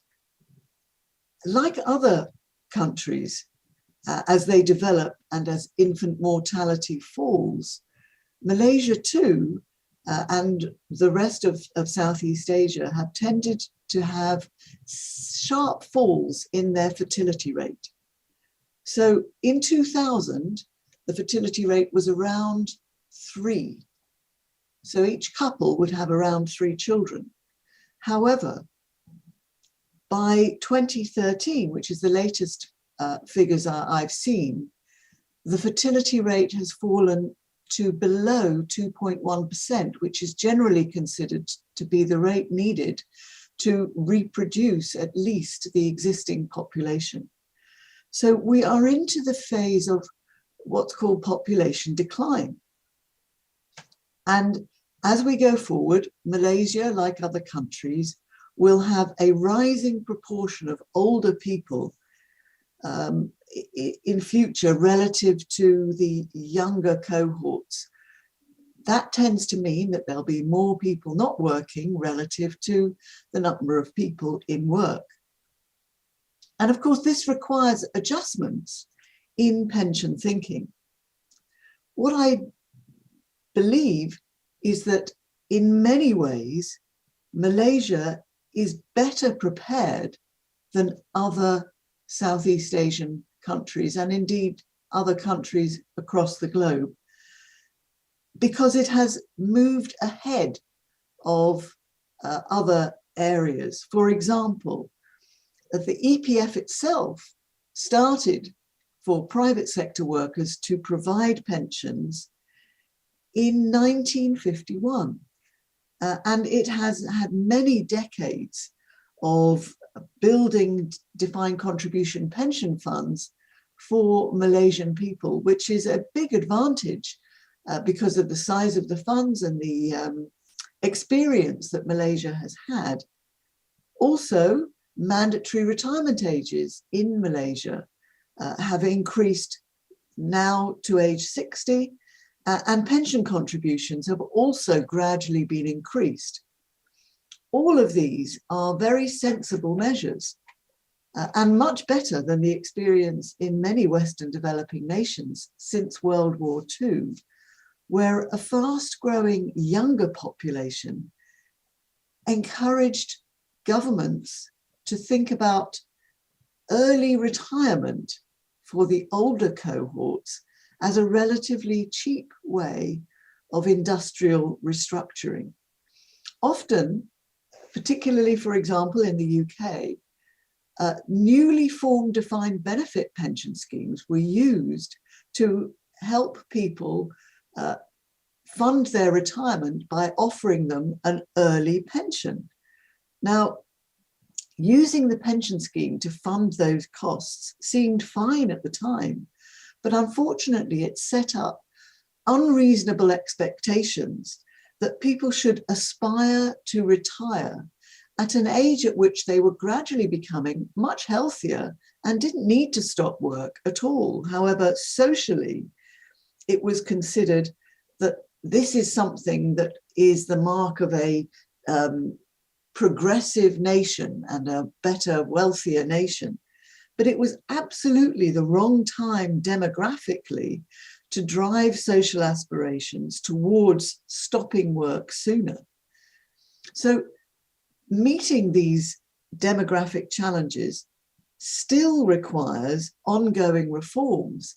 And although Malaysia has been increasing its pension age, and unlike countries like the United Kingdom, where there is still this idea that somehow it's wrong and the government is failing if people can't retire or aren't working for longer, then we need more reform. So what I have to say is that we are asking ourselves whether pensions have adjusted sufficiently to meet these demographic challenges as the demographics change, as populations age. Retirement is lasting longer. Now, some people think that's good news. Others, when they reach retirement and they're still fit and healthy and don't have a lot of money coming in, feel that that's not such a great achievement at all. And therefore, we need to discuss this morning how that will balance out. Can particularly defined contribution pensions deliver the kind of income that people need to support themselves through ever increasing retirement? And this is a very big question, because what we're dealing with here is uncertainty. As life expectancy has risen faster than the number of extra years people are working as mandatory retirement ages have been increased, but not by as much as life expectancy and healthy life expectancy has been increasing, we have a challenge in terms of funding retirement. Now, of course, this can be offset by higher growth, and to a large degree, the fast developing Southeast Asian countries, including Malaysia, have been able to benefit from really strong rates of growth. And that has led to good investment returns.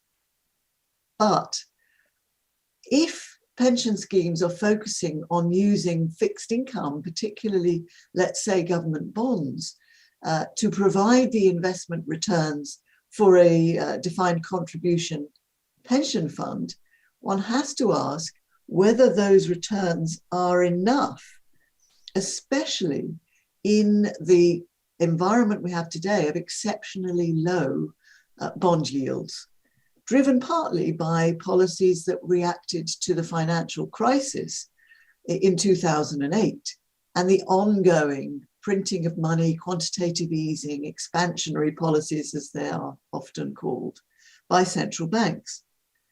So in most countries, this has led to a much greater desire for diversification of pension assets.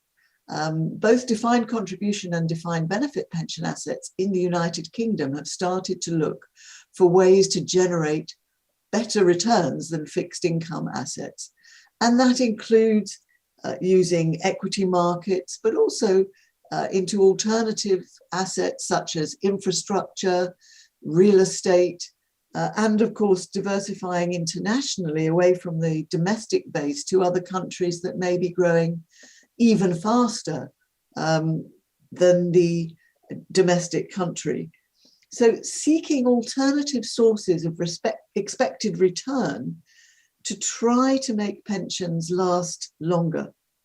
And at the root of all of this is the need to provide support through retirement. And in that regard, it's important for me to stress that in my experience, and the reason that I have always been so interested in pensions and passionate about pensions, is that pensions are not just about people. They are not just about money, they are about people. Pensions are not just about money, they're about people's lives and the need to fit increasingly with people's ever-changing lives. And this graphic, I hope, will help illustrate what I'm talking about here. If you look at the bar charts on the left, what I call my life sticks, let's take 1970, when people would be staying in education perhaps till age 15 and working for 40 years to the mandatory retirement age of around 55. And then if they retired, they would maybe live for another, let's say, 11 years as an average life expectancy. So in that case, we have a life, working life relative to retirement, where the retirement is about a quarter of the length of the working life, which means that for every 3 years that you are working, you would be building up money towards 1 year of retirement. But if we move forward now to 2020 and we look at where working life and retirement length has gone, if someone was working for, say, 44 years to the new age of 60, and then as life expectancy has increased, perhaps they are lucky enough to be retired for, say, 18 years, that equates to a very different metric for how many years you need to fund each 1 year of retirement. And your working life, 1.5 years is needed to fund 1 year of retirement. So instead of having 3 years to build up enough money to fund each 1 year of retirement, we've moved to a situation where roughly each year of retirement, you only have 1.5 years of working life in order to build up enough to fund each year of your retirement. That is a very big change. And as this is all about people's lives, let's continue to focus on some basics.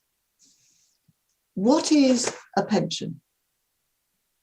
A fundamental question, and I think we can identify two separate and rather different things that fit into the word pension. Number one, a pension is social welfare, typically a government provided rather than privately provided income stream that avoids people basically dying of hunger if they are unable to work. If you think about lions, they are the top of the tree of life. They are the top.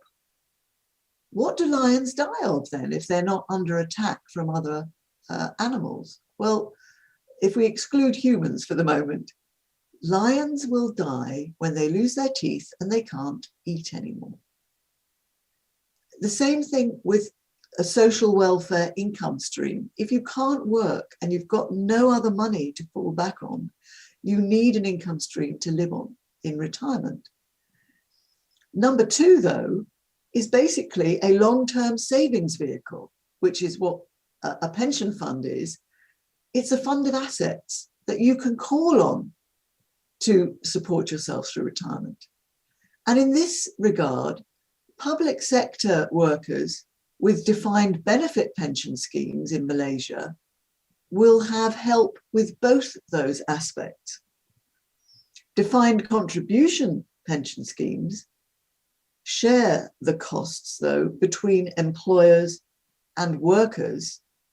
However, in a defined contribution scheme, the risks are mainly borne by the workers. The costs the employers contribute towards as you're working each year in the EPF Provident Fund contributions. But the private sector workers bear the costs, and they need to decide what to do with the fund they're building up. And some of these risks are very difficult to manage and to predict. For example, the investment risks. How will your investments perform? The longevity risks. How long am I actually going to live? What's happening to my life expectancy? And of course, there are inflation risks, which can be a big factor and may indeed be a big factor in the coming years, it would appear. And this gives rise to significant inequalities, which of course is one of the issues that is at the center of today's conference and the significant elements of well-being. There are clear inequalities in the whole pension debate. Inequalities between defined benefit and defined contribution pension schemes, for example. The members of defined benefit schemes are relatively insulated from the risks, and in the public sector, their pension risks are shouldered by taxpayers, and they can expect a regular lifelong income without having to worry about those elements such as how will my investments do, what's happening to my life expectancy, and what's happening to inflation, among other things. But in defined contribution schemes, the challenges of retirement income in terms of providing a pension are significant.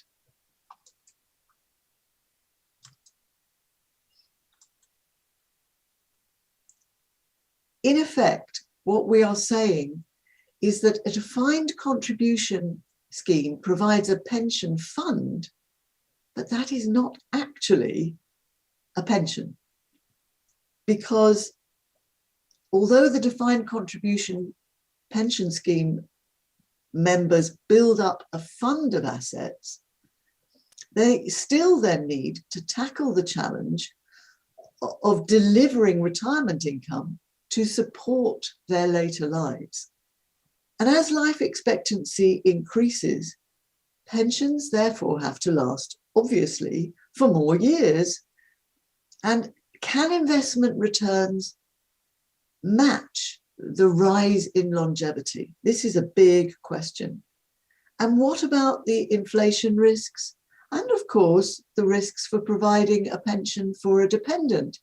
If you are the person in the partnership, that usually the husband, who has been working while the wife has been at home with caring responsibilities, and you pass away, as of course male life expectancy is lower than female, what happens when you pass away? What will your wife then live on?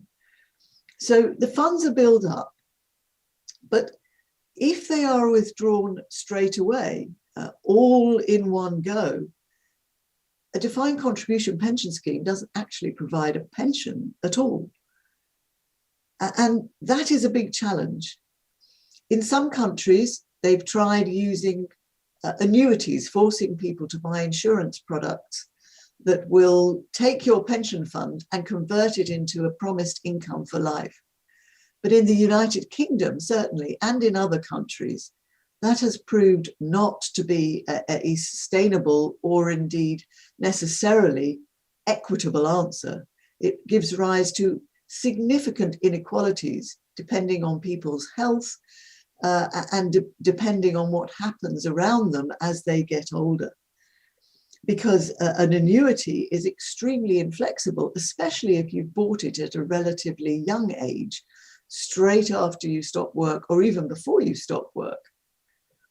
So if the money has all been used, let's say in your 50s, which of course is permitted by the EPF, then you have to think as you near the end of your life, what will happen to me later? And of course, if you think that you're near the end of your life in your 50s, you may decide, I'm not worried about that. But that is not necessarily the best way to manage a defined contribution pension fund. And the reality, as I often say, is that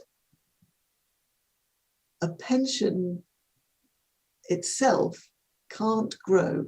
Pensions don't grow on magic trees. Pension funds cannot just keep lasting longer and longer. So people have to understand the pension costs and the pension risks that are required in providing a good later life income. And as life expectancy increases, either funds have to be larger because retirement is going to last longer, or the pension income will be smaller. It's inevitable. Of course, another way out is if there is strong growth to help overcome some of these challenges. But the basic message here is, as economies develop, as populations age, pension contributions need to rise while you are working.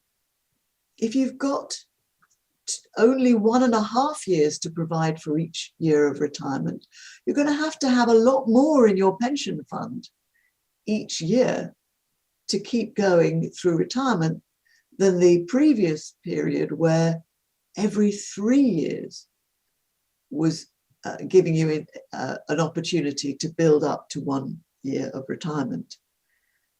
And if you don't make higher contributions while you're working, then obviously the other part would be that you will be taking smaller or later withdrawals, so that as you get older, your pension income that you might previously have thought would be building up for you will be lower, or you start taking the pension later. Many people now are reaching, let's say, age 55 or 60 and still working.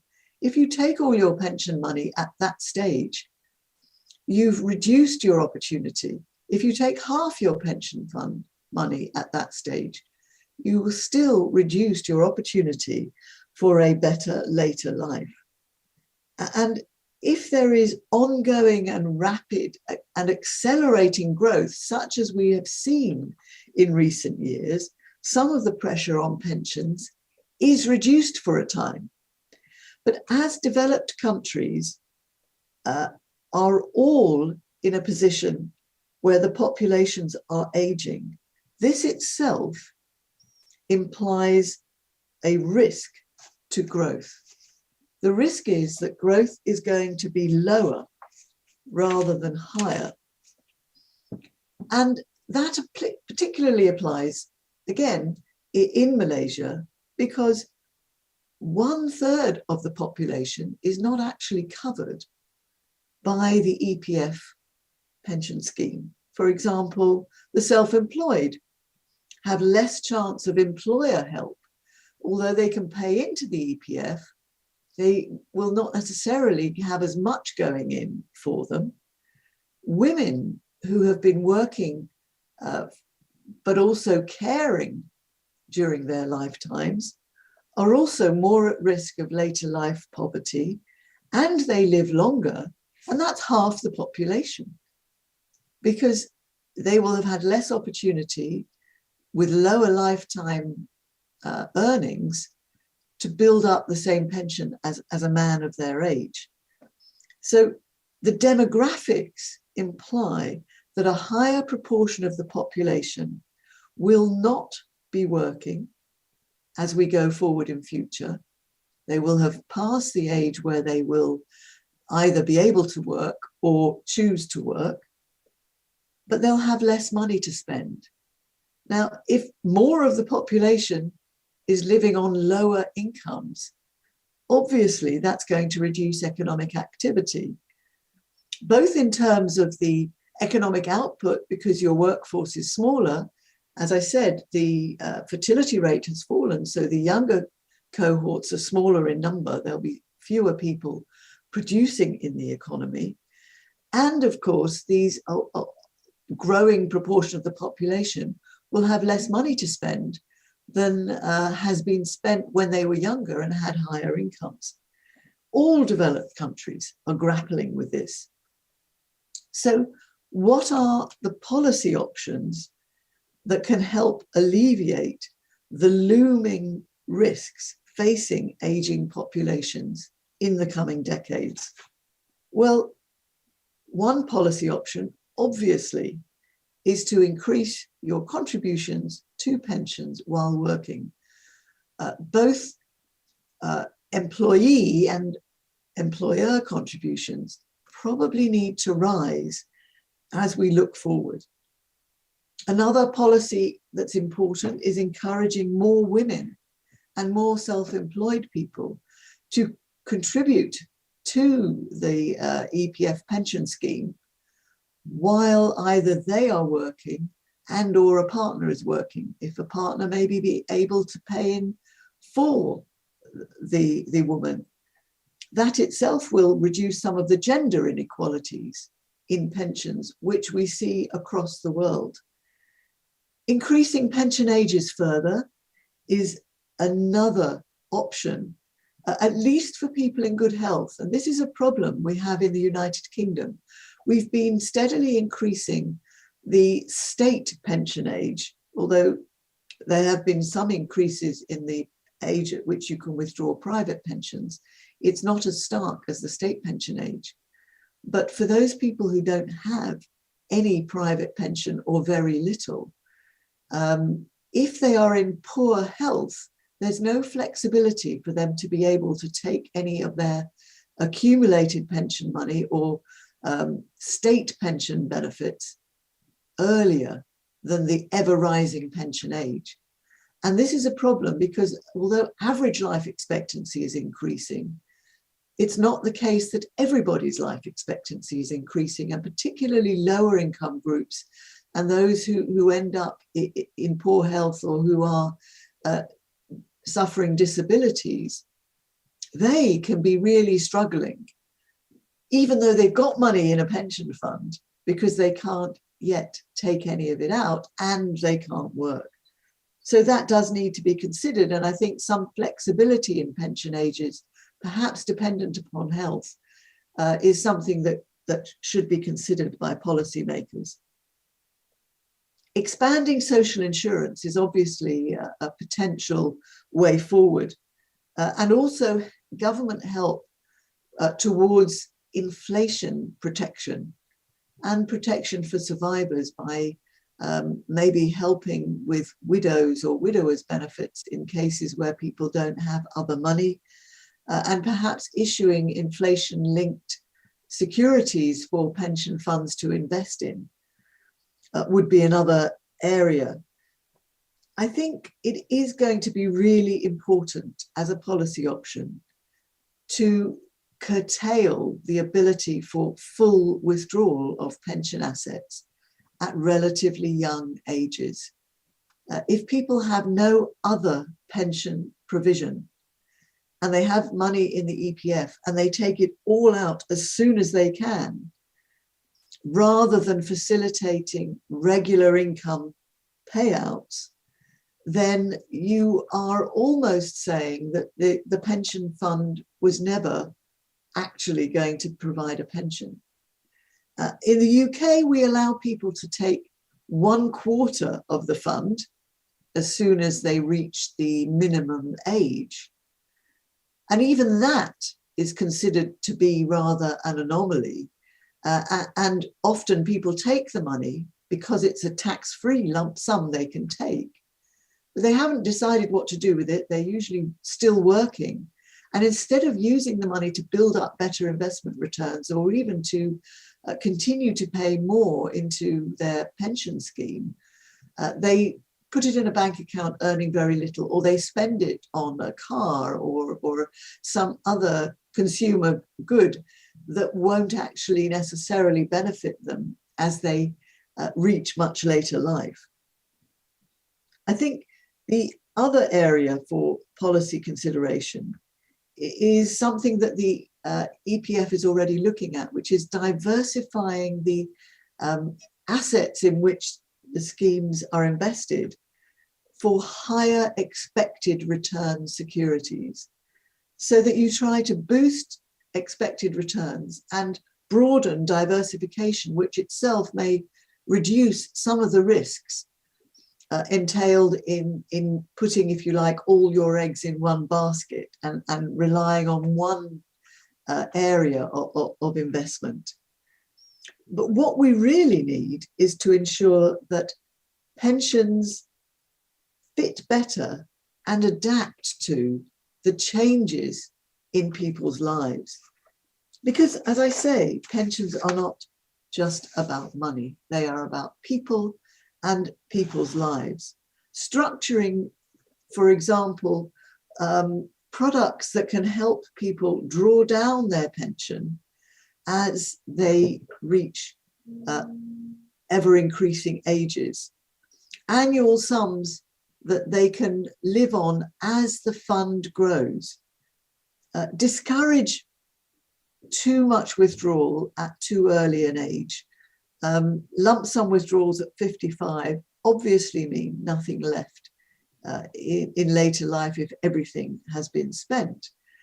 But people need help with all of this, because as we have found in the United Kingdom and in other countries, there is a general tendency of the population to underestimate their own individual longevity.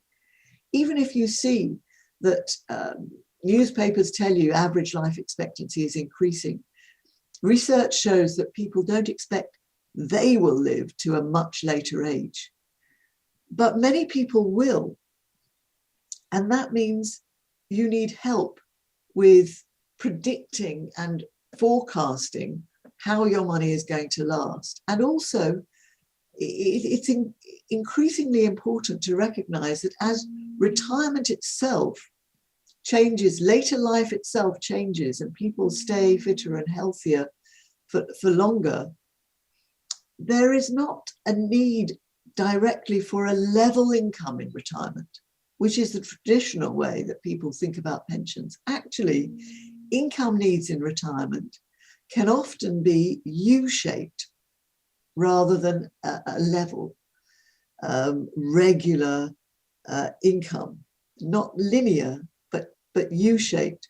At the beginning of retirement, there's lots of things that you might have wanted to do when you stop work. You can suddenly do those, and you'll need some money for that, and you go out a lot more, for example. As you reach the next phase of retirement, You might be staying at home more, spending less on going out, just quietening down so your income needs fall. And for some people in much later life, their needs suddenly increase because they need money to help perhaps with care costs in later life, or health problems, or other problems that develop, maybe upkeeping their home, for example. So I think we can devise income products that can meet those changing needs. So far in the United Kingdom, we've been very poor at developing new style products. They seem to rely on products like an annuity, which pays a regular level guaranteed income for life, or drawdown, where the individual chooses how much money to take out each year. But if people don't have advice, it's very easy to run out of money well before you actually needed your pension to last. And all of this requires much more flexibility and ongoing planning of your financial resources if you are in a defined contribution pension fund. And this requires much more attention to be paid to financial education for the population and encouraging people to actually make a plan for their retirement. Having a plan, encouraging people to plan, will itself help people enjoy a better later life and reduce some of the inequalities, because if you take account of your own individual circumstances, you are better equipped to manage your money through retirement. So what I'm saying here is that just changing pensions may not be enough. We need to change the way people think about retirement as well. Individuals taking responsibility for a financial plan for their own life. When would they think they should retire? How much money will they have to live on? What is my individual balance of perhaps extra years of work and extra years of contributions and higher contributions, so that I will have more flexibility as I go through my life? Because people's lives are becoming more flexible as well. And there may indeed be an opportunity to fundamentally rethink people's lives alongside this question of how to address inequalities in pension provision. And I would argue that we could even invent a whole new phase of life that never existed before. The traditional life, you have your first years of education where you're not working, then you do your, let's say 40, 45 years or whatever it is of full-time work. And then at the end, you have retirement, 3 phases of life. Well, we can be moving into 4 phases of life. Number 1, your education. Number 2, your full-time work. Number 3, the phase of life where you are cutting down, but not totally stopping work. A phase of part-time work. And then the 4th phase is your retirement. Part-time work, or what I call part-tirement, where you're cutting down gradually, and retirement has become a process, not an event. It's a journey rather than a one-stop destination. Maybe gradually cutting to 2 to 3 days a week working, but then you have 4 or 5 days a week free, but you're bringing in more money to live on during those 4 to 5 days of extra leisure. This is something of a social revolution, and I would like to call that phase of life where you're working part-time, and it isn't a set phase, it depends on yourself, your work and your health and your financial resources. I call them bonus years. They are the bonus from the tremendous advances that we've made in both healthcare, and keeping people alive for longer in the modern era. And there are elements of this already emerging in other countries. For example, Singapore has introduced the concept of part-time work between ages 62 and 67. In the United Kingdom, we've abolished mandatory retirement age altogether. There is no official retirement age, except in very exceptional circumstances, or, if you've got a very heavy manual job, if you're in the armed forces, for example, that's a separate issue. But there is a policy which I was in charge of to encourage fuller working lives, encouraging employers to assess individuals and individuals to assess their own abilities much more fairly, getting rid of the inequalities and the discrimination that often occur as people become older, where an employer writes off an employee who's in their late 50s, thinking, well, they'll be no use to me, I won't bother retraining them, I won't bother keeping them on. That itself is a big inequality as people are staying healthier for longer. So I do think that people's lives could look somewhat different in the coming decades. And if you look at what was going on in 2020 and you compare it with what might happen in the future, we've got the period of education, then you've got the period of people being retired for about 18 years. But in the meantime, you've had 42 years of full-time work and perhaps another 7 years of part-time work, which means that you are now back to a position where you're funding the future full retirement with 2 years worth of work, in contrast to the 1.5 years worth that we have at the moment on average.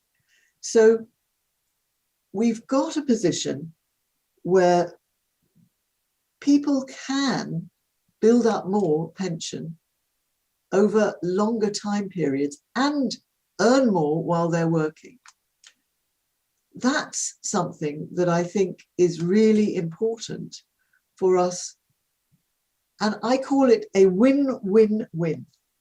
Because as you work part-time at later ages, there are many benefits to yourself, but also, for example, to businesses who will benefit by retaining experienced workers and the firm-specific skills that people have built up through their lives.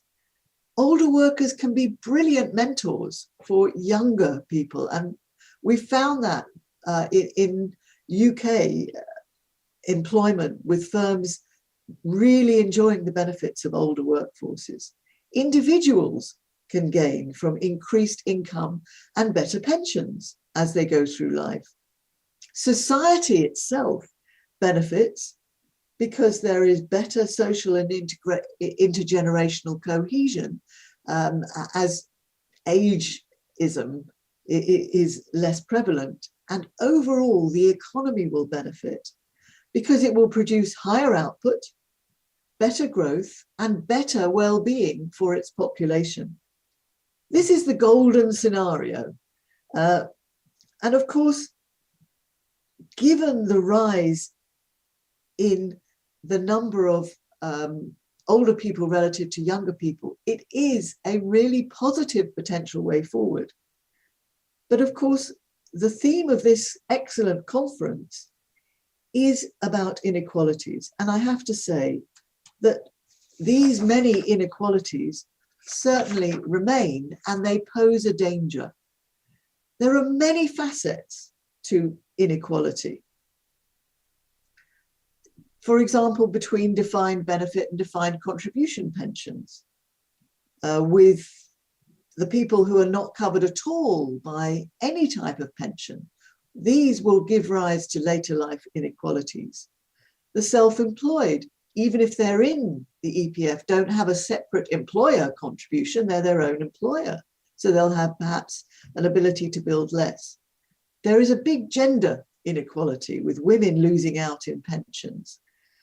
And of course, there are health inequalities which need to be addressed with some accommodation, perhaps in the pension system, to help people in poorer health adjust to shorter life expectancies and perhaps take pensions sooner.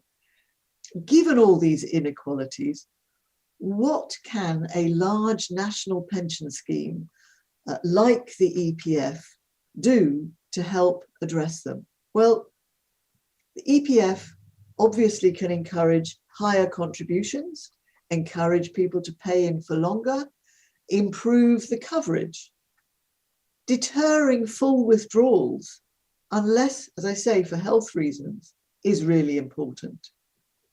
Providing perhaps some education to help members understand how to plan for their retirement, rather than expecting that they're just building up a fund and somehow the pension will magic up for them at the end. If you're in a DB scheme, a defined benefit scheme, that might happen, but in a defined contribution scheme, it tends not to. Maybe providing that education through the workplace. Guided withdrawal pathways might be another option. Let's say helping people withdraw at the beginning, maybe 5% a year. If they need less, take less, or if their fund has grown, take more, so that money is still left and planned for in later life. The academic studies suggest 4 to 5% is a reasonable withdrawal rate from whatever size your fund is.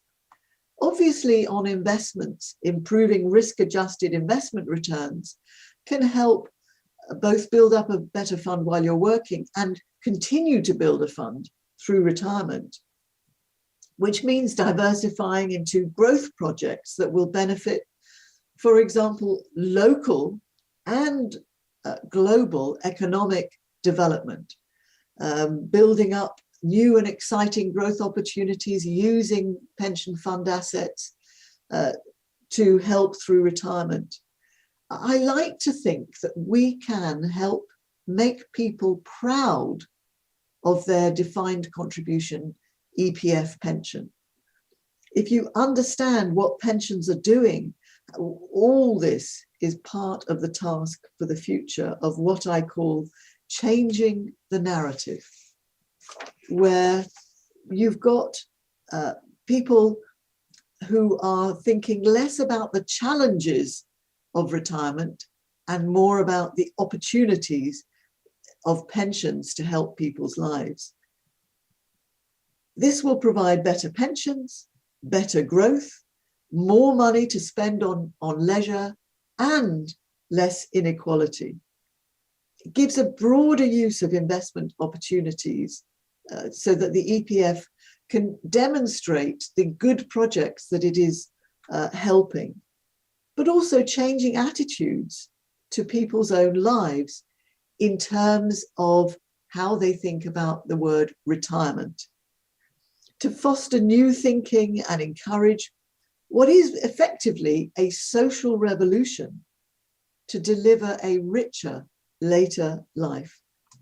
So just to conclude briefly, I don't believe that we can rely on pension funds lasting longer as retirement, as it's currently conceived, keeps lasting longer.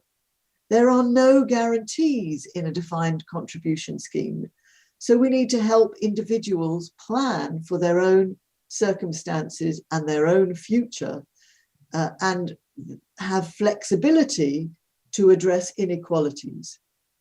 And this flexibility will allow for the individual differences that arise from some of the inequalities.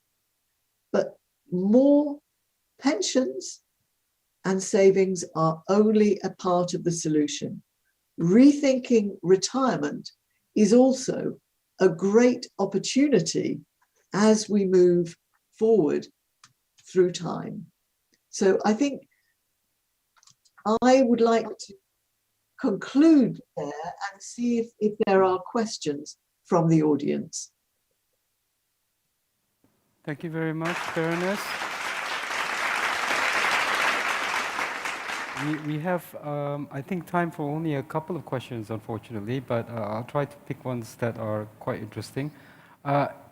Baroness, is a risk-sharing pension scheme, i.e. a collective defined contribution scheme, a good option to overcome a pension crisis?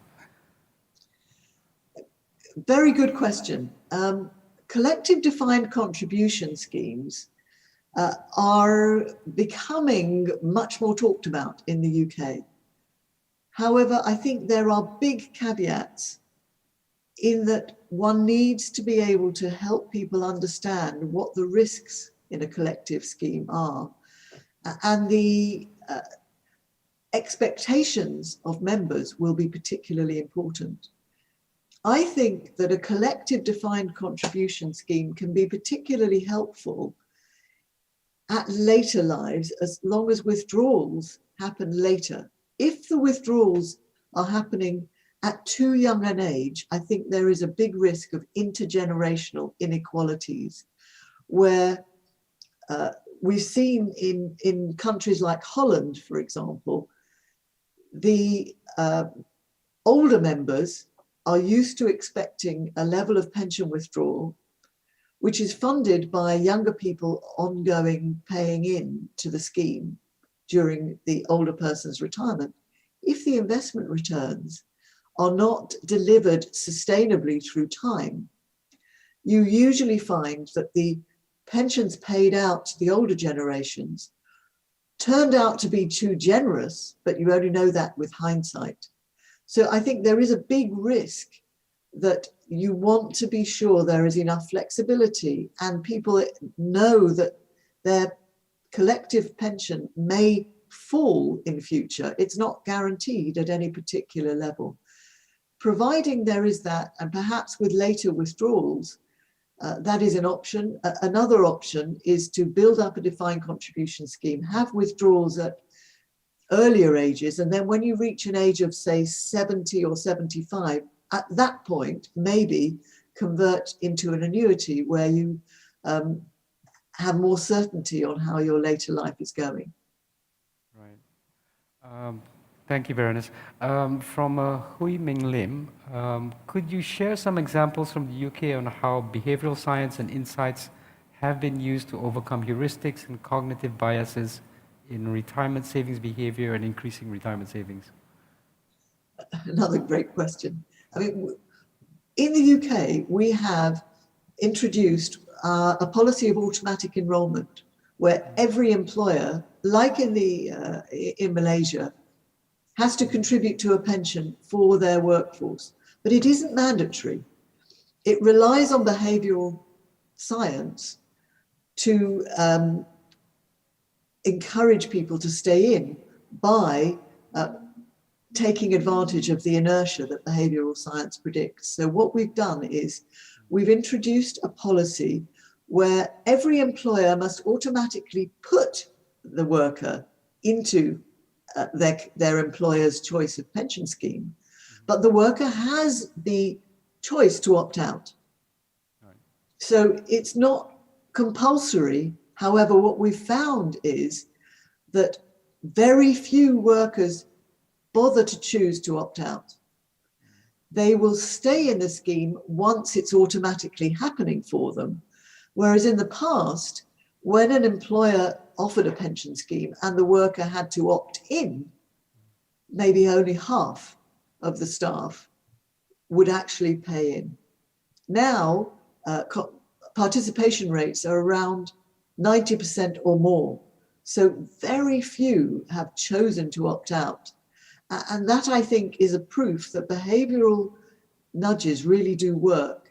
And what I think could be used for the withdrawal stage is that instead of telling people they have an option to withdraw straight away, the behavioral norm should be encouraged that actually the best thing you can do with your pension, if especially you're still working, or in the early stages of retirement when you may have other savings, is not touch it at all.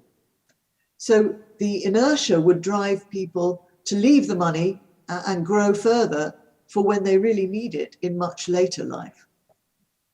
Right, thank you, Baroness. Unfortunately, we don't have any more time for questions. Thank you so much for your very comprehensive and insightful presentation. I'm sure the participants benefited from your insights. So thank you, Baroness. We hope to see you again soon. I'm happy to answer questions on email later. Of course. All right. Okay, we have now come to the last session of today. Mr. Michael Green is the CEO of the Social Progress Imperative. He was part of the team that created the Social Progress Index, a standard to rank societies based on how they meet the needs of citizens. His 2014 talk was chosen by the TED organization as one of the most powerful ideas of 2014. He's here with us today to discuss how economic growth is not the only indicator of a country's development, as we need to take into account the quality of life, a healthy environment, and an individual's opportunity to reach full potential. Over to you, Mr. Green.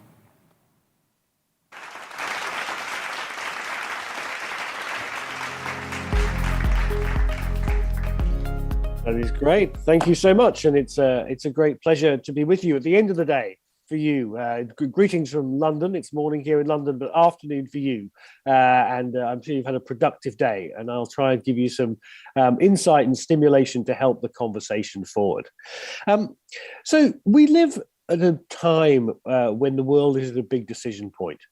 The last 50 years have been a period of extraordinary progress for the world, not just in terms of economic growth, but also in terms of the numbers of people lifted out of poverty. And so, Malaysia is a key example of that, a country that has made huge progress over the last 50 years. But we also know that we have a problem with our development model, as we saw with the recent COP26 conference. Can we carry on keeping progress moving forward, human development moving forward, while also protecting our planet? So the challenge of how to make our societies inclusive and sustainable is really the challenge of our age. So it's great to be part of this conversation today. Now, the good news is that our world does have a plan for how to make a sustainable, inclusive future. It is, of course, the UN Sustainable Development Goals. I love the Sustainable Development Goals. It's a fantastic thing that we have a global consensus about a plan for our planet that is about inclusive and sustainable development. That's fantastic. It's a huge achievement. And the promise of the SDGs to make the world a better place by 2030 is quite extraordinary. That's the good news. The bad news is the SDGs have lots of problems. Perhaps the first of which is that there are 17 of them. I mean, only the United Nations would try and inspire the world with a number of goals that's a prime number higher than 10. I certainly can't remember what they all are.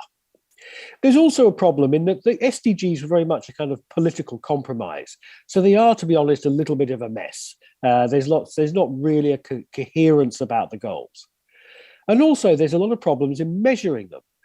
There are 169 targets and hundreds of different indicators. But actually, for most countries, for most of the indicators, the data doesn't really exist. And there are lots of things that aren't really being measured. So if we're thinking of the SDGs as a plan for our world, it's a plan that's very hard to execute on. So SDGs, I love the vision, but the execution is a problem.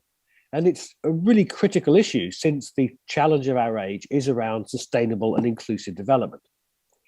So that's why I'd like to introduce to you the work that we've done building the Social Progress Index. Now, the Social Progress Index brings together all the different aspects of what makes a good society. It asks a number of fundamental questions about our societies. First of all, does everyone have the basic needs of survival? Essentially, food, water, shelter, safety. Secondly, it asks, does everyone have access to the foundations of well-being? Education, information, health, and a good quality environment. And finally, it asks, does everyone have opportunity in terms of rights, freedom of choice, inclusiveness, and access to advanced education? These 3 dimensions and 12 components are the fundamental building blocks of the Social Progress Index that we developed about 10 years ago in partnership with Michael Porter of Harvard Business School, Professor Scott Stern of MIT, and a set of wider experts building a lot of academic literature. Now, the Social Progress Index doesn't look like the SDGs, but actually it very much reflects the same underlying concepts as the SDGs. And so we can see that each of the SDGs aligns with the Social Progress Index, which means that we can use this index as a way of tracking progress against the SDGs. And what I'd like to do today is tell you a bit about what this is telling us about the world and what this is telling us in particular about Malaysia. So the Social Progress Index is built off existing secondary data. We actually use 53 different indicators to build the Social Progress Index. We draw these from trusted sources like the World Bank, respected academic institutions. So with 53 carefully selected indicators measuring outcomes, not inputs. So we're not measuring how much a country spends on healthcare. We're measuring, whether people live long and healthy lives. We're not measuring whether countries pass laws about rights and inclusion. We're measuring whether people do have rights, do they experience discrimination, and so on. So we're trying to get away from the kind of value judgments about the right policies and institutions and measure the outcomes themselves. And by selecting 53 indicators carefully and applying some econometric statistical techniques to combine them, we can produce a robust outcome measure to compare 168 countries of the world and the world itself on progress towards the SDGs.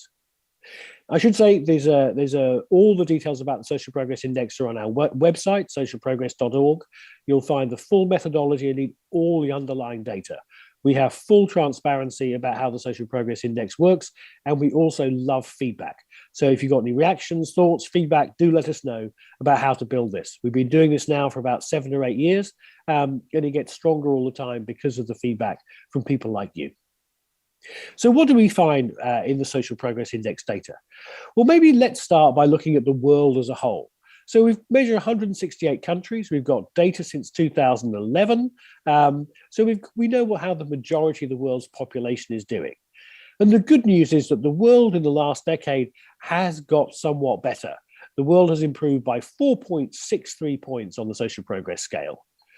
That's good news. If you project this forward, our estimate is that what this probably means is we're running somewhat late to achieve the SDG targets. The SDG targets for 2030, we think they probably won't be hit on the current trajectory until about 2080. So the SDG plan, sadly, is way off track. Good news that the majority of countries are improving, and some countries have improved quite a lot. But the pace of change is still not yet fast enough to get us anywhere near achieving the SDGs by 2030. So this should be a wake-up call to our leaders that if we're taking the Sustainable Development Goals seriously, we're going to have to do some things differently. As well as looking the aggregate performance on against the SDGs, what we can also do is break this down and have a look at how we're performing in different aspects of social progress. So what I've done here is just broken out these 12 components of the Social Progress Index and looked at how the world is doing at the moment. So what we see is that there are areas where the world is doing much better than others. So areas like nutrition and basic medical care, shelter are where the world is doing best, which kind of makes sense. These are the very basic building blocks of development, making sure people are fed, making sure they've got a roof over their heads, where we're not perfect, but the world is doing best. What we're also seeing is there are other areas where the world is really struggling with much harder problems. Things like inclusiveness, but also things like environmental quality. The environment is often, development comes at a cost to the environment, and we see environment as being a low-performing aspect of social progress. What we can also do is look at the trends over the last 10 years. So if we look over the last 10 years, we see how the world has changed on these components. We see a very varied pattern. Again, we see that there are areas where we've made quite rapid progress. The fastest of all, of course, is in access to information and communications. The world there has improved by more than 26 points in the last 10 years. That's no surprise. Mobile phones, the internet, massively increased people's access to information. we've lived through a golden age of access to information for the world, and we should be celebrating that. That's a great success. We've also seen that areas like shelter, water and sanitation, and nutrition and basic medical care have shown some good and solid progress over these years. We are able to make progress on some of these areas. Again, probably not as fast as we would like, but progress is happening. And I think we should always remind ourselves of that, because sometimes when we watch the news, we can assume that everything is getting worse, when actually a lot of progress is taking place quietly behind, not in the headlines, making solid progress forward. But what we also see is there are areas where the world has actually gone backwards over the last 10 years. Safety has declined somewhat, inclusiveness has declined somewhat, and the really big trend we've seen is a significant decline in personal rights. Personal rights have declined by nearly 6 points in the last 10 years. And that's a trend that covers across countries, rich and poor alike. So the world is making progress at different paces on different aspects of social progress. These are different kind of challenges. What I want to turn to now is tell you a bit about how countries are performing before we drill down a bit further into Malaysia's performance. So what I'm going to do is I'm going to show you the results on this chart. What I've done is I've put social progress index on the vertical axis and then GDP per capita on the horizontal axis. So the big design decision about the social progress index is we have no economic indicators. There's no GDP in the social progress model. And that allows us to compare the relationship between economic growth and social progress. So what do we find? Well, first of all, we find that the best performing country in the world is in fact Norway. I think probably not a great surprise that it's Norway or another Nordic country that's actually that's topping the tables. And at the other end of the scale, I think we've got here, we've got Central African Republic. South Sudan's actually the lowest performing country on social progress, but it has no GDP data. So Central African Republic is the lowest we have on this chart. So quite a big range of different scores on social progress of these two countries. And Norway is obviously a lot richer than Central African Republic.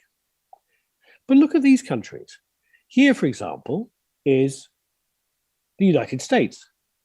So the US is pretty much the same GDP per capita as Norway, but quite a big difference in social progress. And then here is Mozambique. Mozambique hasn't got much more GDP than Central African Republic, but has a much higher level of social progress. So what's going on? What's driving social progress? So what I want to do is just put all the countries of the world on this chart, each one represented by a dot. And then on this chart, I'm going to put in the regression line that shows the average relationship between GDP and social progress. Now, excuse me for 1 minute, I have a bit of a cold. I just need to do a quick cough. Bear with me a moment.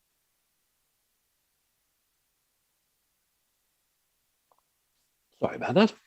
So what we find here on this chart is an important finding is that GDP and social progress have a positive relationship. Getting more economic growth is a good idea to drive higher levels of social progress, particularly at the lower levels of income. And that's a very important finding. We're not anti-economic growth. Economic growth has a really key role in driving better lives. Economic growth can fund roads and nurses and judges and all those things that make good societies. So economic growth is a good thing. But at each level of GDP, pardon me, there are countries performing very differently. At every level of GDP, there's opportunities for more social progress, risks of less. Countries have a choice about how well they're turning their economic resources into social progress. So let's look at a few more countries on the chart. So you've already seen the ones we showed earlier. Excuse me 1 moment.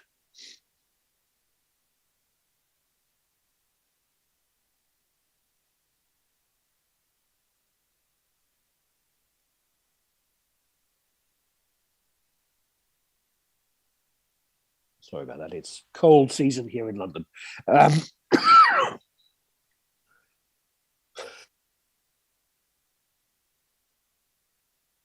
Terribly sorry about this. Right, so let me show you a few more countries.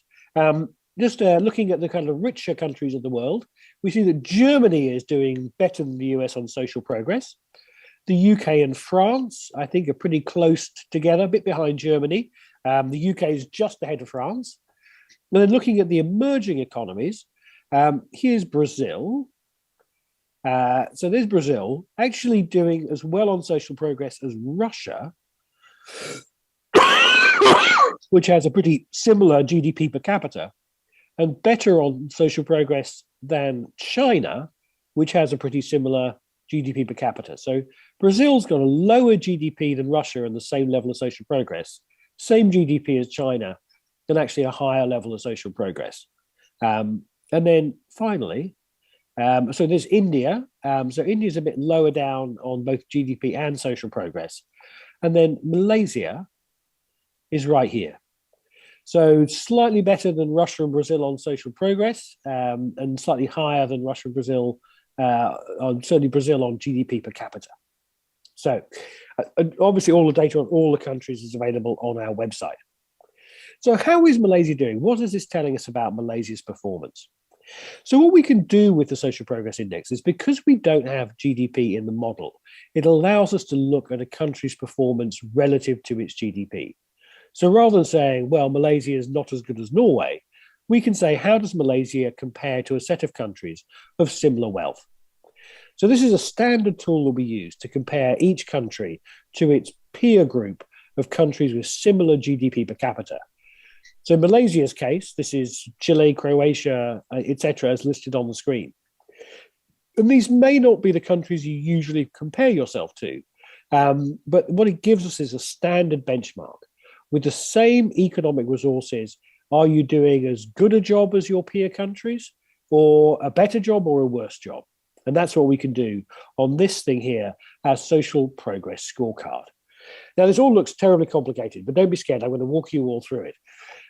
What it tells us, first of all, if you look at the top right-hand corner, is that, Malaysia is, I think, 51st in the world on social progress, 47th on GDP per capita, and it's got a yellow traffic light. So what that means is Malaysia is sort of performing within the expected range on social progress for a country of this level of GDP. Malaysia is doing okay, is the headline message. What we see when we go into the detail is there's quite a lot of particularly red lights. And so these are areas where Malaysia is not doing as well as perhaps it should be for a country of its wealth. So let me just sort of go in and walk you through some of the detail on this. And I'm going to take you through this component by component. And as well as looking at Malaysia's performance relative to other countries, I'm also going to look at the trends of how Malaysia is developing on each of these areas. So the first component we have is nutrition and basic medical care. And so first thing we see here is that Malaysia is ranking 85th in the world and has a red light. So this means that Malaysia's performance is statistically significantly weaker than its comparative peer group of countries. Okay, so that's not good. What's driving that is we can then break it out and look at which are the indicators that are driving that issue. First of all, it's deaths from infectious diseases, where Malaysia is 111th in the world, child stunting, where Malaysia is 96th in the world, and maternal mortality rate, where Malaysia is 88th in the world. Now, there is some positive news that there has been some improvement in this component over the last 10 years, but it's not really enough to have really changed the position. The best news, perhaps, is there seems to have been some quite significant progress on child stunting, an improvement by 4 points over the last 10 years. But really, deaths from infectious diseases, maternal mortality rate, really haven't seen much improvement. And indeed, it's quite striking that the child mortality rate has actually deteriorated. So this seems to be an area where there could be a priority for action. We always want to be clear is that the social progress results like this are here not to end a conversation and tell people what to do. They're here to start a conversation to help people think about priorities for what's next. But certainly the data here is saying nutrition and basic medical care and some of these areas seem to be potential priorities for action. And also the good news in this data is because we're saying that Malaysia is underperforming compared to its peer group, what it means is that other countries with similar resources have already found our way of doing significantly better on these. There are solutions to these problems already out there. So these are probably more fixable problems than others. So that's the first area, nutrition and basic medical care. Let's move on to the second area now, and that's water and sanitation. So in this area, we see this sort of red circle. Now, what this means is that Malaysia's score, 72nd in the world, and a score of 90.29, is statistically significantly worse than its peer group, but only by a small amount in absolute terms, less than 1 point. It's a slight weakness. Where we see that being the area of weakness is around unsafe water, sanitation, hygiene, attributable deaths. So it's deaths from unsafe water, sanitation, and hygiene, where Malaysia is ranked 93rd. An area where there has been some improvement, but clearly is an area where there's further progress to be made for Malaysia to achieve the same score as its peer group. So that's water and sanitation. Again, seems to be an area which is a solvable problem, where progress could be made quite quickly. The third area is shelter. And shelter, Malaysia is 27th in the world, performing within the expected range, so that's good.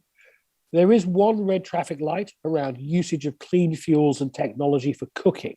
And there's a red light there. Malaysia is 66th in the world. But what's striking about this component is that on overall, Malaysia has actually gone backwards. That's largely been driven by a big change in dissatisfaction with housing affordability.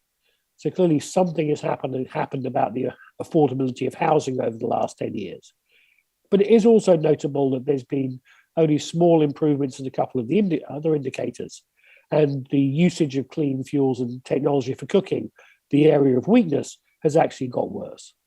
So shelter, there seems to be some issues there to be addressed. Moving on to the final component of the basic human needs dimension, which takes us to personal safety.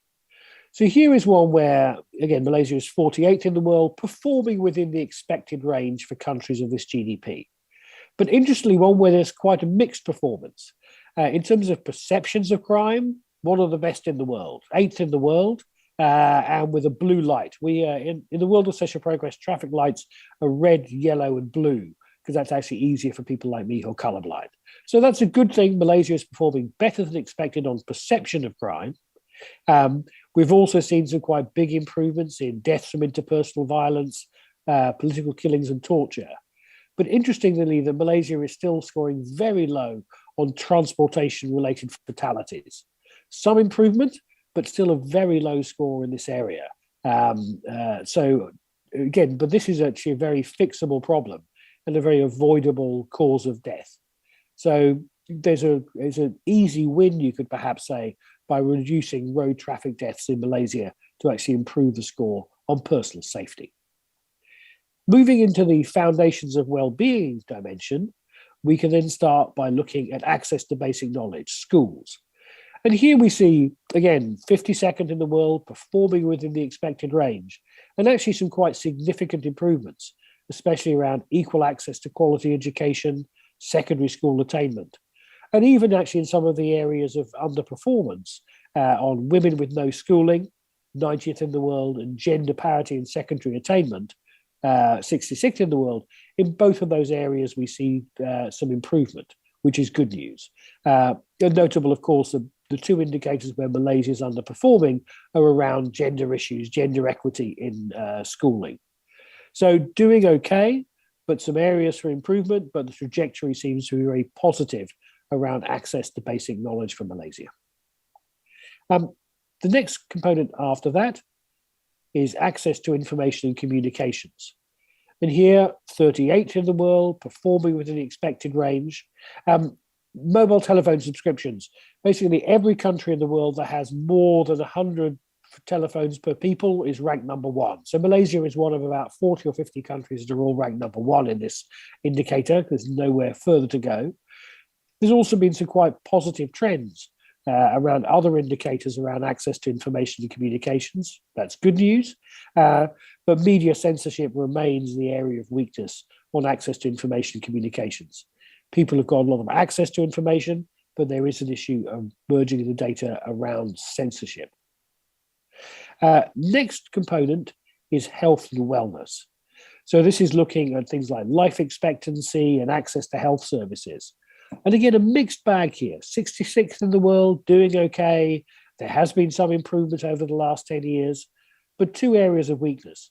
Life expectancy is lower than it is for other peer countries, and access to essential health services is still lower than it is for peer countries. But for both of those, some positive improvement, and indeed on access to essential health services, some quite significant improvement over the last 10 years.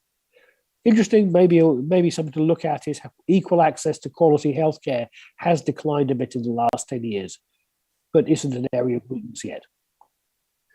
So that's health and wellness. Mixed, good overall, okay overall, but a mixture of different indicators and some areas for attention. Next component is environmental quality. And here again, Malaysia scores within the expected range, but some mixture of performance on scores. Outdoor air pollution deaths, 97th in the world, and species protection, 113th in the world. So some red lights there, but also some positive trends moving forward, especially in the outdoor air pollution attributable deaths. So this is particularly around sort of particulate air pollution is linked to deaths, to fatalities.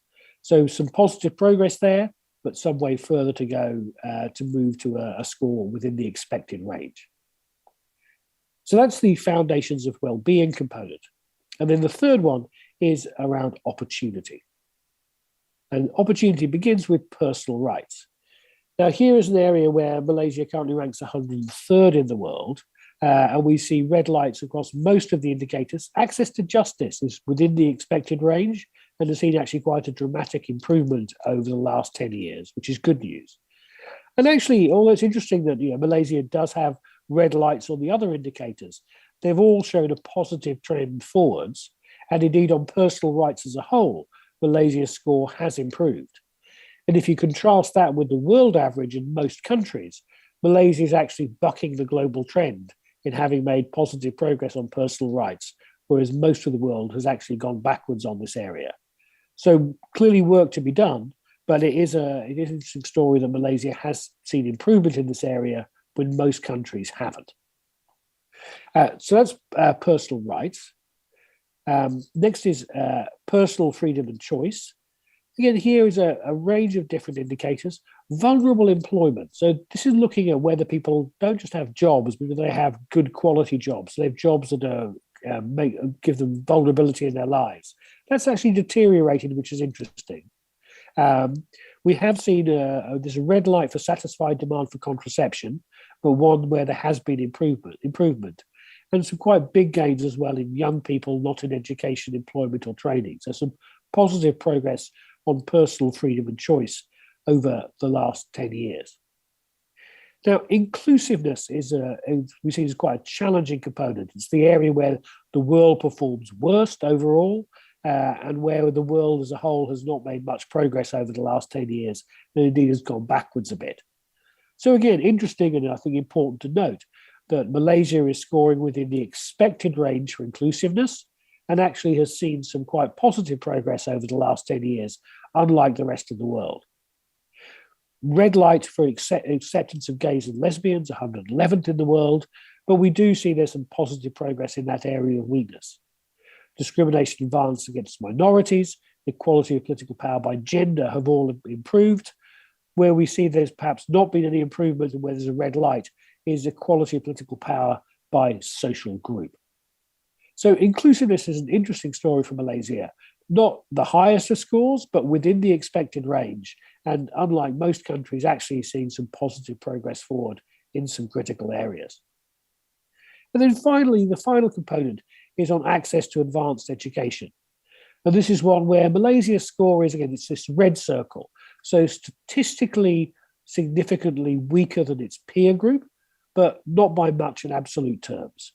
And that's kind of reflected what we see in the data, is that there are still some red lights around expected years of tertiary education, women in advanced education, a gender indicator again on the education sector, and also around academic freedom. But across all the indicators in access to advanced education, we're seeing some positive progress moving forward. So there's a maybe underperforming for the moment, but the trajectory here seems quite positive. Let me just pull together just a summary here for Malaysia in terms of changes over time. And so we see Malaysia actually has improved on 11 out of 12 components. Some of those areas of improvement on things like personal rights have been quite significant, bucking a global trend. But perhaps where the progress has been a bit more disappointing has been around some of the basic aspects of social progress: nutrition, basic medical care, water and sanitation, very solvable problems where Malaysia actually could be expected to move forward a bit faster, where there could be an opportunity for improvement.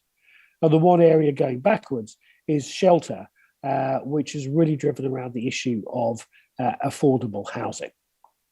So like I said, this is not to tell anyone what to do. This is not a prescriptive tool. What is there as a way of helping to bring the conversation together about priorities for development and progress over the next coming period. Now, I want to move on from Malaysia and talk a bit about a couple of global trends before I finish.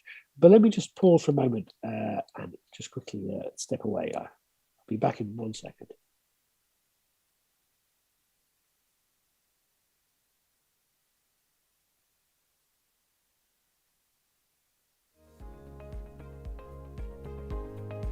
Right about that, just suffering from my cold for a little bit. Okay, so I want to finish off with a couple of things. One is we obviously have this issue that I mentioned at the top of the meeting about sustainability and the whole climate change debate. And it does seem that the sort of debate polarizes a bit, is that there are some people saying, well, maybe we have to stop progress if we're going to save the planet. That economic growth is bad, development is bad, we're going to have to go back and live in the Middle Ages if we're going to deal with climate change. And then there are others who perhaps take advantage of that argument and say, well, if we're going to have to stop progress, then saving the planet isn't worth it. We should just forget about climate change. And really what we've found in our data is that sustainability doesn't have to come at the cost of social progress. In fact, what's clear from our data is that inclusive and sustainable development are two sides of the same coin. We did this we mapped social progress against greenhouse gas emissions per capita. That should be coming up now. There we go. So again, on the vertical axis here, we've got greenhouse gas emissions per capita. It's on a log scale. And then on the horizontal index, we put social progress index. And what we saw was that at different levels of development, there are very different levels of greenhouse gas emissions. So Australia and Sweden are both in the top tier of social progress, but Australia's greenhouse gas emissions are so much higher than Sweden's.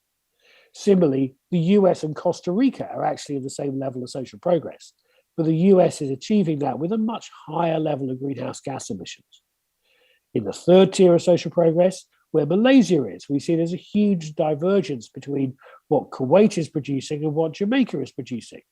And then down into the fourth tier, a huge divergence between what Qatar is producing and what Ghana is producing. As you see from that red dot, the world is currently at an unsustainable level of greenhouse gas emissions. The dotted line that you see across the horizontal line at the bottom is the level of greenhouse gas emissions we'd have to achieve for the world to be on a sustainable path. And the world is way above that. Well, we then asked ourselves a question. What if every country was as good as the best country in its level of development are using greenhouse gases to deliver development, to deliver social progress? And what we found was this.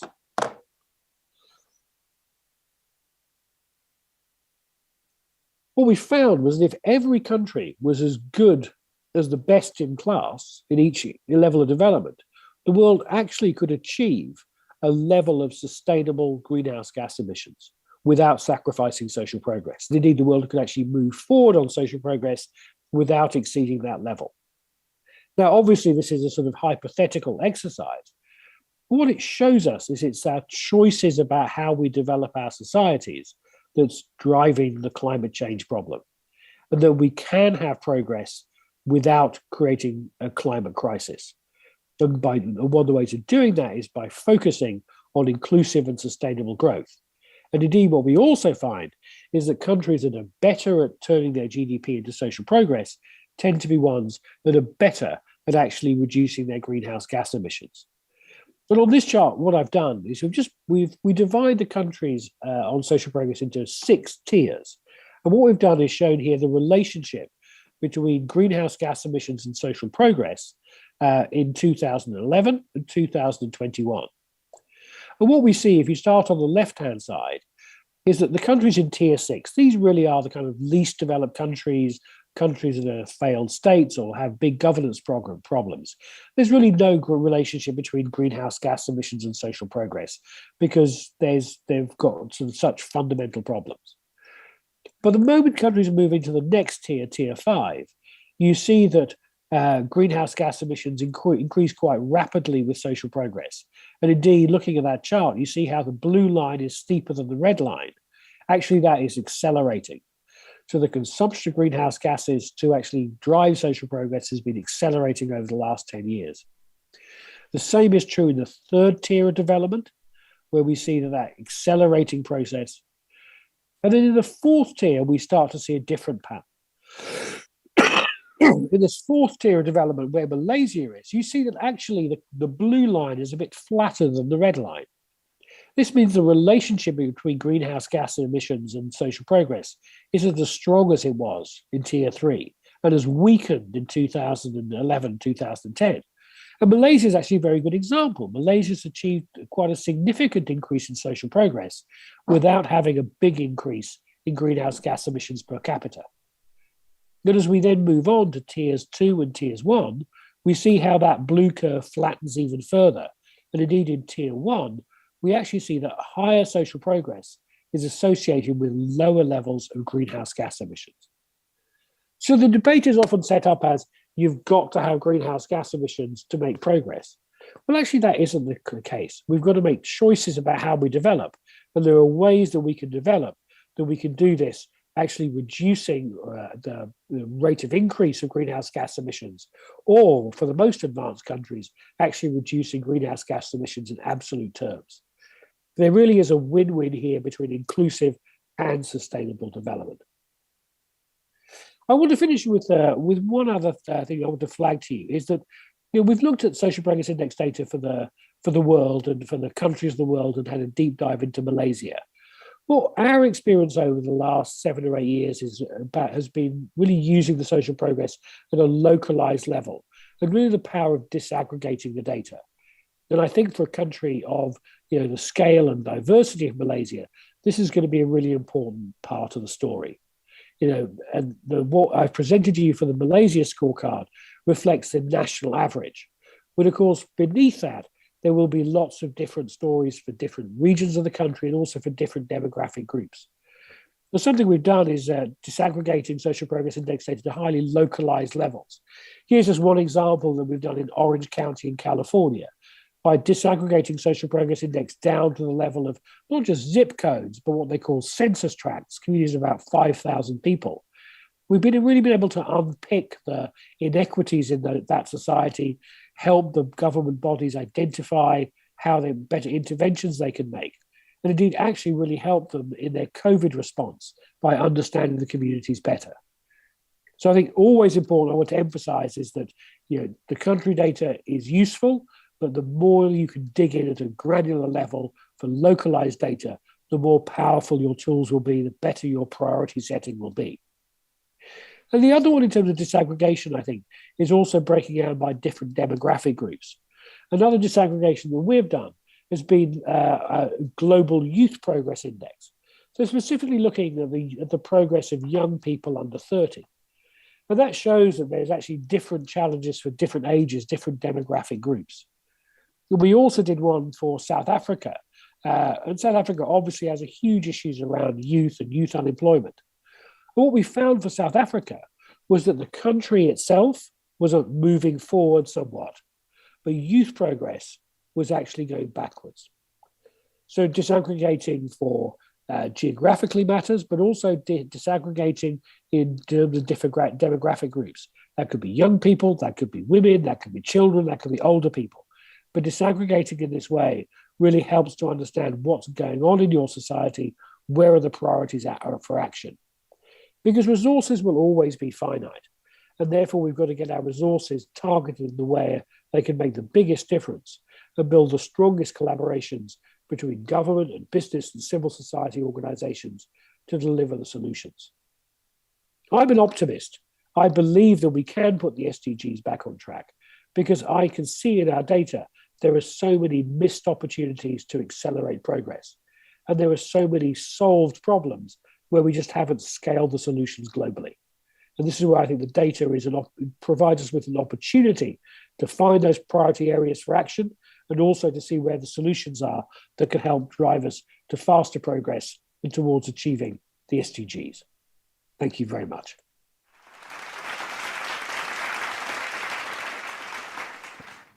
Thank you, Mr. Green.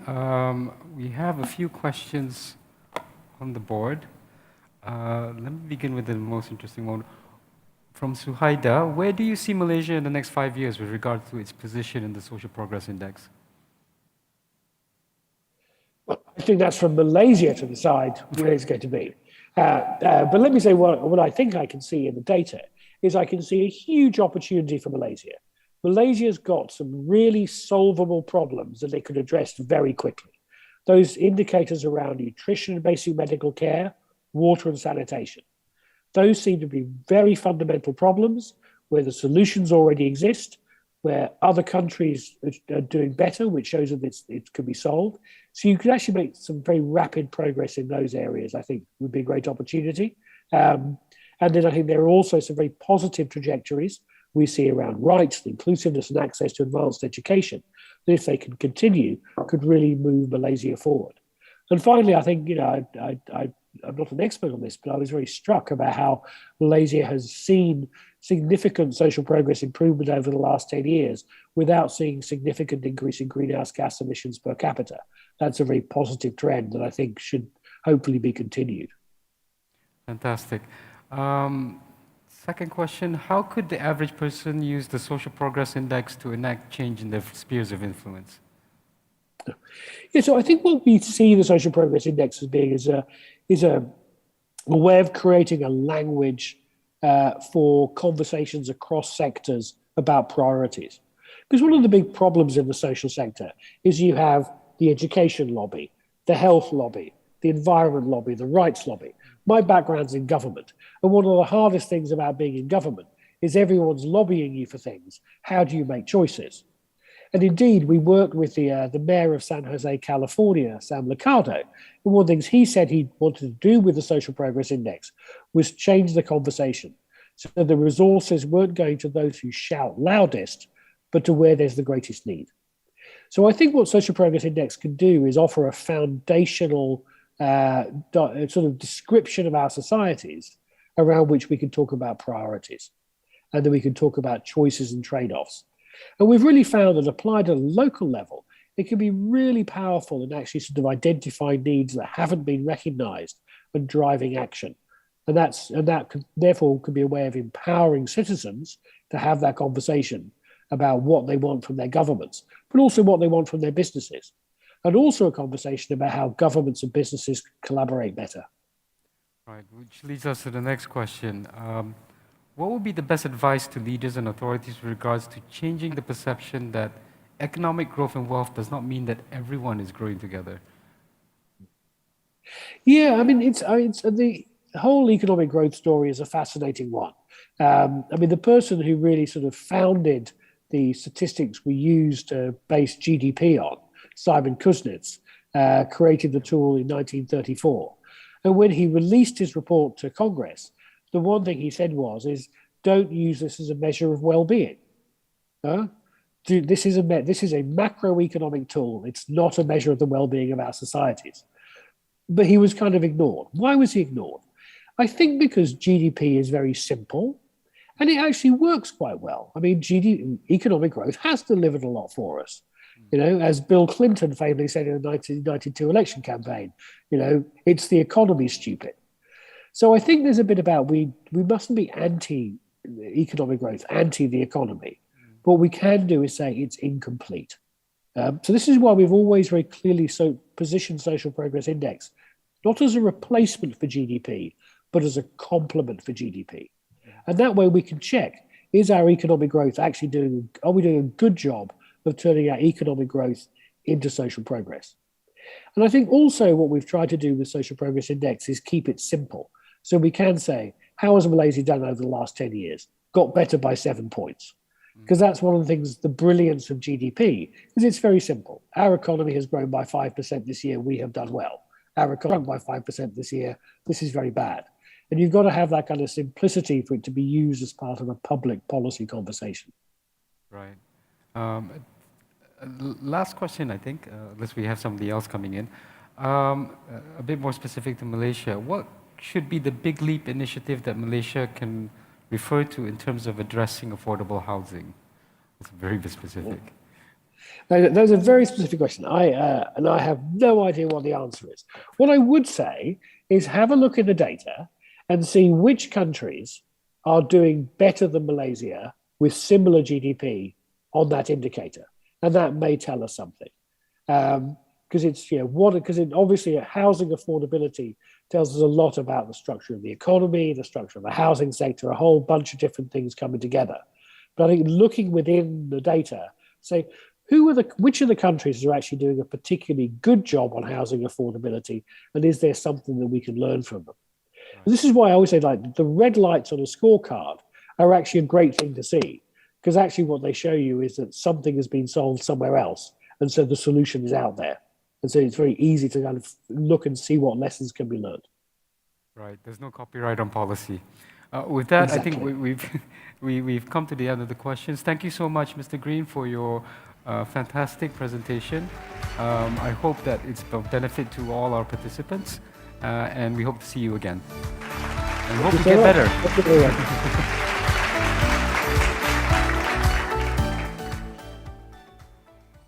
Right, for the last item on the agenda, I'd like to invite Mr. Marcelo Abiramia Caetano, the Secretary General of the International Social Security Association, ISA, to provide a recap for all the wonderful sessions today. Mr. Caetano.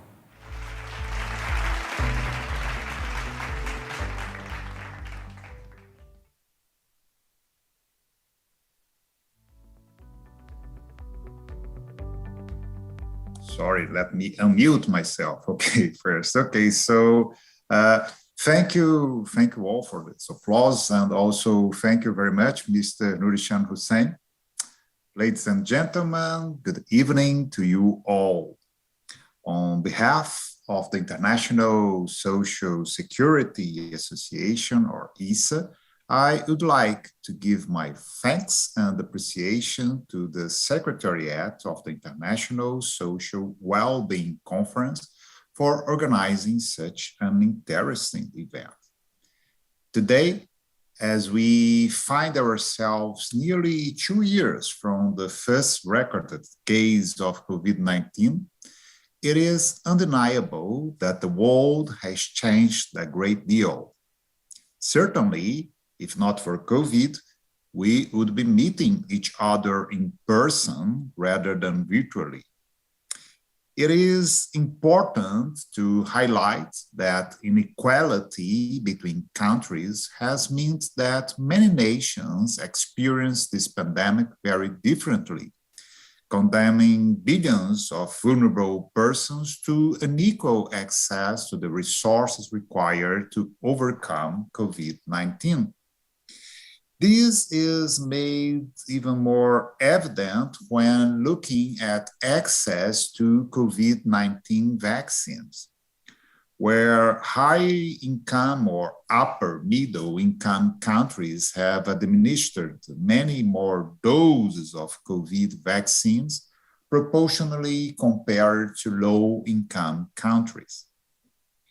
Global inequality is also clearly seen in the lack or deficiencies in social safety net in many nations, as they find restrictions to aid their citizens in this difficult time.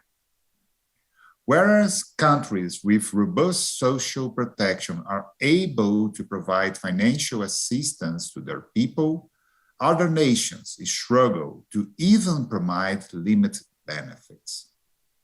We have also to take into consideration the potential long-term effects of the pandemic on inequality and socio-economic environment of the world.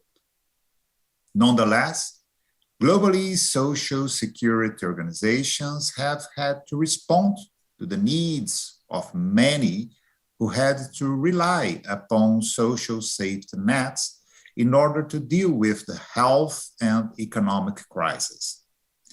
This period of history is a test for our systems and institutions, with hard lessons to be learned and new innovations to explore in order to ensure that we will be prepared for future challenges. With all this in mind, this year's ISWC theme, the new narrative, Turning the Tide on Inequality, aims to shine a light on the multifaceted issue of inequality. It is certainly a welcome endeavor which ISA is glad to be part of.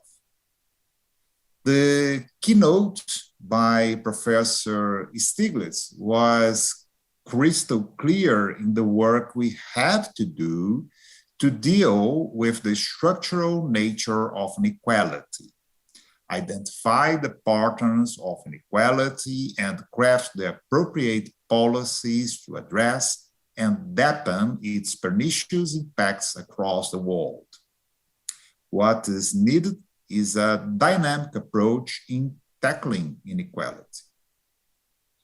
Professor Williams, in his examination of income inequality, made a very important point. Inequality is an unsustainable state of affairs which, if left either growing or unchanged, will be detrimental to a nation's economy and society. The trend of inequality due to the COVID-19 pandemic should give us more reason to address this issue quickly. The impact of COVID-19 is clearly seen in healthcare, with those in the bottom of the economic ladder facing increased risk of worse health outcomes. It was interesting to listen to the developments in Malaysia and the public-private collaboration in healthcare that took place during the pandemic. Certainly, more innovative solutions such as these are key, not only in healthcare, but in other fields as well. It is important, however, to be active in facing inequality. As Mr. Anna Zubedi, in his session on educational and social inequalities mentioned, it is vital to approach this problem with some measure of hope and dreams for a better future. There is a better future within our grasp, but it requires a lot of effort and a great amount of self-reflection. Certainly, we have the tools to build a better society and ensure people have adequate social protection. As Baroness Altman noted, we have to keep in mind the responsibilities of all parties, including self-accountability, as we build more resilient pension and care systems. With the aim to achieve with our social protection systems and all these policies, what we aim is to achieve with our social protection systems and all these policies to drive social progress. Understanding that progress is not measured by the size of skyscrapers or the bank accounts of the wealthy, but by ensuring that society allows for the full unlocking of potential for all citizens. A resilient and equitable society which creates fertile ground for society to develop. This is what Mr. Green mentioned and his team has tried to measure through their Social Progress Index. Today, you have heard a dissection of the problem of inequality and its multifaceted nature. Tomorrow, the theme of the day is a call to action, where speakers will focus on policies to build a more equitable society. You will hear about policies like social assistance and the universal basic income. Building an adequate social protection system, the need to accelerate efforts to establish that system, and how these systems develop as nations develop as well. Professor Mazzucato will talk about the reshaping of the public-private dynamic in order to achieve national goals. And there will also be a breakout session where speakers will talk about issues like gender sensitivity, policy design, digital inclusion, and healthy aging. Ladies and gentlemen, building a more equal society will not be an easy task, and it will not be solved by a two-day conference. It will always be an ongoing effort that will require everyone across the world to take action and together establish a better future. Thank you very much for your attention, and I hope to see you all here tomorrow. Thank you. Thank you, Mr. Caetano. Ladies and gentlemen, that wraps up the first day of this year's International Social Wellbeing Conference. We hope you enjoyed the sessions and found them as thought-provoking and insightful as I did. Before we end, we would like to request that you take a moment to answer our Day 1 satisfaction survey for us to improve your future experience. Please scan the QR code on the screen to provide your response. Ladies and gentlemen, tomorrow's session will be the call to change, where we discuss solutions and recommendations for equitable outcomes. We thank you all for your attention and participation. Have a good rest and see you tomorrow. Thank you.